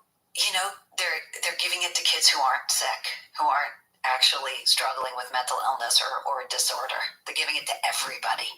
So what they're doing is they're making existing problems worse, and they're introducing new problems, because therapy has side effects. Just like any intervention that has the power to help, it also has the power to harm. In what way? Well, there's a whole body of research on some of the side effects of therapy, and they include things like alienation from spouse, alienation from parents, worsening of depression, worsening of anxiety, feeling of incapacity, feeling like you can't do things without consulting your therapist. All those are well-known iatrogenic effects. Feeling, once you have a mental diagnosis, the labeling, feeling limited by that label. Oh, I have anxiety, I can't. So all those things are well known, what they call iatrogenic effects, meaning whenever a medical procedure actually introduces harm, that's an iatrogenic effect. And we know that, of course, drugs and surgeries always come with, even the life-saving ones can come with some harm. And what people might not know is that therapy comes with these risks as well. So Is this your opinion on therapy in general? Do you think there's a place for therapy? Absolutely. But I guess the big picture theme here is that therapy with kids and teens is totally different for therapy with an adult, right? An adult sits down. First of all, an adult makes the decision on their own. I really want to work on this. I'm going to go to a therapist. And you get the patient buy-in, and they're ready to do the hard work of therapy. But a child or teenager is usually strong-armed into therapy, so they don't want to be there in the first place. But more importantly, they can't say as easily to a therapist, listen, I don't really think, I think it gave you the wrong impression. I don't think I would call my mom emotionally abusive. Or it's much harder for them to say, listen, I know I was bullied in middle school, but I don't think I have PTSD. It's harder for a kid to say that because they don't have the life experience behind them to know that, and they don't know if they're getting better as easily. An adult can say, I've been seeing this therapist for 3 years. My depression's as bad as it ever was. It's just not working, and move on. Maybe find a different therapist. It's much harder for a teenager to know that. Yeah, I have never been in therapy, although a lot of people told me I should. They all are in therapy, and it doesn't seem to be helping. But the people that I know that are in therapy, the ones that are in therapy regularly, are the most fucked up. And I don't see improvement. Maybe it's just a biased sampling of the people that I know that are doing it, but it's the people that, and it's not all of them, but the ones that I find problematic are very self-indulgent. And there's something about going to a therapist and talking about yourself constantly and your problems constantly that sort of reinforces this self-indulgent. And that's what can lead depression to get worse, sadness to get worse. As you sit and focus on your pain, if you're not careful, especially with teens and kids, it can make the pain, the worry, the feeling of being harmed worse. And I think that's what we're seeing. But what about the good therapists? Aren't there good therapists that can give you tools to sort of change your patterns of thinking and behavior and move in a positive way? So if you're struggling with a condition of some sort, a phobia, anorexia, OCD, any number of problems that you want to deal with, therapy can be great. Cognitive behavioral therapy especially can be great. But if you're a teen or kid who shows up bummed out or, just generally kind of anxious, to a therapist, you have a good shot of having that problem made worse. But why is that? What is it about going to therapy with that problem that's going to make it worse? Because you're going to sit and talk about your worries regularly. They're not going to say, that exercise is amazing for depression. Study after study. In fact, there have been recent studies showing it's better than antidepressants for a lot of, 1.25%. It's amazing, right? 1.25, 1 times better. Right. Dancing is apparently amazing for, low mood. Now, I'm not talking about severe major depressive disorder, okay? When you have severe chronic depression, you may need to treat it with medication or therapy. But for, low mood, sort of mild to moderate depression, exercise turns out to be better, and it doesn't have those side effects. Yeah. But let me give you an example of a teenager I talked to. So I talked to this girl, Becca, that's what I call her in the book. But she was a high school senior, and she had been in therapy since age 6, okay, when her parents divorced. She didn't have any diagnosed mental disorder of any kind, but she had regularly been in therapy because her parents divorced and they said, you got to go to therapy. So I asked her as a high school senior, so what are you working on with your therapist now? And she said to me, my therapist is getting me ready to make friends in college. She's helping me. Oh boy. So we're rehearsing, we're going through my past experiences, and we're talking about how to get me ready to make friends in college. It gives me anxiety just thinking about it. Someone coaching me to go make friends is like, what? Right. Do you see, this generation feels that it can't do because they've gotten so much oversight and so much needless mental health intervention that they're questioning themselves all the time. They're in their heads all the time. And what motivated you to write this book? Do you have personal experiences with people that are going through this? Well, two things. Like, one is I'm raising 3 kids in this generation, so I wanted to know, like, why was the generation that got the most mental health intervention, the most therapy, the most psych meds, the most interventions in schools, the most therapeutic parenting, why were they in the most distress? And why were they so afraid to grow up? And we shouldn't see that. They should be the picture of wellness. Nobody worried about anybody's mental health more than we worried about their mental health. And yet they're the picture of despair. So I really wanted to know, like, what was going on with them. And also, of course, I'd written Irreversible Damage, and I knew from that, experience that very often when a young woman would tell a story about when her life went desperately off track, it was with a therapist. And here's the thing, it wasn't necessarily a gender therapist. Most often, it was just your vanilla psychodynamic therapist who was there to talk to an anxious or a little bummed out teen, a mildly depressed teen, about their bad feelings. And lo and behold, during the course of, regular psychodynamic therapy, they would say, what are your feelings on gender? And with the therapist, they would go down that route. Wow. There's a lot of other factors too, right, that's contributing to kids' anxiety today, and a big one has to be social media. Absolutely. Social media is a huge part of the story. There's no question. I wrote about it in the first book, and, Jonathan Haidt, Jean Twenge have been talking about it for 8 years now, and they've brought rigor and important research to show that has, extracting kids from their social world is bad. Yeah. And getting them, making them, getting the dopamine hit, and the anxious, worry about who's going to write me back and when, and then getting the dopamine hit when they get that response, and that whole cycle. There's no question that plays on our natural sort of, propensities for addiction, and makes kids more anxious. But I think it's part of what we're seeing. I don't think it's the whole story.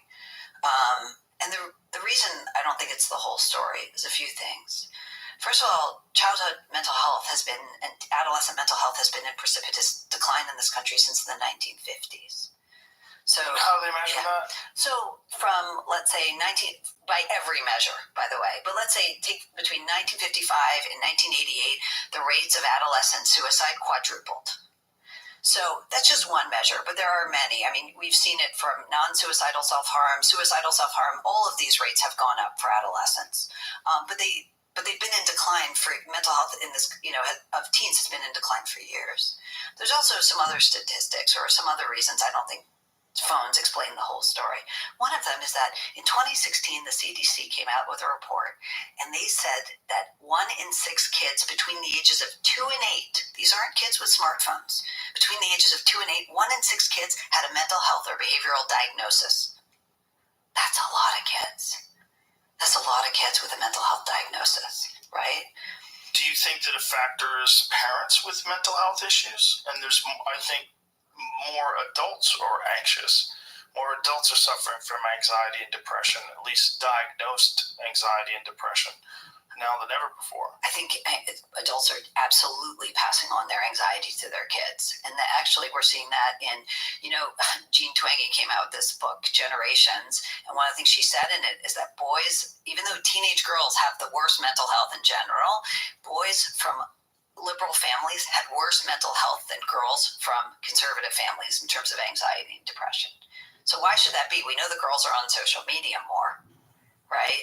Boys, that's not their thing, right? They're into video games or whatever. But I think part of the reason is what you said. There are certain families that are passing on anxiety about things like climate change. But I also think it shows that it's in the environment we're giving them. We're not giving kids a healthy life. Right? We think that we can give them an unhealthy life and just pour in the mental health resources and remediate, but it doesn't work like that. And then the last reason I don't think that phones totally explain everything, or social media, is because they're in societies where they use just as much social media. It's not great for the kids' mental health, no doubt, but they have much better rates of anxiety and depression than we do. Countries like Japan and Israel, where kids have more independence, they have more freedom. They're able to take more risks on their own, and they walk home from school. They do all kinds of, jobs outside of the house, like run errands for the family. and they get a feeling of, first of all, short-term joy and long-term satisfaction from being able to take risks, see what they can handle, but also a feeling of efficacy in the world. So that's an interesting statistic that you were saying that. So conservative families have less depressed kids. Is that what you're saying? Apparently, boys from liberal families have higher anxiety rates than girls from conservative families. But above, like, if you just looked at the norm, more girls generally have anxiety. Right. But in conservative families, girls are less anxious than boys from liberal families. That's right. And, I mean, we could speculate as to why. There are lots of proposed reasons for that. But one of the many, things that we might, first of all, we know it's in the environment at that point. It's not an organic, whatever these kids are going through, it's not organic, right? So we know it's something we're pouring into their life. And I think one of the things might be that, aside from the fact that parents in conservative families may be more comfortable asserting their authority with kids. And that's an old finding. We've known for generations now that authoritative parenting meaning not cold parenting, not cruel, not unloving, but rules. Those kids have better mental health, they're happier, and they're more successful in all kinds of ways. So it may be something to do with comfort with rules, but also they're less likely to turn their kids' lives over to a mental health expert. So what is the speculation as to why rules alleviate anxiety? Is it because there's more structure to the world, so things seem less open-ended and less chaotic? And that's right. I think it's something to do with that. Kids need guardrails. They know they're not ready to be in charge. Parents today are so quick to put kids in charge. What do you want? Where would you like to go to school? What would you like to eat for dinner? Putting kids in charge. But we've known since the 1960s. Diana Baumrin did this research years ago, and it's some of the sturdiest research we have because they've replicated it hundreds of times, and they've shown that loving parents who are also rule-bound, they call them authoritative, not authoritarian, which is the cold, unloving rule-bound. Loving and rule-bound parents tend to raise the happiest kids because kids knows there are guardrails. And here's the thing, the people who are making the rules aren't some expert mom hired. They're the people who love me most. They're my parents. They're the ones in charge. I think that's really comforting to kids. That's interesting because that's not what people think of when they think of authoritative parents. Right. They think of parents that are restricting their children, and the children are going to rebel. That's right. I mean, there's a lot of really good research on this, but it actually doesn't create more rebellious kids. By virtually every metric, they do much better in all kinds of circumstances and in all kinds of situations. And what they used to have was permissive parents and authoritarian parents. Those were the other two extremes. Permissive parents let kids do whatever they wanted, and authoritarian parents, said obey at all costs, and they were fairly cold. And their kids didn't end up great in terms of mental health. But today we don't even have permissive parents in my view. I think we have something even worse. We have permissive parents who are therapeutic, meaning they're always asking kids what they want, but they're never asserting their authority, but they're doing something else. They're hovering and surveilling their kids. And so it's permissive without the independence. Yeah. That's a weird one, right? Like the snap maps and stuff. Yeah. Where you're following your kids around Snapchat. They're surveilling them. These kids have no independence. They have no space from mom or dad, and it's not doing them any good. This episode is brought to you by DraftKings Sportsbook. With all eyes on the NBA, now is the perfect time to get in on the action with DraftKings Sportsbook, an official sports betting partner of the NBA. New customers who deposit $5 or more can get a no-sweat bet up to $1,000 back in a bonus bet. What's a no-sweat bet? It's like getting an offensive board. Missing your first shot, you get another chance to score. You heard that right. Get a bonus bet back in the amount of your original bet if your first bet doesn't hit. That's amazing. Go download the DraftKings Sportsbook app now and use the code ROGAN. New customers can get a no-sweat bet up up to $1,000 if your first bet loses. Only on DraftKings Sportsbook with the code Rogan. The crown is yours. Tap the banner or visit this episode's page to learn more. Must be 21 or older. Indiana only. One no-sweat bet per new customer. Issued as one bonus bet based on amount of initial losing bet. Bonus bets expire 168 hours after issuance. Deposit, wagering, and eligibility restrictions apply. Terms at sportsbook.draftkings.com/promos. Gambling problem? Call 1-800-9-WITH-IT. We are brought to you by Roka. If you've been listening for a while, you may have heard me talk about Roka sunglasses. They are my absolute favorite. But today, I want you to know about the prescription eyewear. If you are active and have bad eyes, do not skip this shit. Roka is a brand based in Austin, Texas, and they have been making performance eyewear for Olympic gold medalists and world champion athletes since 2016.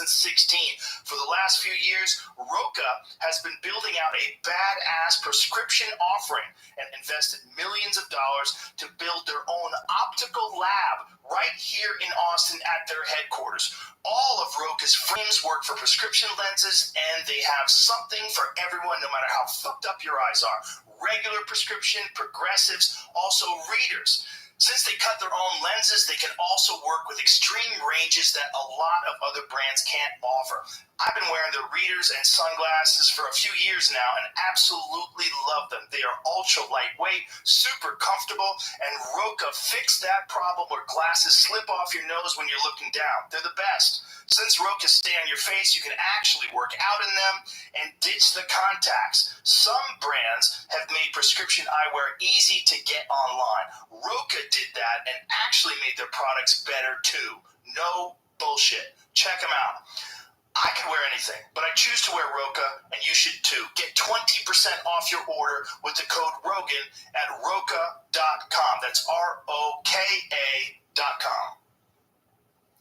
Why do you think it is that things have moved in this general direction? Like, why do you think it is that more parents are seeking psychotherapy for their children and that it's having this negative effect? So I think, I'm at the tail end of Gen X. 1978 was the year I was born. And I think with we were the high watermark of divorce. And I think a lot of, teenagers who grew up when I did, they felt like, my parents were divorced. They weren't there for me. I wish I had someone I could talk to. And so they sort of naively, and they had good experiences in therapy, and they sort of naively, watched Good Will Hunting, and they thought, therapy is good for everyone. And they sort of naively turned their kids over to a mental health expert right away. At the first, I talked to moms who signed their kids up for therapy because a cat died, because their grandma died, because basically anything that would happen in their life, even routine events. And look, having your grandparents die is very sad, but that's not, unexpected trauma. That's part of life, right? Yeah. And signing up your kid with a therapist might help if they're having a real problem, but it could also introduce other problems. And I think that's what we're seeing. Yeah, there's a reluctance to let children experience discomfort. Right. Exactly. Yeah. Exactly. And that's really the only way you learn. We learn, obviously bad feelings can be devastating, but bad feelings also can let you understand the landscape of the world better and understand what to do and what not to do and what the consequences are of certain actions. I had some friends when I was growing up that became addicted to drugs, and it sealed the deal for me. Like with cocaine, it was a big one. Like I've never tried cocaine, and one of the main reasons is because of my friends that I had when I was in high school. I saw the negative. It was horrible. It was horrible to experience. It's horrible as a friend to watch all that go down. But those bad feelings teach you something. They teach you something very important about what the consequences of certain behavior are. That's exactly right. There's this amazing long-term study on kids who lived through the Depression. And they found that the kids who ended up, and they followed these kids from they were born in 1920, 1921, and they followed them long term. And you know who did the best in the Great Depression? It wasn't the poorest kids whose parents, killed themselves or abandoned them. And it wasn't the rich kids who didn't feel the depression at all. It was the kids of the deprived middle class, the ones who had to take in extra jobs, wear hand-me-downs, do extra work. Those people ended up so scrappy and so strong. And here's the thing, they also ended up happy, really happy, because they were resilient. They had lived through something, they had learned it, and they learned this amazing gratitude when things went right. Yeah, that's the thing, that overcoming adversity and becoming resilient. There's no pill for that. You can't just talk through that. You have to actually experience it. That's right. And we spend so much time worrying about trying to make our kids happy, and we don't spend enough time trying to make them strong. And you know what? We've made them neither. Because making happiness your goal is actually a recipe for being unhappy. And if you don't make a kid strong, he can't be happy. And I think about my grandmother, and because everybody has, if anybody thinks about their grandparents, they went through some hard stuff, right? I tell the story in the book. My own grandmother lived through the Depression. Her mother died in childbirth, giving birth to her. She was bounced around. She had to be taken out of her father's home. I don't know if there was abuse. It's not clear, but somebody decided she should be taken out of her father's home. And he was raising 4 kids by himself.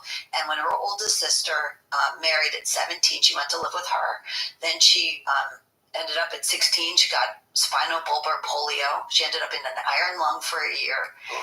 And she went on to college. She married. She raised 3 kids. She went to night school. She became one of the first judges in Maryland, female judges in Maryland. And she was the happiest person I knew. And that's the kicker. Like, it wasn't just that she achieved so much. She was someone who took in foster kids her whole life. She was a happy person who felt grateful all the time. And today, a school counselor would take one look at her and say, "You've been through a lot of trauma. We should talk about it." But there's got to be some middle ground, isn't there? Is there some middle ground where children can have someone they can confide in and have conversations with that can express these things to them? That although you're going through something awful, that resilience is actually going to serve you in the long run. And even though this feels terrible now, on the other side of it, you will have new tools that will help you manage life. If that was what school counselors said to kids, that would be amazing. But the problem is the mental health profession doesn't track. There's no requirement that they track negative side effects. They're not measuring in general. Now, I have some exceptions that I mentioned in the book, but in general, they're not measuring. Is your anxiety getting better? Like cognitive behavioral therapists will often measure, and they'll often say to a parent, "I'm going to see him for this many sessions, and we're going to measure and make sure the phobia is improving." But very often, they'll just talk about the pain. And talking about the pain regularly, endlessly, is often not as good for a kid as joining the basketball team. So what you're talking about is essentially the title of the book, which is bad therapy. Yeah. There has to be some good therapy, Sure. right? Good therapy is therapy for a kid who needs it, not preventive. Only. I think so. So, what do you think the requirements would be for someone to get good therapy? Like, what would have to be wrong in the child's life? I think it would be something where the parent has tried to stabilize the kid, that they have a problem, it's interfering with functioning, and they can't stabilize the kid. They've tried other methods, and if they still can't stabilize the kid, I think therapy could be absolutely, really helpful. And I think you should then research the therapist like you would any surgeon. So do you think it's something like antidepressants where it's just overprescribed? Yes. Where everything looks like a nail if you have a hammer? Right. It's way, way, way overprescribed. By the way, we have so many mentally unwell people in our streets who are completely underserved and undertreated. And I think the reason is treating them is really hard. We also have a lot of mentally ill therapists. I was reading this crazy story about this therapist who convinced her client, her patient, to murder her ex. Wow. Yeah. She got this guy to fall in love with her, and then she got him to go and murder her ex. I mean, I believe it, there's no question. Therapists are humans. Therapists are humans, and a lot of times when you talk to people who went through a PhD in psychology, they'll tell you that some of their colleagues were a little scary because they entered the profession because they had mental health struggles of their own. Right. And it's important that a therapist not inject their own problems into the therapy. And for that, you need a really good qualified person. And I don't think that's the majority of what kids are getting. No. So how do you know what these kids are experiencing when they're having this therapy? Like, what are we basing this on? Do we get reports from the children or what they talked about with the therapists and know that has had a negative effect? Oh, okay. So first of all, there is no oversight, which is a huge problem, right? There's no one, the profession doesn't require it. They're not measuring harms. They're not tracking harms. The medical professions, of course, do require it, right? They're federally required. If you have an adverse reaction to a drug, it gets reported. But with therapy, there is no tracking. But there's something else too. We know that as a treatment enters a population pool and it becomes more accessible and more prevalent, the rates of disease or malady or disorder should go down, right? We've seen this with breast cancer. 1989 was the high water mark of breast cancer, death from breast cancer. As screening improved, as it got more prevalent and more accessible to people, rates of death from breast cancer have plummeted. So why are the people who are getting the most treatment and the most access to mental health treatment, they're having the worst anxiety and depression? Why? It's skyrocketing. It should be going down. If the treatment were effective, it would be going down. But there are those other factors that we talked about, like social media, living in the age of the internet. This is a bizarre time to be a child. I think the children today are experiencing unprecedented pressure in a weird way that no one knows how to navigate because no one grew up with it besides them.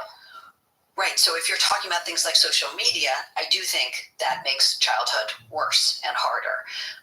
There's no question. But there are other things that are making childhood uniquely, hard in some sense. Now, of course, we have generations that have lived through pandemics, Great Depression, economic deprivation, and all kinds of things. But two things. One, with any population, you would want to see some dent in the depression.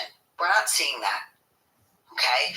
But the other thing is, where were the mental health experts with social media? Right? They could have called for a ban. They didn't. I don't think they knew right away, right?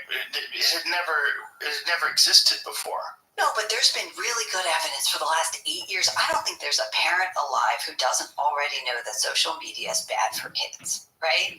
We've known the phones. We see what they do. We see how angry kids get when you try to take them away.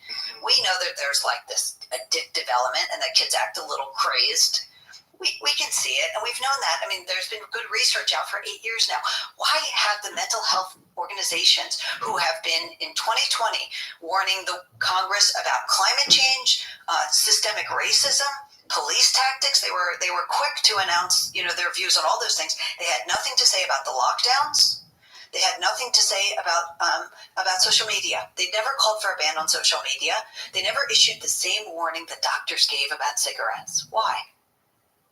Because social media does have some positive aspects to it, unlike cigarettes, right? There's Cigarettes have positive aspects. They're neural stimulants. They're social. Right, but it gives you cancer. Long term.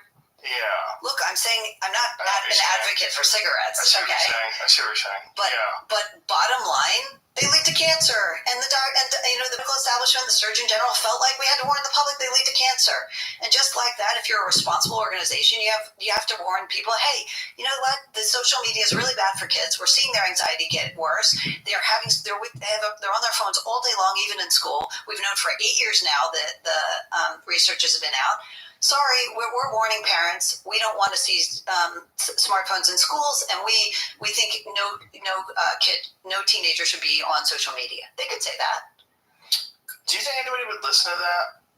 That seems like the problem with that is it's like trying to put the water back in the dam. I just don't believe that would be effective. Well, maybe they could have said something about it at the very beginning. If we knew the consequences of social media, let's go back to like 2005 or something like that, before it was really a thing. If they started seeing it happen, if they could put the kibosh on it then. But now that it's so ubiquitous, I can't imagine a world where anybody would effectively say, There's a state that's trying. Was it Montana that's trying to ban TikTok? Okay. I don't know. I believe it. There's like some state that's trying to ban TikTok for kids. States have sued multiple companies. Let me find that. For what though? Something about kids using it. Is it because of their access to questionable material? October 24th here. Multi-state federal lawsuit. On the screen, dozens of states are suing Instagram parent Meta over addictive. Okay, dozens of states sue Instagram parent Meta over addictive features and youth mental health harms. So this is, I think they're talking about algorithms. They're talking about how algorithms target children, demand users constant attention. Meta has profited from children's pain by intentionally designing its platforms with manipulative features that make children addicted to their platforms while lowering their self-esteem. Yeah, that's that lady from New York. Social media companies, including Meta, have contributed to a national youth mental health crisis, and they must be held accountable. Interesting. Florida's got a separate lawsuit for misleading users about potential health risks. How did they mislead them? I'd have to read the lawsuit. So it says Meta's design choices and practices take advantage and contribute to young users' susceptibility to addiction, the complaint reads.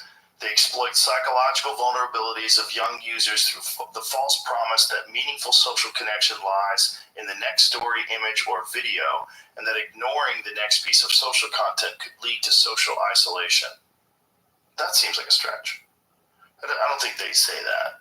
No one says that ignoring the next piece of social content can lead to social isolation.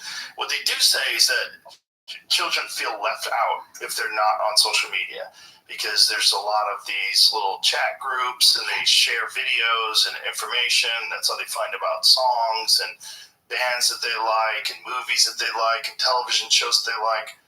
So it is a part of society today, in sort of an inexorable part of society. Well, why? I mean, I think there are a couple of reasons why. One of them is we made no effort to even stop them during the school day, right? That would have been really easy. Yeah. You can be on your phone, just not during the school day. That's so obvious that it's almost pathetic that we don't have that already in place, right? Because why do you need to be checking your text? You're in school with your friends, right? So there were things that we could do and could have done, but we didn't do them. And I think one of the reasons was, in many cases, they've undermined it, right? There are therapists who went on Zoom and never went back, right? Yeah, They'll still Zoom is a little different, right? Because you actually are interacting with a person, even though it's through a screen. You're communicating with them, right? You are, but you get none of the benefits of in-person. So, they have measured, and the benefits of being in person, seeing someone face to face, the psychic benefits are real.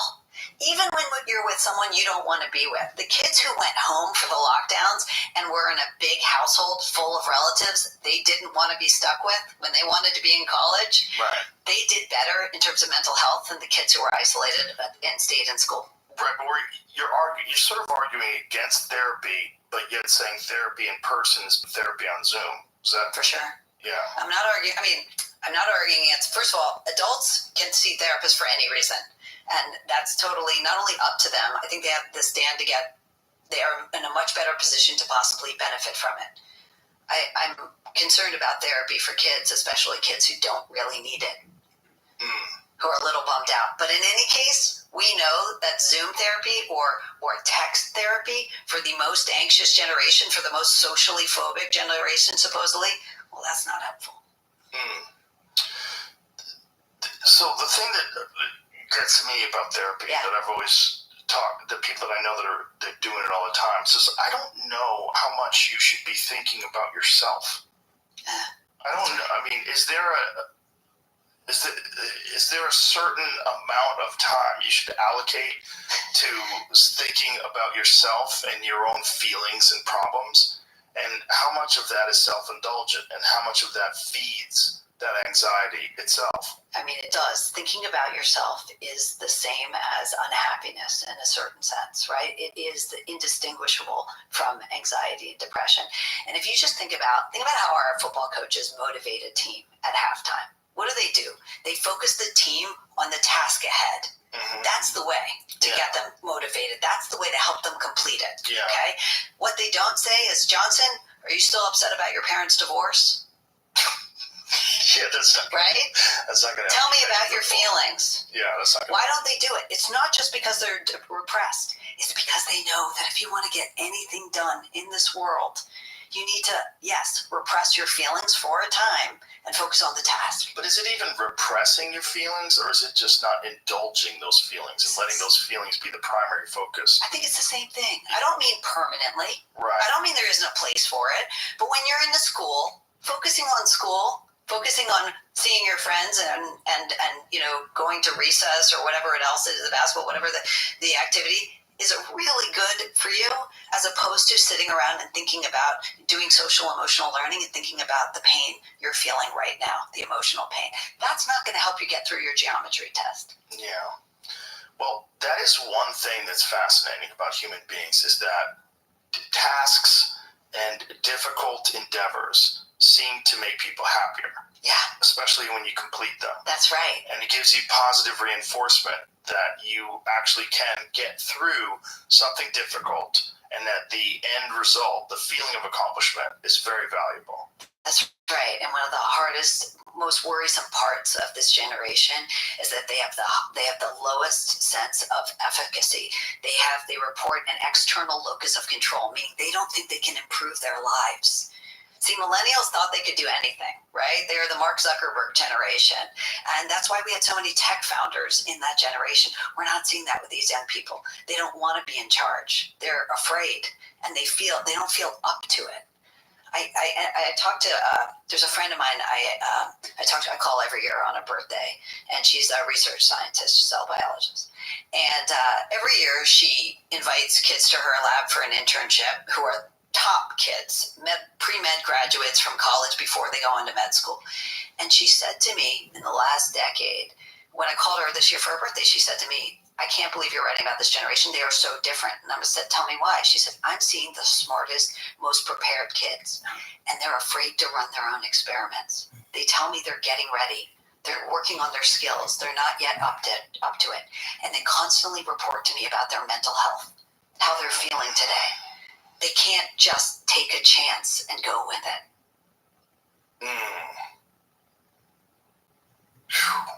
It's weird, because as a parent, you want to hear kids out. And when they're having some sort of anxiety and issue, you want to talk with them, and you want to talk through it. You don't want to tell them, hey, you're going to have to suck it up. I never say that, and I probably should. I don't know if I should. But if I had boys, I probably would. I think I would probably treat them differently. But I think that there's a fine line. Where is the point of diminishing returns? Where is it valuable to address feelings and anxiety and thoughts? And is it irresponsible to do so without giving them tools to mitigate those things? And along with those tools, to explain to them that there's things that they're going to have to do in this life that are very difficult, right, but that there's a great reward in doing these very difficult things. So the problem, as I see it, is not that you're not saying suck it up. It's that no one ever says suck it up, no matter how minor the scratch to these kids, okay? And sometimes being told you'll live. Remember when Dad used to say you'll live, or, shake it off? We never hear shake it off anymore. No one says it. So they don't know they can overcome even minor injuries. And the truth is, they can. They can. But they recently did these studies on these, coping techniques. They taught coping techniques to teenagers, over 1,000 teenagers in Australia. It was called the Wise Teens Program. They talked to, and that was the point. It was just to help them with emotional regulation. And it turned out it made kids sadder and more anxious. They measured this. And the reason was regularly ruminating on your bad feelings can make you feel worse. Did you talk to therapists when you do this? Yeah, a lot of therapists. Yeah. How many of them agree with you? So there was a huge split. The academic research psychologists overwhelmingly agreed. They were aware of the literature, and they said, yeah, these are bad practices. Here are things we shouldn't be doing with kids. What was interesting is a lot of the clinical therapists were either minimized the risks of therapy or denied that there were any. But isn't that like Jiffy Lube? Like when you tell them, you don't need to change oil that much. Well, it's their business to change oil. Right, exactly.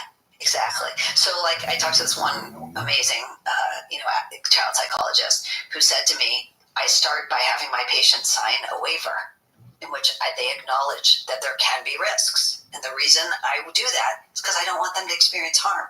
So if they see that their worries are getting worse, they have to tell me. Huh. But do they? Would they? I mean, it seems like the therapist is the one who's in control, right? Right. The therapist is the expert. They're the one who has the authority. Right. Well, I mean, this one was Camilo Ortiz, was one of the, he was the one I talked to, and he was the one that I was referring to there. And first of all, he always starts a therapy by setting the number of sessions. It's not, he doesn't treat a kid like an annuity. You're going to, be my income stream for years. Right. He attacks, and also they come to him with an actual problem, like chronic bedwetting, like, various kinds of phobia. There are people who treat anorexia. They're tackling a problem. Right. And some of those therapies are extremely necessary and very successful.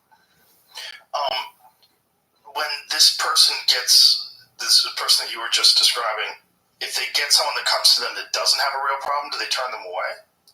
Well, you can ask, but very often the therapists don't turn them away. That's the problem. Right. Too many therapists. I mean, I saw, I think back to the first book, and I would ask, did anyone have a therapist who said, you know what, I don't think the trans identity fits you.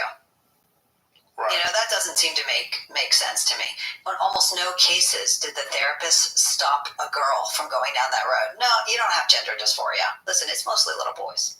Okay, it's overwhelmingly little boys. It starts with little boys, and you see it in men. It's overwhelmingly male phenomenon, and it always starts ages 2 to 4. So you discovering this at age 12, let me tell you something, with your friends, it's so unlikely, we don't even need to go there. They never said that. Well, I think they get scared of the blowback as well. Yeah, sure. What they would hear from their parents. You're telling my child they don't have a problem when they have a problem. Well, also the incentive is for therapists to treat the least sick for the longest period of time. That's the incentive. Because you don't want the schizophrenic patient who really needs you. Right. They're really hard to treat. Almost impossible. Almost impossible, right? You don't want the bipolar patient. Right. Some people will refuse to see those patients. But the teenager with a little social anxiety, parent pays on time, they're not getting violent in your session. Oh, boy. Wow. I never really considered that until your book. Until I heard the title of your book and I read the synopsis of it, I never really considered it. I never considered that thinking about your problems all the time and talking about your problems all the time literally make the problems grow. That's right. I mean, it's the number one symptom of depression is what they call rumination, this pathological obsessing over your pain. Yeah. That's why stuff like exercise, that's one of the reasons, aside from chemical reasons, one of the reasons that doing anything, that running errands is good for your mental health, getting out of your house and accomplishing anything is good for you. But sitting around talking and thinking about your problems, that's a bad habit. And the best cognitive behavioral therapists and others, the dialectical behavioral therapists, the ones who do really well with depression, the first thing they do is try to break that bad pattern. But a lot of therapists just indulge it. It's a luxury that's provided to you by a life that's fairly safe. People that live in war-torn countries and have very difficult lives, they don't have that luxury of just sitting around all day and doing nothing and, I go outside and run errands. That's going to make me feel better. You're dealing with, real stress. That's right. And I think that there's an expression that someone told me once, and I say it all the time. The worst thing that's ever happened to you is the worst thing that's ever happened to you. If it's you got a dent in your car or it's your parents get killed in a car accident, either one of those things is the worst thing, depending upon the level of whatever stress or anxiety or horrible things that you've experienced in your life.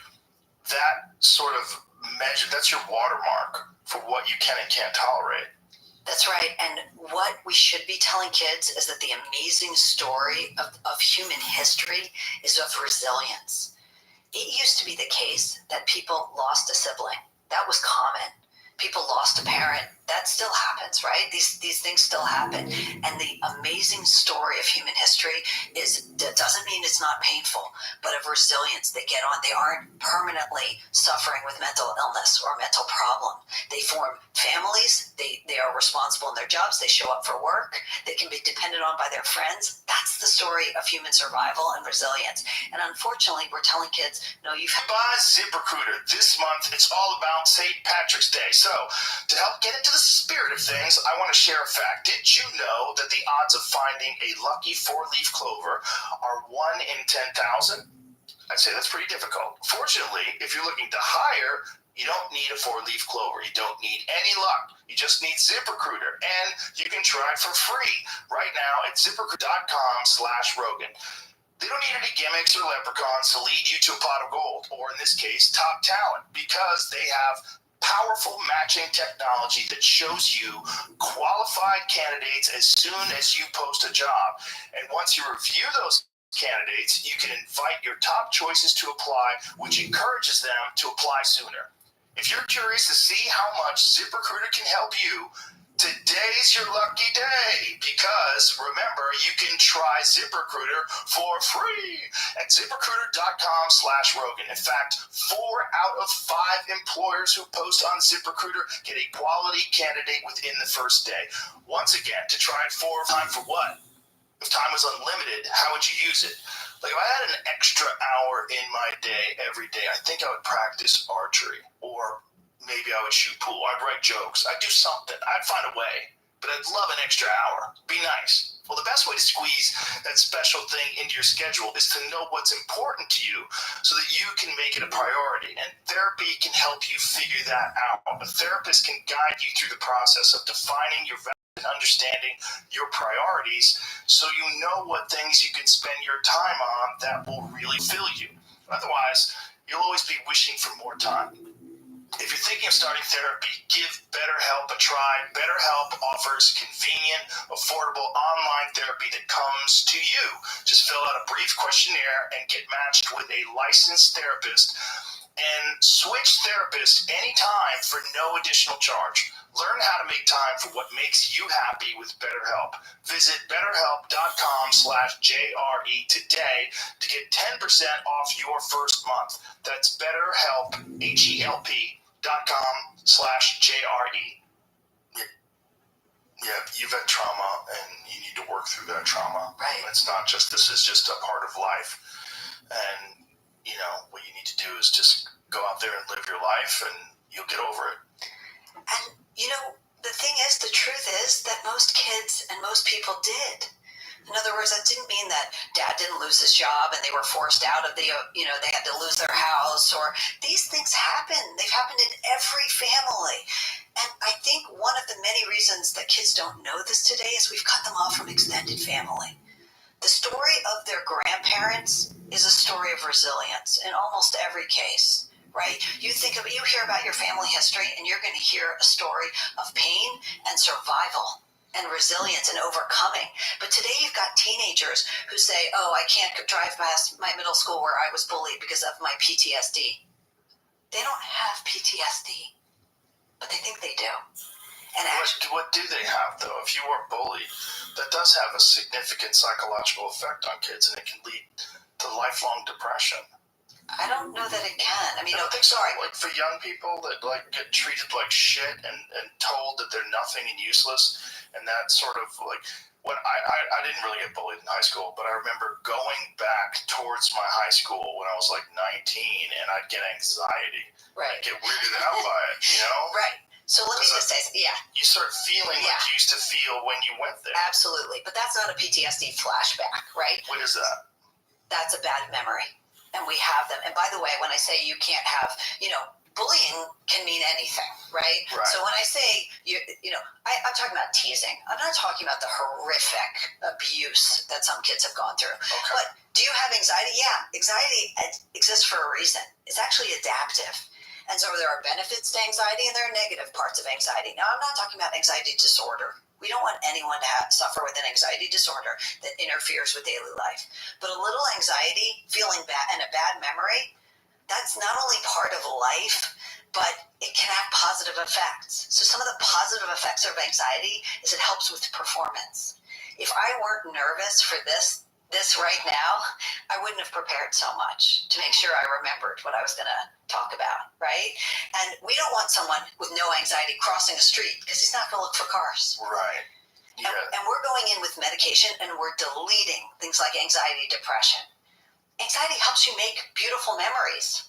You remember Christmas morning because of all the nerves about it ahead of time, or you remember your first kiss partially because of the anxiety. That's why the memories are so clear. Right. And when we go in and we give kids a pelt for that, not only are they not developing an emotional musculature they're going to need as adults, but they're losing a really important part of the human experience, like feeling low because you were dumped and then seeing you can get over it. Right. That's a very important thing we just said about experience anxiety. It actually helps you be sharper.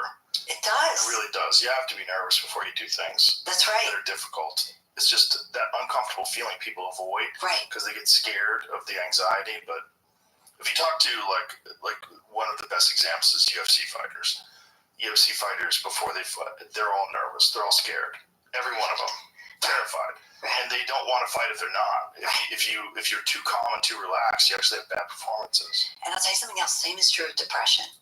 Now, I'm not talking about major depressive disorder that's chronic and needs treatment, of course, right? But if you have something bad happen to you, you go through a divorce, you go through something hard, okay?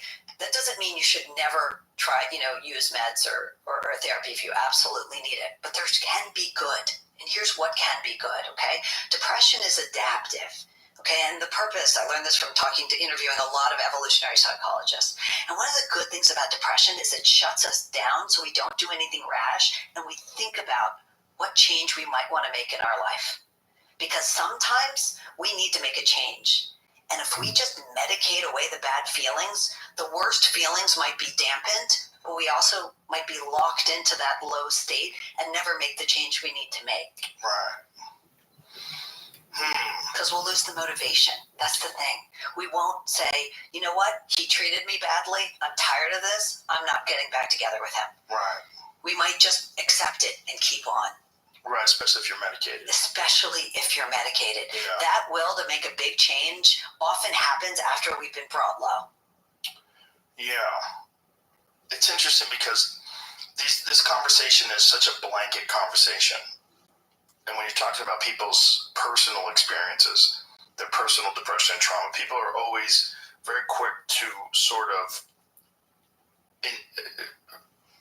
accentuate the negative aspects of whatever they've gone through. No, you're talking about, but mine was worse. Right. But mine was this. Right. Mine was unbearable. Mine was and I think that's something that our society, for whatever reason, encourages. That's right.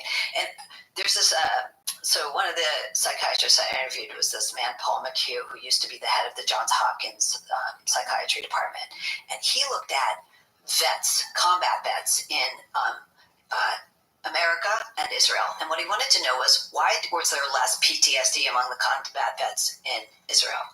And one of the things he noticed was that they treat them very differently. When an Israeli soldier saw something traumatic, a potentially traumatic event, maybe an IED exploding or something, their buddies torn apart or killed, they took them out of battle. They said, just so you know, your reaction is totally normal. We're sending you home for a few weeks. You're going to feel better, and then we're going to put you right back, but you're going to recover. We're going to put you right back with your men. And with America, when someone had seen something horrific, they would pull them out of battle. They would meet with a therapist who would tell them, you have the symptoms of PTSD. Here is PTSD. Your government did this to you, and it's possible you may be suffering with this chronically. And they didn't recover at the same rates. So it's like get back on the horse type thing? Yeah, it is, which doesn't minimize what people, all the traumatic things. I mean, some people will have harder time getting back on the horse. They may need more treatment than other people.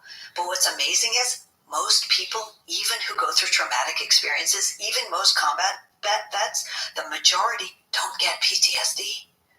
Because actually, the story of human history, the story of our experience is resilience. And if we just think back to our grandparents, we know this is true. We can't guarantee for our kids that they won't go through hard things. In fact, the one certainty is that they will. But the message to them has to be, but you're so strong. Our family is strong. Our family has gone through hard things. I've gone through hard things, and you can too. And if you say that to kids, you have a much better shot that they will. How do we know that the majority of combat vets don't experience PTSD?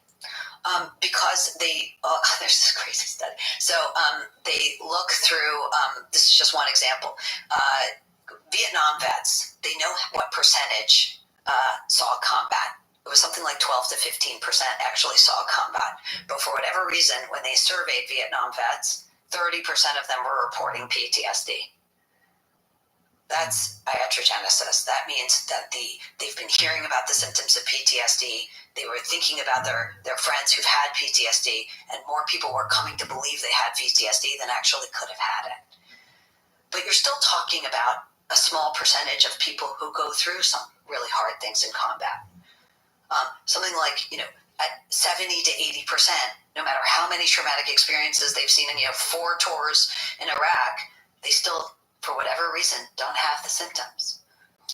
Yeah, I've talked to friends of mine that are veterans about this, and one of the things they said is that my friend who was a SEAL said that Special Forces guys experience it less, although they do experience it, because they're proactive.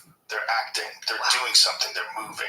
Whereas he said the real people that experience it are sometimes people that are stuck on a base. They're always worried about being the fear of constantly being worried that you're going to be attacked versus the fear of going out on a mission. That's exactly having right. a deployment, Yeah. going out there and engaging the enemy. That they're task oriented and that they're the ones in control. That's right. And what we want to say to kids is be a Navy SEAL. Go out there and attack those tasks, whatever they are. Make a new friend. Go play a sport. Go do things. Don't sit around thinking about yourself. Well, it's also, there's a rite of passage that goes with being a Navy SEAL. It's a very difficult thing to acquire. Most people quit. That's the ringing the bell thing. They bail. They can't take the stress of it because they put you through hell. And they put you through hell to find out who's resilient and who's not. Right. And to show you that you can do it. But we're not even teaching kids to aspire to that anymore. No. There's a lot of ways to be a Navy SEAL. I mean, some is the official being a Navy SEAL, an actual Navy SEAL. But there's so many ways to be strong and make a difference in the world and do things. Yeah. And that message that your friend mentioned, that's a good message for kids. It's not what we're telling them. Right. It's also, to speak to him and his situation, he said that they're trying to lower the standards. They're saying that, because occasionally guys will die or get severely injured in training, that they're trying to make it more easy. That's right. And he's like, that's terrifying. The last thing you want is someone who can't quite make it on your team. Yeah, that's right. And we're lowering the standards and expectations. I mean, this is the trauma generation, right? We've told them over and over, you can't handle very much. Don't worry, I'm going to write you in. They have these things in schools called anytime passes, where if a kid's feeling a little anxious, they'll get a pass from the. Well, how's a kid going to sit through anything if they've been given this pass to leave class any like? Right. I would use that Right. constantly. Anybody would. Yeah. Anybody would. And teachers tell me it's getting abused like crazy. Of course. Yeah. They're not keeping the standards for kids high. And you know what? Kids who've gone through hard things, and there are those kids, they need high standards. They need expectations, and they need to be told, you can do it. There's this one woman I talked to. She was raising 3 kids out of foster care with her wife. Okay? And these kids had gone through horrible traumatic experiences. I mean, so bad, so abused by their birth parents that the detective who took them from their home cried on the stand, talking about what they had lived through.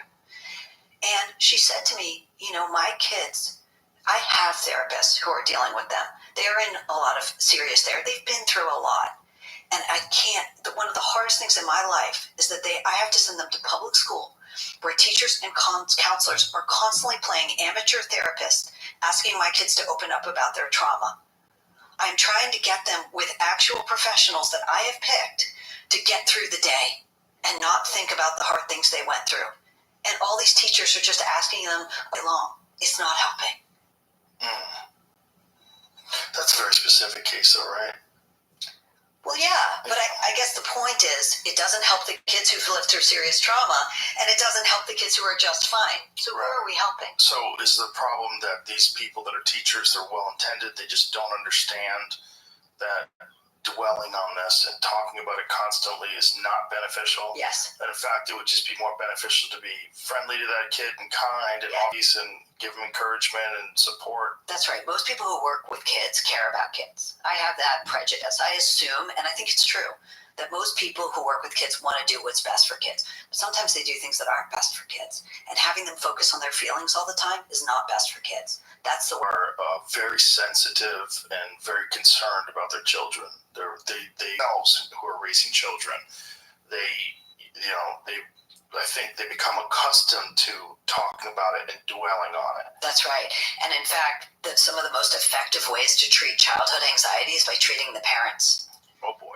Parents are a huge source of anxiety for kids. What's the primary source of anxiety that comes from parents?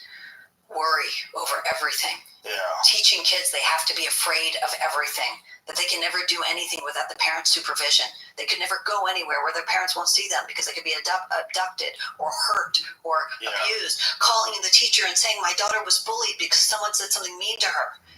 The child gets the message, I can't handle something mean said to me. I will fall apart. That's what my mom's saying. She's so scared I'm going to fall apart. She's calling my teacher. Yeah.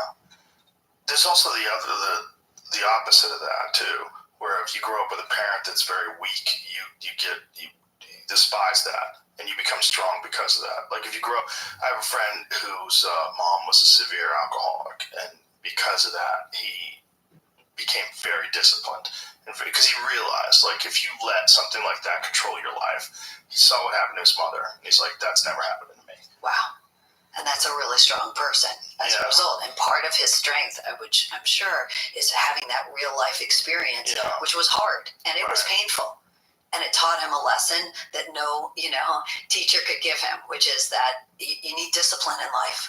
Right, but it's very difficult to learn from a bad example sometimes, especially if your parents constantly worrying and constantly negative about things. Right. Right, but you know what we do? We let kids try. We give them freedom from our oversight. You know what they do in Japan? In Japan, Japanese preschools, they have these little areas. They're designed to have areas for kids where the teachers can't see, so that they work out their own problems. Remember we used to say to kids, work it out? Mm-hmm. Now the teachers get involved in every squabble. They think it's their job to go in there and give kids tips on how to make friends and get involved. We never tell kids, look, work it out. Yeah. And you know what they learn from working it out? I can.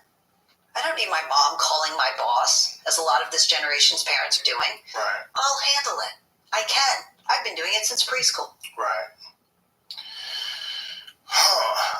What has the reaction to this book been? I mean, have you had some negative reaction? Have you had anybody that wants to debate you on this? It's a good question. Overwhelmingly, it's actually been surprisingly positive, but you want to know the truth? The dads especially love the book. Really? The dads will be like, can you give this to my wife? I mean, sometimes they'll say that to me because I think, the biggest change in the last generation in parenting, aside from the role of therapy sort of taking over, is, and I think therapeutic parenting taking over. Everybody's trying to be a mental health expert with their kids. But I think the biggest change was dads. Dads stopped, I think, being a sort of a backstop and saying, he's fine. He'll handle it. I did it. He can do it. Or I did it. She can do it. She's fine. Shake it off. Go back to keep playing soccer, whatever it is. They stopped doing that in part because they didn't feel like we were told. I mean, in general, we've all been told, right? The mental health experts tell you how to talk to your children. They tell you what your child can handle. They pretend they're experts on the brain. When the truth is, and I've interviewed a lot of neurobiologists and, academic psychologists and psychiatrists, and they will tell you, we know very little about the brain. And a lot of these therapists don't know anything about the brain. We certainly don't know much. In order to raise our kids, It's just not true. And it's not helpful. It's undercutting parents' confidence. Parents need to trust themselves. We've been raising good kids for a long time. Are there any studies about the cultures or the civilizations, whatever countries, that have the most mentally healthy people? Well, that's a good question. So I interviewed one woman in the lab, and she's a cultural psychologist. One of the emotions lab. Yeah, it was actually really neat. I went into her lab, and we did these. She showed me these tests she does with subjects behind a one-way mirror, and she hooks them up to electrodes. And she looks at, her name's Julia Chensova-Dutton. She's amazing. And she looks at Russia, Japan, America, and other countries, especially in the West. So I guess you want to look at like and compare like to like, so sort of similar Western cultures, I guess Asian, but similar levels of development and stress, a certain kind of stress. And one of the things she noticed in her research was that American kids tended to exaggerate dangers. So when they listed things they were afraid of or things that scared them, they would say, "Stranger looking at me funny." Things that weren't actual dangers. But teenagers from other countries, Russia, Japan, they tended to be able to calibrate what was an actual danger much better. And that's what we're seeing on campus. We're seeing these kids having nervous breakdowns because someone dumped them or because a teacher gave them a bad grade. Yeah. Because they couldn't hand her a paper on time. One of the things that drives me the most nuts about universities is this term microaggressions. Right. Which is so crazy. It's like looking for things to be bigger than they are. Taking a very small thing, whether it's someone like rolling their eyes at you or saying something that, might be insensitive, and calling that insensitive thing a microaggression. That's right. And that's exactly right. And one of the things I looked at was, are we turning these kids into emotional hypochondriacs? And what I mean is, I interviewed a world expert, this man, Arthur Barsky at Harvard Medical School, on hypochondriasis, being hypochondriac, what they now call it illness, anxiety disorder, or somatic symptom disorder. And what is it? So it turns out what it is people who put hyper focus on the normal pains we all feel. They're not faking it. They're just attending to the normal pains and increasing their pain by doing that. And people who turn their pain into an organizing principle of life, of their whole lives, they have a hard time overcoming it. It becomes their identity. It becomes their identity. And that's what kids are doing today about their emotional pain. Oh, I have social anxiety. I had trauma from my breakup. You don't have trauma from your breakup, okay? You had a breakup, and it's painful. But using these, psychiatric terms, Trauma. it's not helping. It's Right. not. It's exaggerating the pain, and it's making that pain feel worse. And I'm not minimizing these kids' pain. They are in real pain, and they're making it worse. I would be really fascinated to see you have a conversation with someone who is a therapist, who engages in this, who thinks it's beneficial. I would love. I'd be happy to. I would love to. I would like to see. Look, there are therapists that I've met who I would take my own kids to, who I trust, who I've, very impressed by what they have to say and what they've done. But the therapists who claim that everyone needs to talk about their problems, well, no, they don't. That's not true. I interviewed a lot of great therapists who tell me that a lot of people who have experienced terrible trauma, they do better by not talking about it. There are therapists who deal with, and I'm talking about people who work with convicts, people who had unspeakable childhood abuse, actually are very helped by acknowledging, I know you went through some hard stuff. Let's talk about, what you're doing now. That turns out to be better for some people. So this endless rehashing of your pain, this myth that you can only be helped by talking about your pain, is just not true. There's no evidence behind it. And in fact, there's these crazy studies that burn victims, people who've experienced all kinds of first responders, breast cancer survivors have been made to feel worse by talking about it, by being in therapy. They had control groups. They've done these studies where burn victims, one portion of them went to group therapy, the other portion didn't. And the ones who didn't go to therapy ended up better with less symptoms after, 9 months, I think it was. And why do you think that is? Because they did other things that are healing too, like spend more time with family, like get involved in work. Like, pick up a phone and call a friend you haven't seen in a while. Find a natural way to mitigate that. Exercise is amazing. I mean, study after study has shown that exercise is amazing. And you know what it doesn't have? All these bad side effects, right? Of loss of sex drive, like SSRIs have. Yeah. Right? We know that the antidepressants come with all these horrible side effects, especially for adolescents, like the risk of suicide and other things, right? You know what doesn't have that? Exercise. Yeah. So I'm not saying don't get help. And if you really need it, get the medicine and get the therapy. What I'm saying is, if you don't really need it, gosh, there's a lot of ways to feel better, and we seem to have forgotten about those. Is there a chart or a graph that shows the amount of therapy that was given to children over the years now versus the past? So we know that it's gone way up. I don't know if there's a chart, but I know that they say 40%, roughly 40% of the rising generation has had therapy. That's a lot. It's way more than any prior generation. 42% of them have a mental health diagnosis. That's a 42% of kids have a mental health diagnosis? Yeah. Do you know 42? There was just a news article saying that 86% of them think they have menu anxiety. Menu anxiety? That's ordering from a menu in a restaurant. What? They have a friend order for them. Oh my God. Yeah, I mean, these are kids who think of themselves as unwell. Menu anxiety? Really? That's a thing? Climate anxiety, summer anxiety, when your parents move, dislocation depression. They call it summer anxiety? Summer anxiety. So here it is, 42% of Gen Z diagnosed with a mental health condition. Jeez Louise. That's a lot.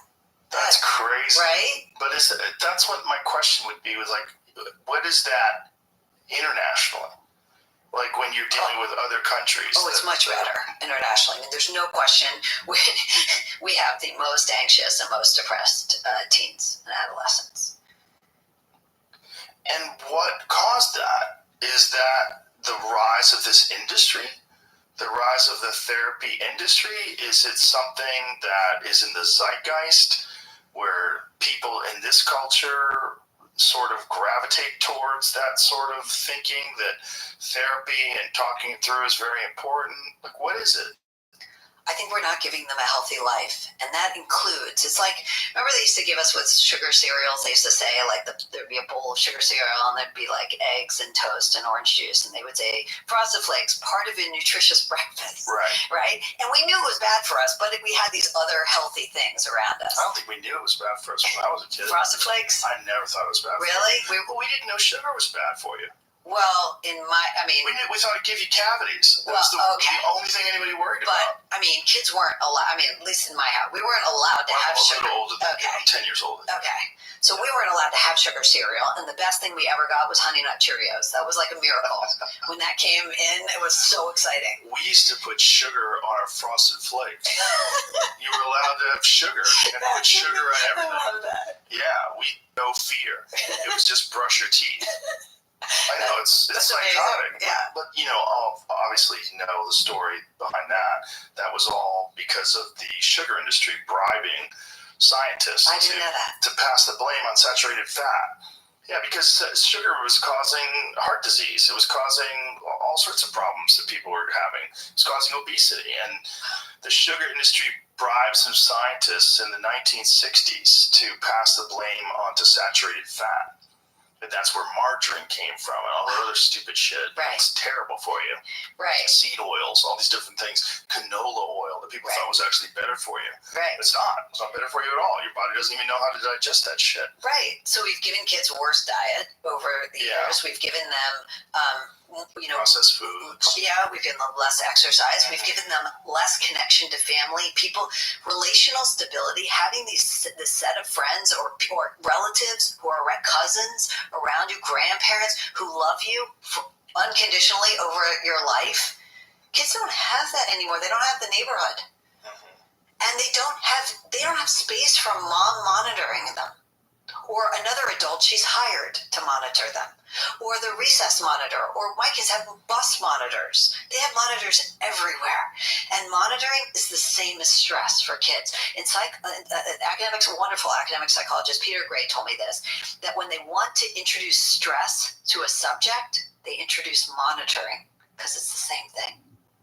Really? So if they have a subject and then they're going through a test, they have someone stand over and watch, that introduces anxiety? That'll introduce stress. Yeah. And that's the condition we're raising kids in.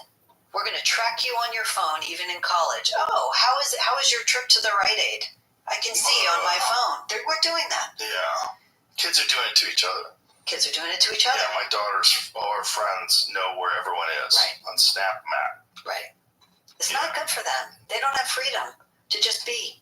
Yeah. So I think we're giving all kinds of things. We're making their lives less healthy. And then we just pour in the mental health resources. Oh, we're going to keep your life unhealthy, but we're going to pour in SSRIs, antidepressants. We're just going to pour in the therapy. Well, that doesn't remediate.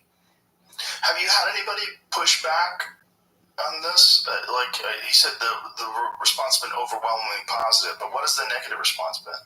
So I think that some parents feel like, it seems to be mostly moms, but some of them feel insecure, like, well, you don't know, my kid really had sensory deprivation issues, so I really did need to see that therapist.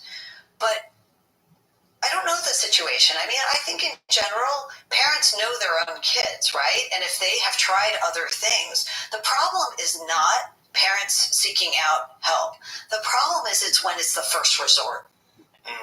The problem is not that parents ever allow their kid to get a diagnosis. The problem is that some parents are going diagnosis shopping. Because the kid, sometimes a neuropsychologist will say, your kid's sorry, they're within normal range, and the parents will keep going. And they're doing it because they don't have, sometimes they're unwilling to be an authority in their home, maybe because they feel that that's traumatizing. They're unwilling to impose any kind of discipline. The kid is disordered. The kid has a lot of tech. And then lo and behold, he can't concentrate in school. And and the teacher has a problem with him. Well, I talked to parents where they said 1 year my teacher thought my kid had ADHD, and the next year they didn't. This episode is brought to you by ShipStation.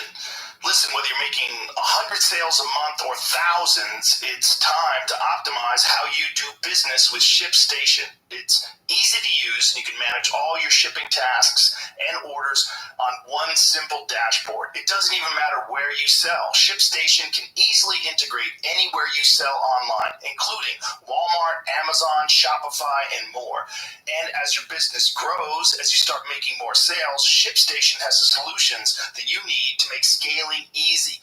Over 130,000 companies have grown their e-commerce businesses with ShipStation. And best of all, you'll like this. ShipStation can help reduce costs and improve profitability. It even has industry-leading discounted rates from some of the top mail carriers. So, optimize and keep up your momentum for growth with ShipStation.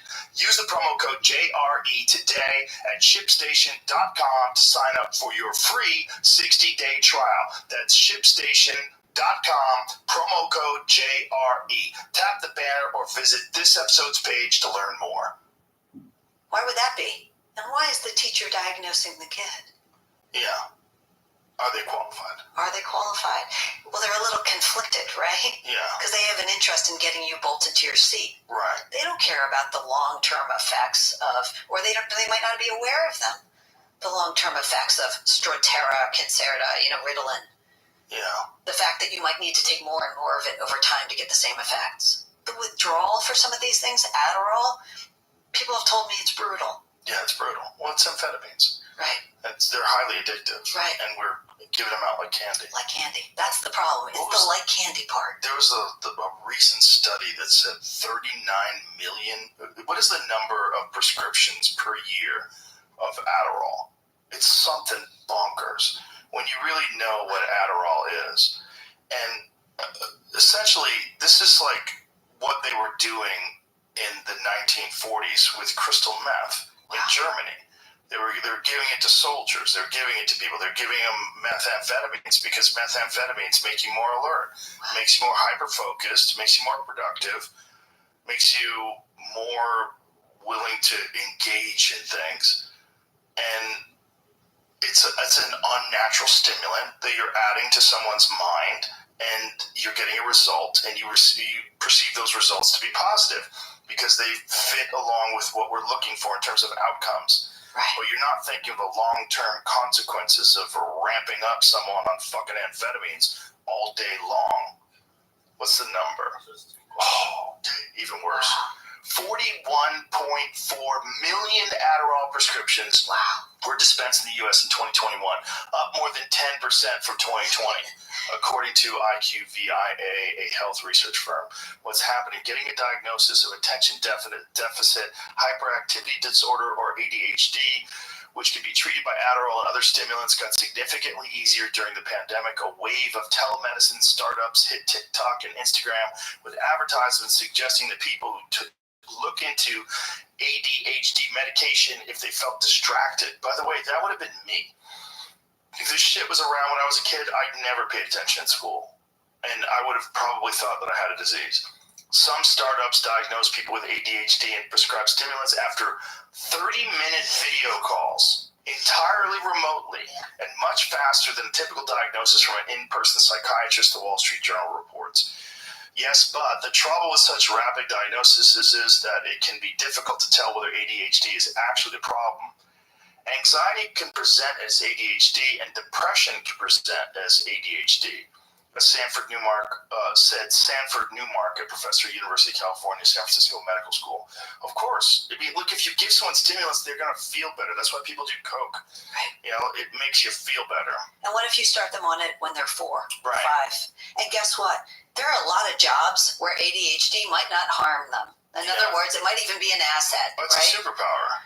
I think it can be. I mean, you know, there's an amazing piece in the Wall Street Journal by a guy who argued that in the military, in venture capital, where you're constantly checking, you know, other companies or constantly looking into, being able, someone who's constantly shifting their focus turned out to be an asset, unmedicated. Well, I think that the idea is that it came from hunter-gatherer tribes. Oh, interesting. Yeah, what is it? See if you can find that ADHD, the trait emanated from hunter-gatherers.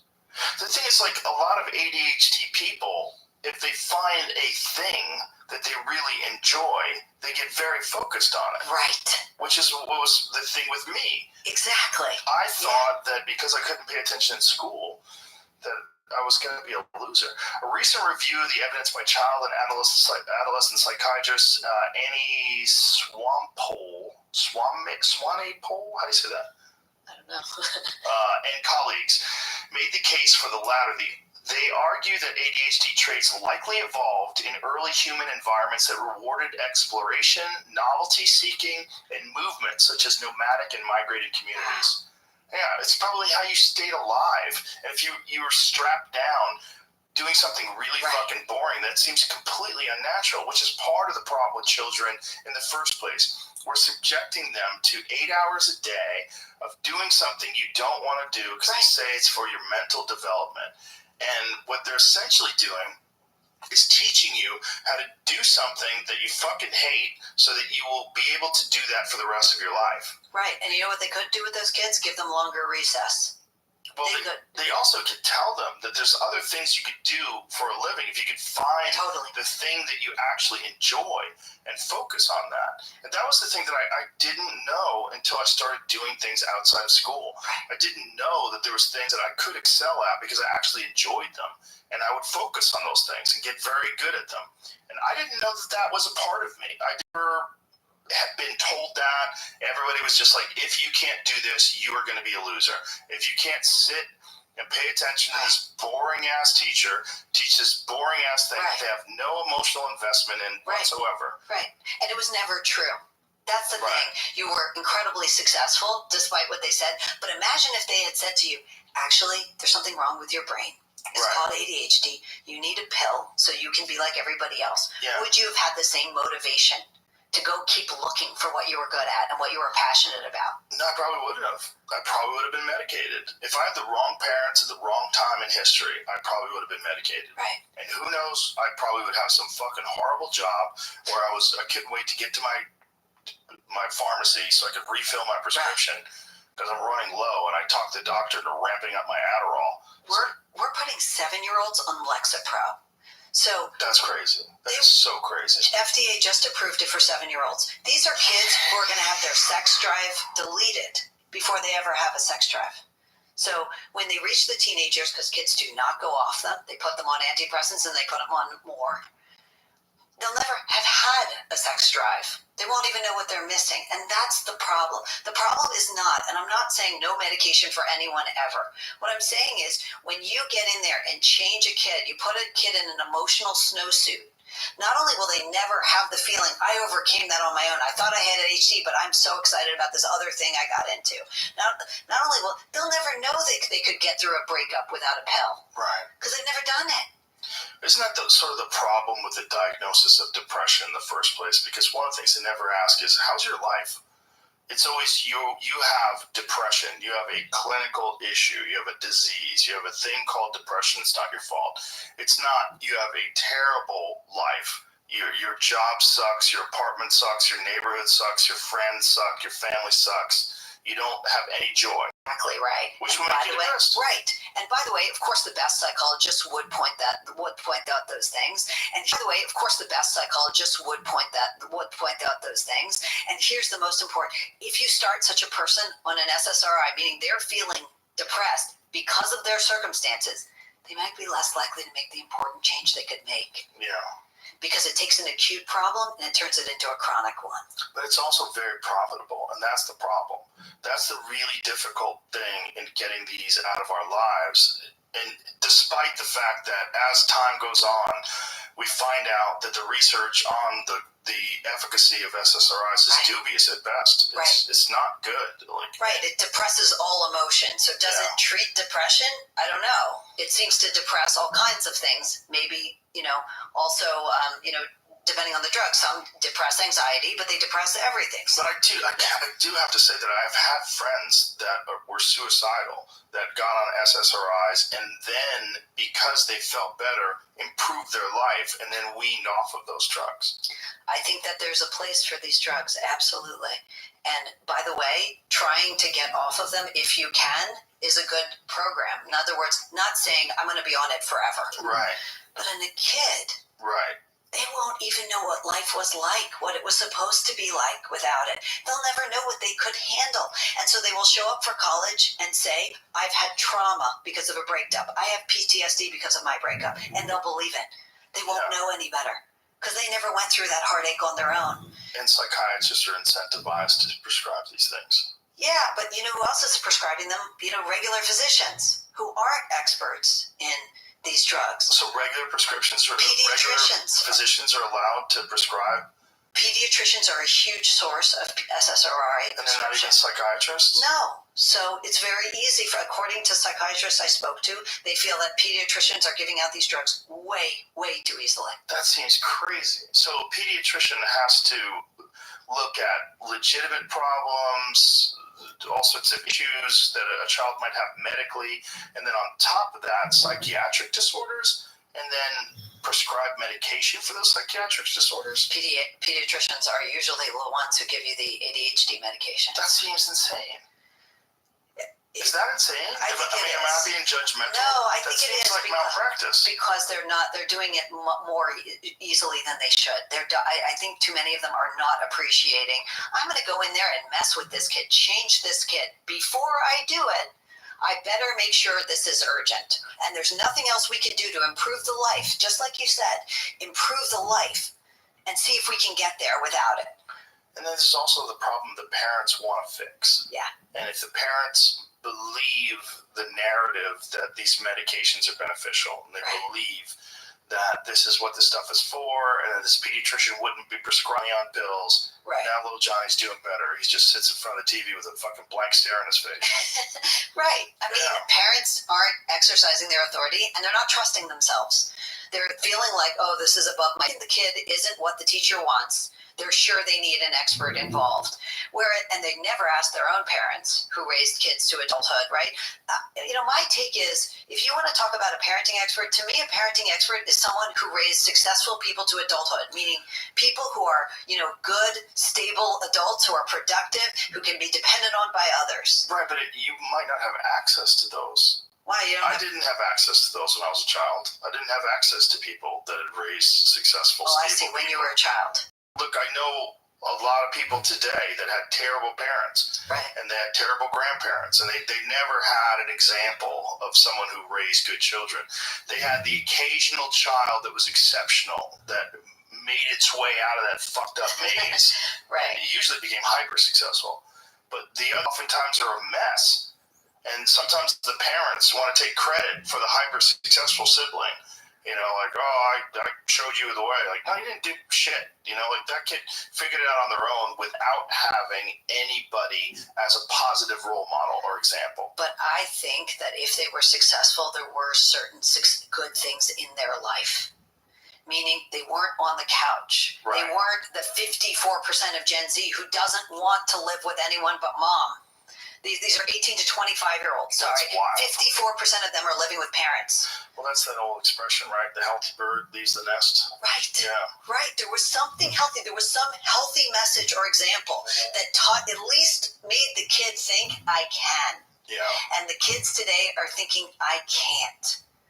I need to be with mom and dad, even at 18 to 25. Yeah, because it offers you comfort. Right. Yeah. But then there's other cultures where people are happy and the family's a very tight unit and people don't leave the house until they're married. Right. That's not our culture. So in those cultures, I think it's a different situation and it is healthier, meaning they have their own ways of doing things and, you know, they get a job and they don't leave the home until they're married. And that is the way they define growing up. But in this culture, we have always defined growing up as leaving your parents' home, getting some sort of job, supporting yourself in some way, making strong, you know, enduring relationships with others, starting a family. Right. We have a vision in this culture, and we are not producing that. Which one's right?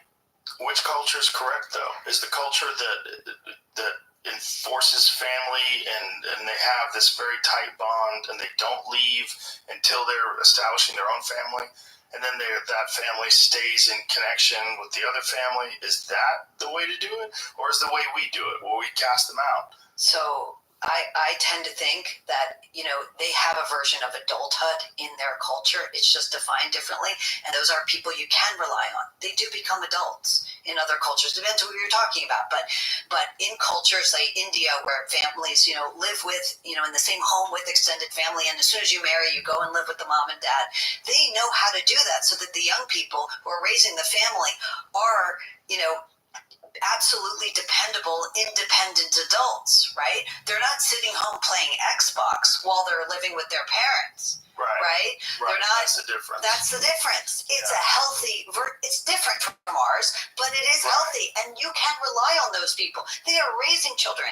They are like being good neighbors. Yeah. Right? We've got a generation who's sitting at home and doesn't want to show up for work because they think they have mental health issues. I have to attend to my mental health. I can't. Trump was just elected. I need a mental health day.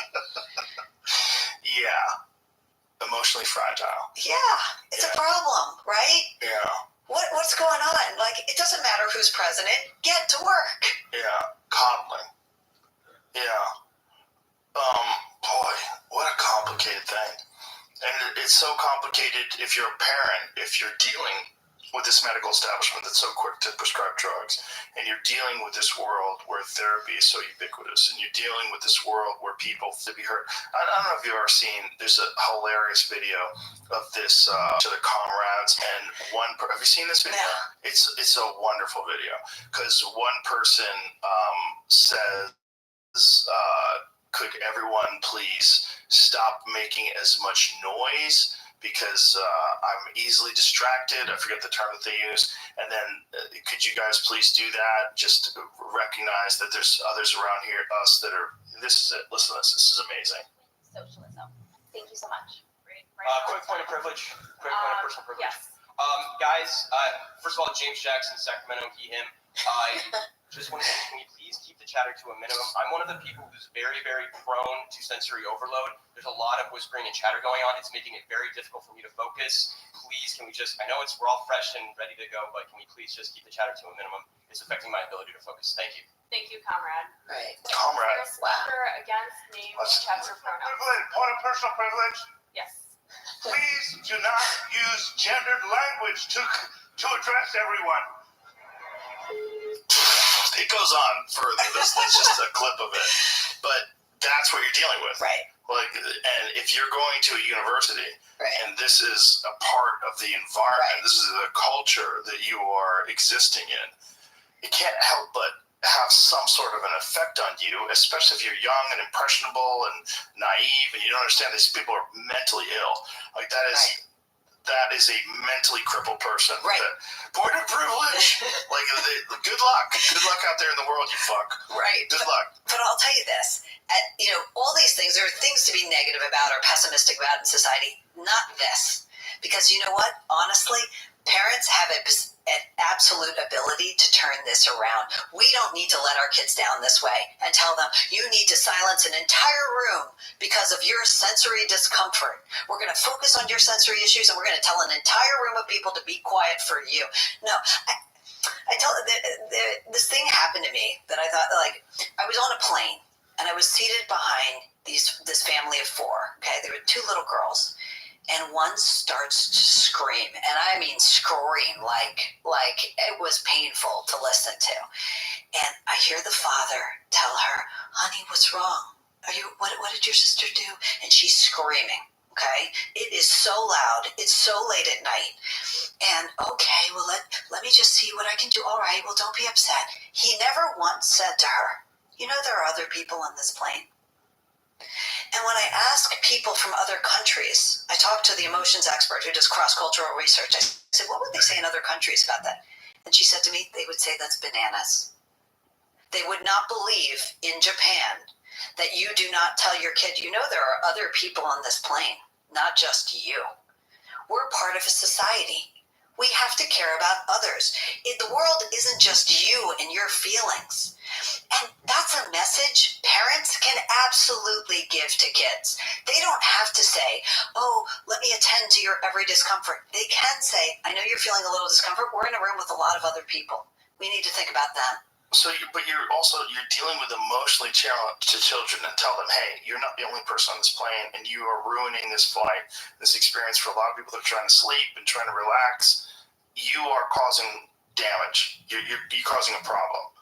These parents are fucked up too. You're not going to just fix them by having them fix their kid, which is part of the problem, is that there's no real test to see if you're and cruel, and the most gentle parenting will produce the most gentle children. It's not true, but they think, how are you feeling? And attend to her ever feeling, I'm going to make stronger, happier, kinder kids. No, you're not. You're going to raise a child who thinks she can scream or thinks she can march into a room and silence the entire room based on her preference. They aren't liberated to trust their own instincts and what they have seen work for others.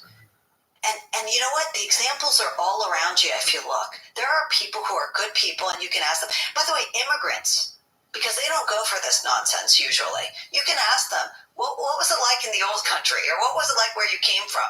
What are you doing? And they call this, have you ever seen this, the Latino paradox? They call this in the psychology. Why are Latinos, why do they have better mental health when they come to this country, when they are immigrants, before they assimilate? And the more they acculturate to American culture, the worse their mental health gets. Why? And part of the reason is they have social stability in their relations. They are surrounded by extended family, which also means people are doing the wrong things to them. They're saying insulting things. They're making inappropriate jokes. They're giving them foods mom doesn't approve of. And they're surviving it all. And they know they can. The reality of hard work is inescapable. That's right. They're not afraid of authority. The parents are in charge. They will give their kids chores and hard work. They will teach them, you know what? Mom's working 2 jobs. I'm not going to bother her with my trivial problem. But that liberates the kid to realize, hey, my problem is kind of trivial. There are bigger problems. Right. We're doing the opposite in this country. We're telling kids the small problem you have is so big, I'm going to stop everything to focus on it. Right, but if you're dealing with these parents that are emotionally challenged themselves, like, how are you going to fix them? Because it's not just the child. It's not just them raising the child in a certain way. It's them realizing the harm that they're doing to their child and the fact that their own view of the world is fucked up. Well, I mean, that's why I wrote the book, right? I'm trying to get the message out that actually the best psychological research, and there is good psychological research, shows that the things we're doing with kids are not helping. They're counterproductive. And there's a lot of research that shows that the old way of doing things, which is don't take a pill if you don't need it. Don't go to a therapist if you don't need it. You have a problem, talk to a friend, talk to an aunt, talk to someone who loves you and really cares how you turn out. Yeah. If you can go to a religious, a priest, but go to a therapist if you really need it. But don't do it casually. I mean, I talked to moms who did it because a pet died. Or they did it prophylactically before the kids had any problems. They said, I wanted my teenager to know she had someone who was on retainer to talk to in case she had a problem. Not having any sense that therapist could also introduce worries. And then there's also probably the issue of the child going to the therapist and enjoying the fact that the entire conversation revolves around them. Sure. Of course, wouldn't you? I mean, and they get to rise above it all. They get to evaluate the job the parents are doing. They get to casually pass judgment on whether the parents are doing. They might not have any kids themselves. Right. But they have no problem passing judgment on the job that the parent's doing to the child. And by the way, alienation, and I interviewed an expert in parental alienation who is a psychologist, and Coleman was his last name, I think first name Jules Coleman, Coleman, first name was, I'm blanking on his first name. But he said to me, one of the things he said to me was that that alienation, very often, we're seeing very high rates of parental alienation in this generation. Very often the story is the therapist made the relationship with the parents worse.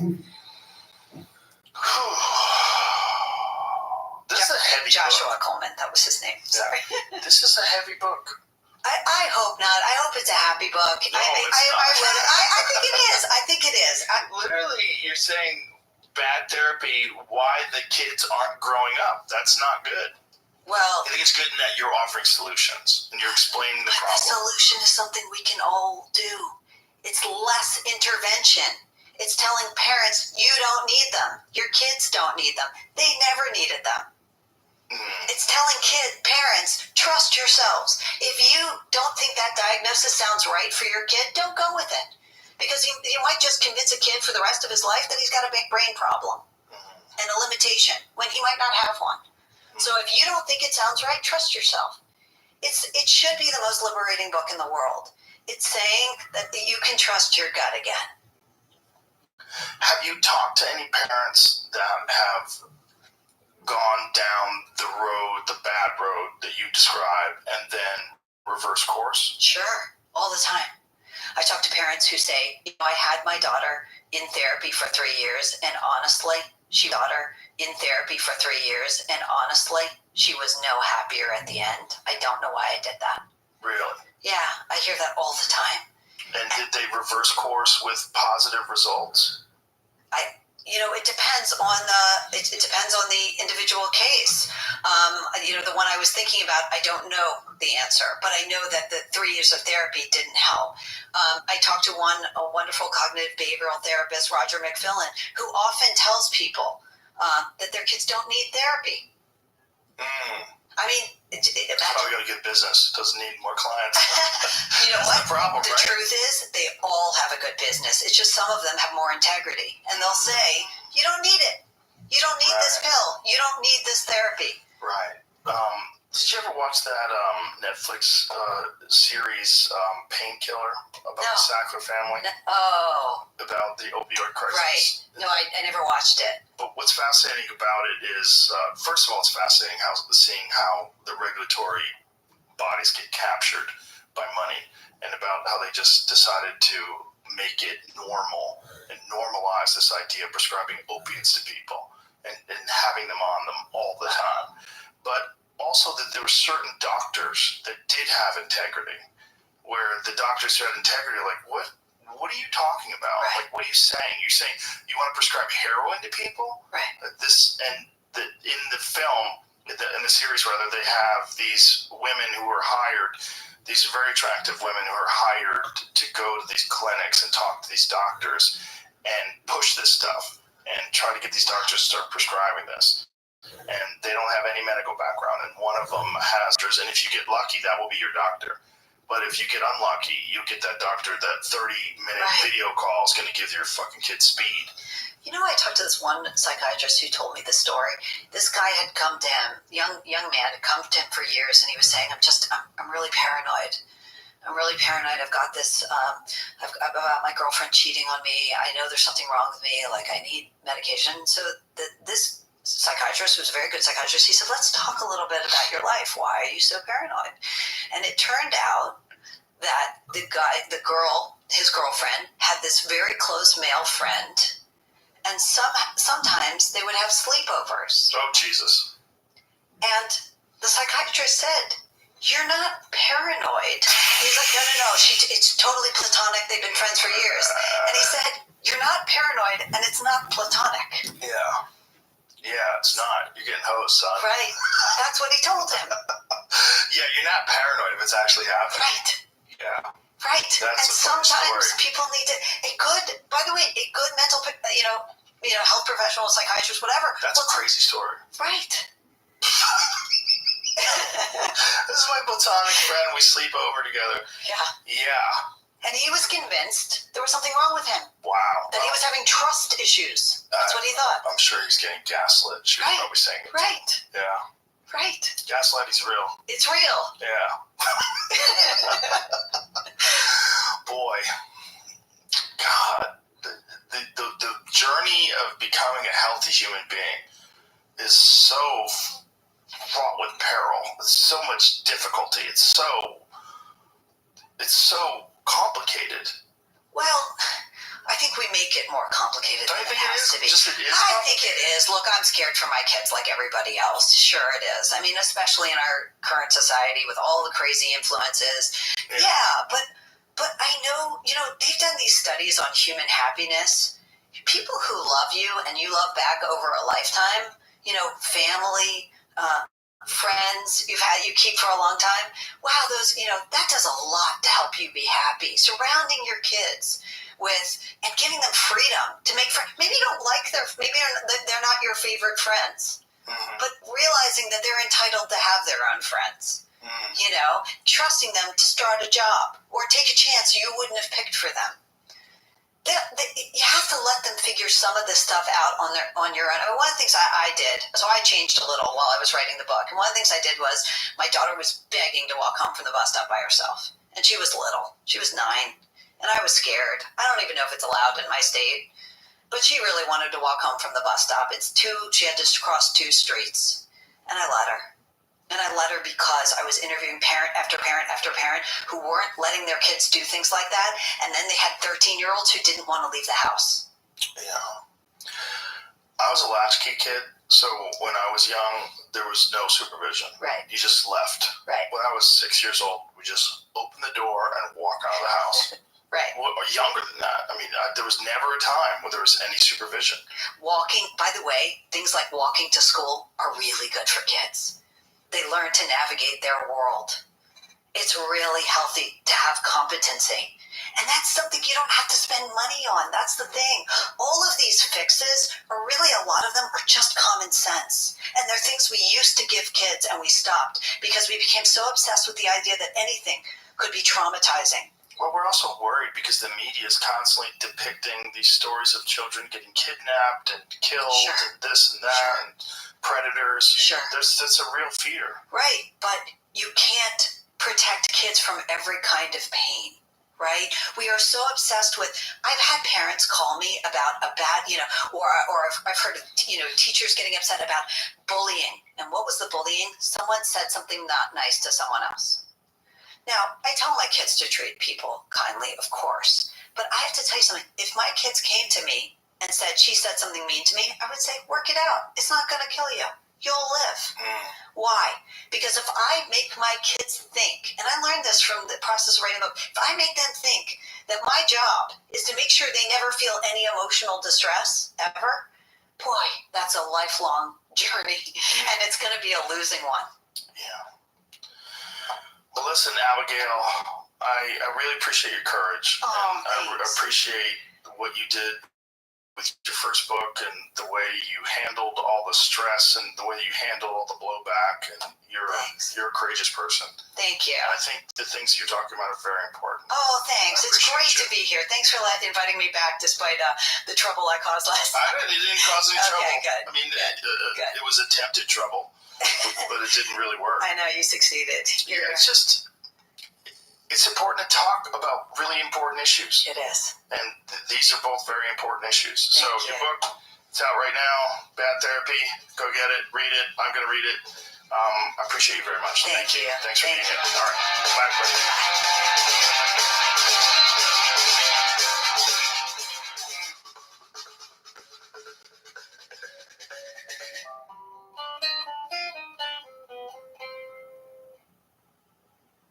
This episode is brought to you by LifeLock. Your tax refund belongs to you, not an identity theft. Over $6 billion in tax refunds were flagged by the IRS for possible identity theft in 2023. If you're in a bind this tax season, LifeLock can help. LifeLock monitors and alerts you to identity threats you may miss on your own, even if you're careful with your personal information.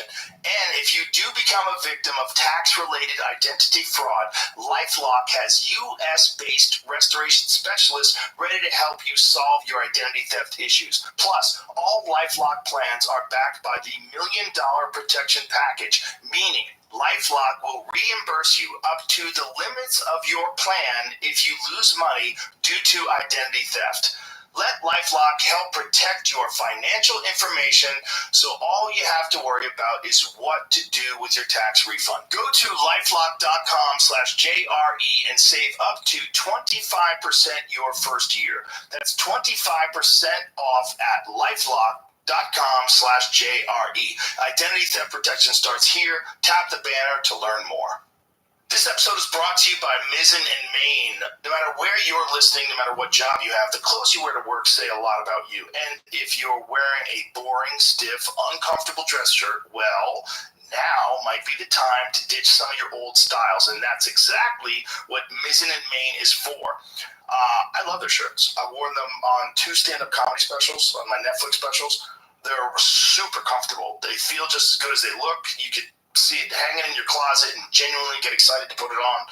So replace your dated, boring styles with clothes that you actually want to wear to work. Put on Mizzen and Main and dress for the job you have. Plus, you can forget dry cleaning your dress shirts in 2024. Mizzen and Main has the world's most comfortable machine washable dress shirts. Their lightweight, breathable, moistable shirt on the market looks and feels amazing for whatever you do, wherever you wear it. Shop now at mizzenandmain.com and save 20% off when you spend $130 or more using the promo code Joe Rogan.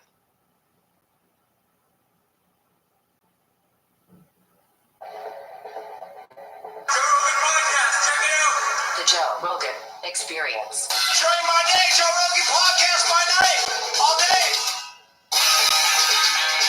My man. How are you? Good to see you, brother. Good to be back. Thank you for having me. I miss you too. I used to get to see you every week. I thought about that the other day. Yeah, You forget that's like a period of time, and it's not going to be forever sometimes, you know? Yeah, well, it almost was. You were one of the first people to take the trip out here. It was. It was clear as day when I first came out. I'm like, why wouldn't you be out here? Because I remember I had this writing job, right? And so I was just like on Zoom every day, and life kind of sucked because you couldn't go out. So I was just trapped in my house. Right. And then in between a lunch break, I'm on Instagram, and I see Tony Inchco's post. This is like in the infancy of him coming out here, you know?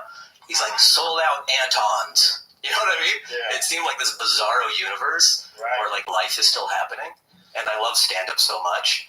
And I'm just kind of miserable. And I'm like, if this is happening out there, I can do stand-up. So then I started asking questions. I hit up the EPs. I'm like, yo, because we're on Zoom, could I just write from Austin, just Zoom by day, and then do stand-up out here with like all you guys at night?